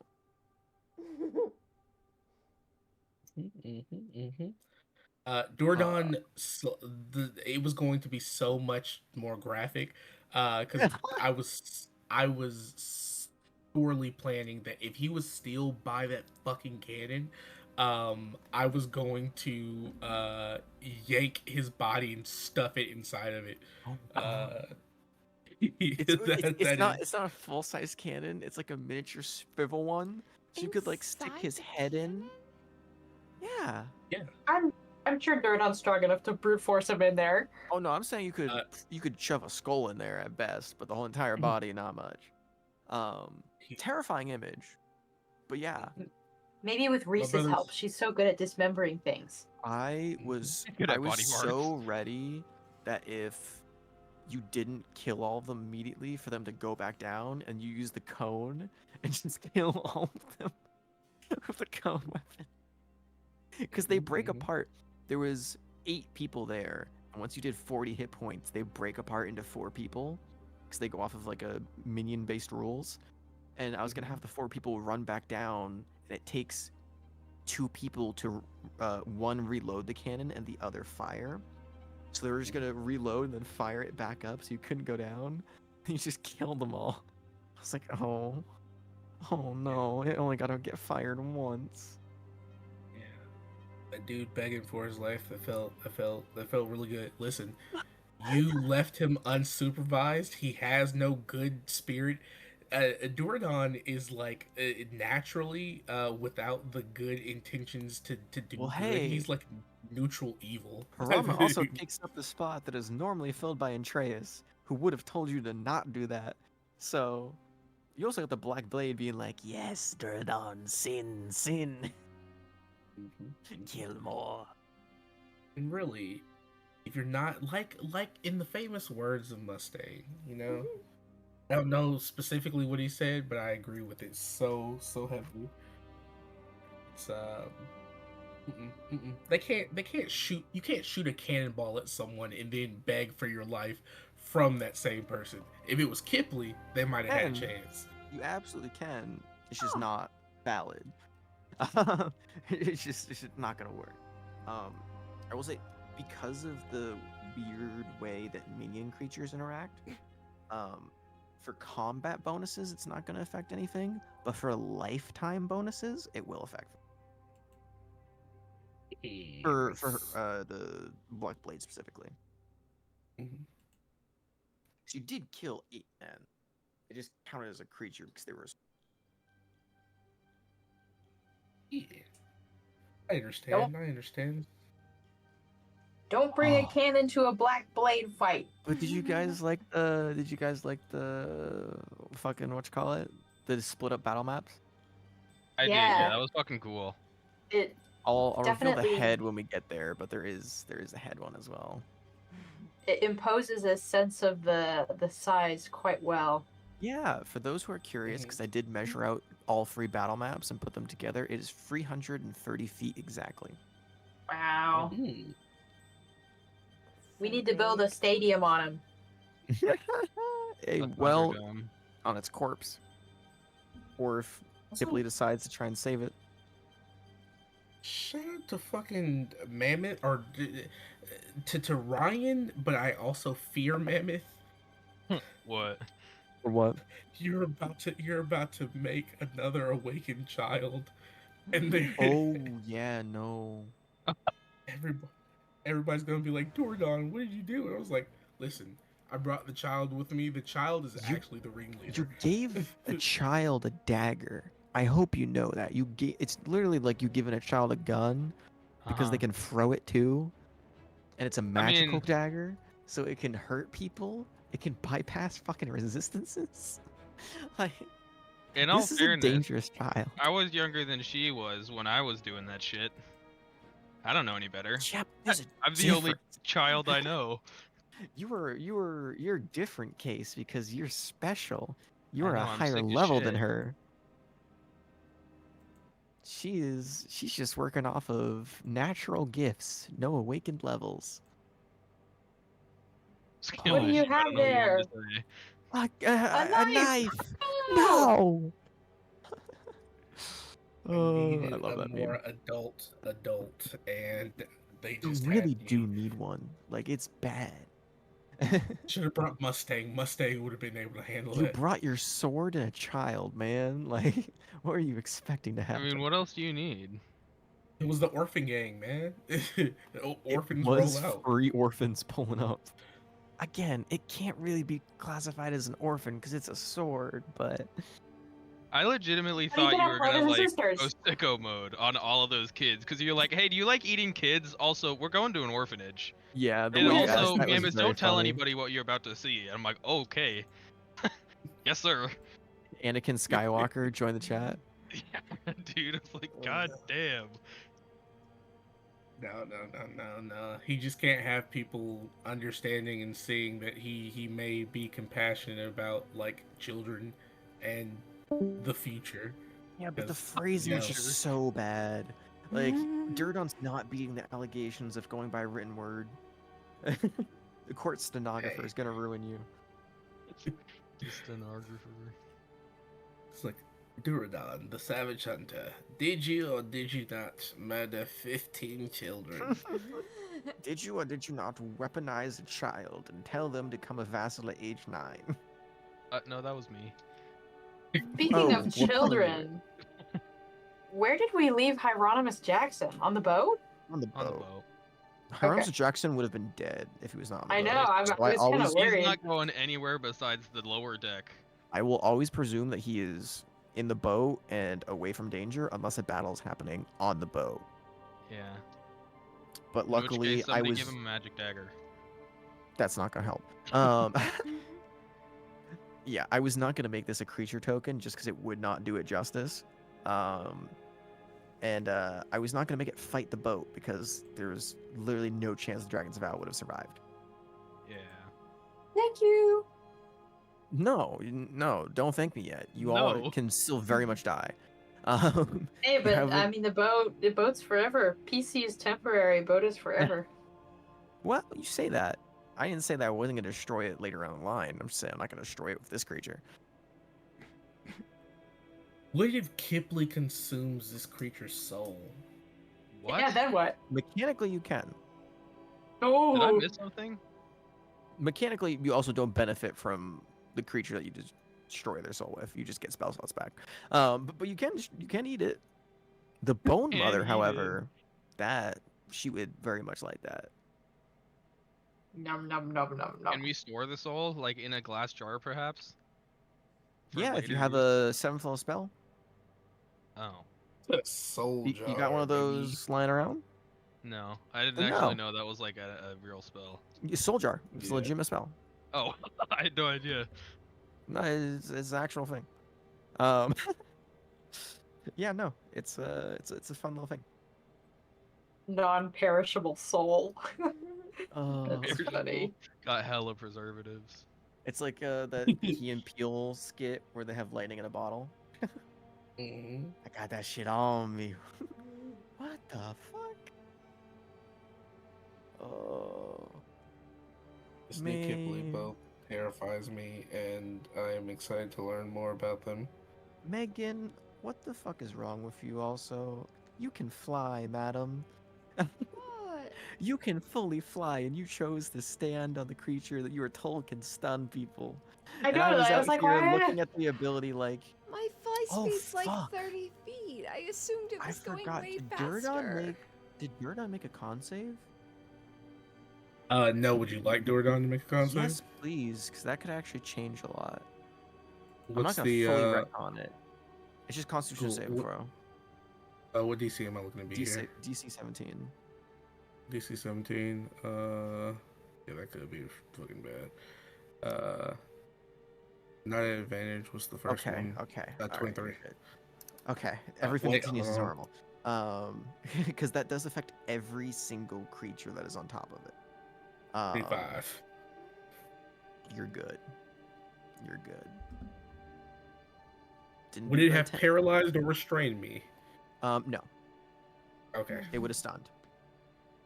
So you Okay. still would have been affected. Yeah. No, that was the entire point of getting rid of the quills, which you did a little bit out of order, unfortunately. But hey, you learn.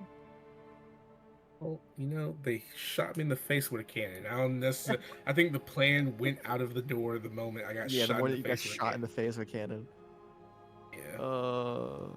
Like That was Mike so Tyson fun. The said. cannon to hit bonus, by the way, is not that high. It would have been so funny if it missed. It just went sailing past you, and they just closed the hatch. But It just it, oops, reload. it rolled a 16 on the die plus 6, so we got You know, lucky. Gang I got know lucky. you said that it hit him in the side, but you said it was coming from directly under him. So I imagine that, like in a cartoon, it shot up and hit the bottom of his jaw, and all of his like teeth shattered, and it made like a piano slamming noise. No, Dude, I imagine it so much worse. Of where it shot up, it hit his ribs, and because he's raging and because of his slipperiness on him, that it just went across his chest and just kept going. And some poor fucking seagull is about to eat shit. Steven the seagull. Fuck Steven the Seagull. Slippery. AKA known as Steven Seagal.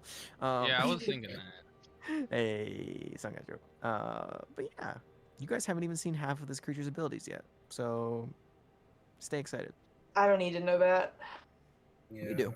You do.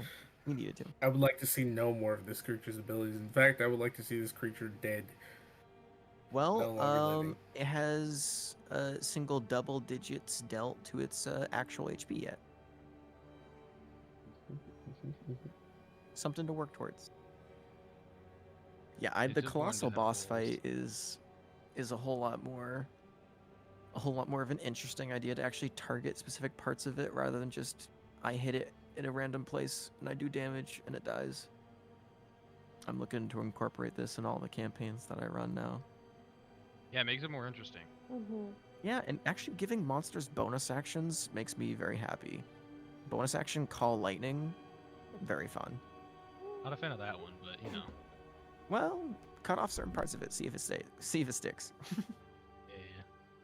I got that tail field demolition on lock. If you can get dirt on back there, it might go a little bit quicker. 'Cause I you know, just I have to said get he's- through all the tail hit points, but He's about to get a nasty gram from Mustang. a nasty gram. Yeah, he's about to get a nasty gram from Mustang. Oh no, what did I do? Is it a giant bullet? No, he just needs you to get over to the tail. Yeah, maybe stop the murder fest. Or And continue. really, realistically, he could fly over there and tell you, but God, I what a will waste just of time that say- would be. I will say, because it will have passed both of you, next session is going to be a birthday present, belated birthday present for both Ash and Jared, and I will say you're welcome now. Oh my God, what's gonna happen? I'm so curious. I am too. Dom spent 12 hours cooking, and Dom cooked. Oh my And that's all I God. need to know. I'm kicking my feet right now. Stop. Damn. Kicking my feet and shitting myself. Yeah, shitting and pissing and I don't know, everything all over the place right now. Oh, that's so cute. Oh, God. Like, did you say, oh, that's so cute? I know it's fucked up, but it is. That's so You cute. know You're it's pissing fucked up. yourself. You like that I'm juicing all over the place right now? Ew. Jesus. Worded. Did you call Hey, it what if freak? Ash Rios was Ash Freaks? You said that freak with a hard F. Fucking I Yeah. love our There was a hard F on that freak.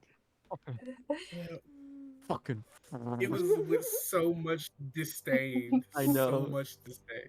Disgust. That felt like a mammoth saying freak. Yeah. Ryan just created the hard F. I feel like The hard that the hard F, man. Oh, God. I hope you know, by the way, I'm fully going to make sure that your actions have consequences. That child, something's Oh, going to happen. I'm counting on it. I need some mischief, dude. These numbers need to go up. You say mischief, I say... Is that just chaos? Well, First school stabbing. I'm saying no. someone's going to die. And that child is Oh, included no. in that list.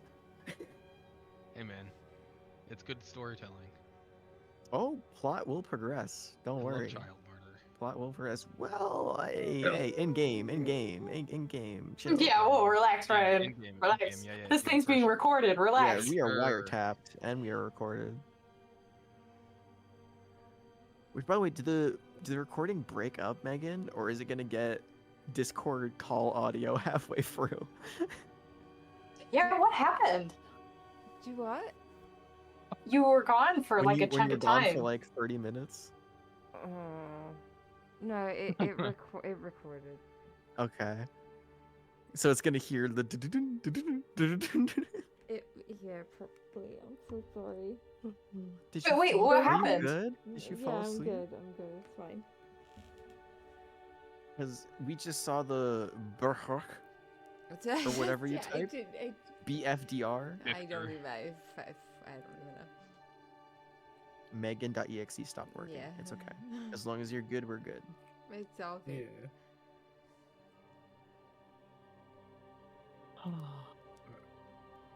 Well, good job, gang. We'll get back.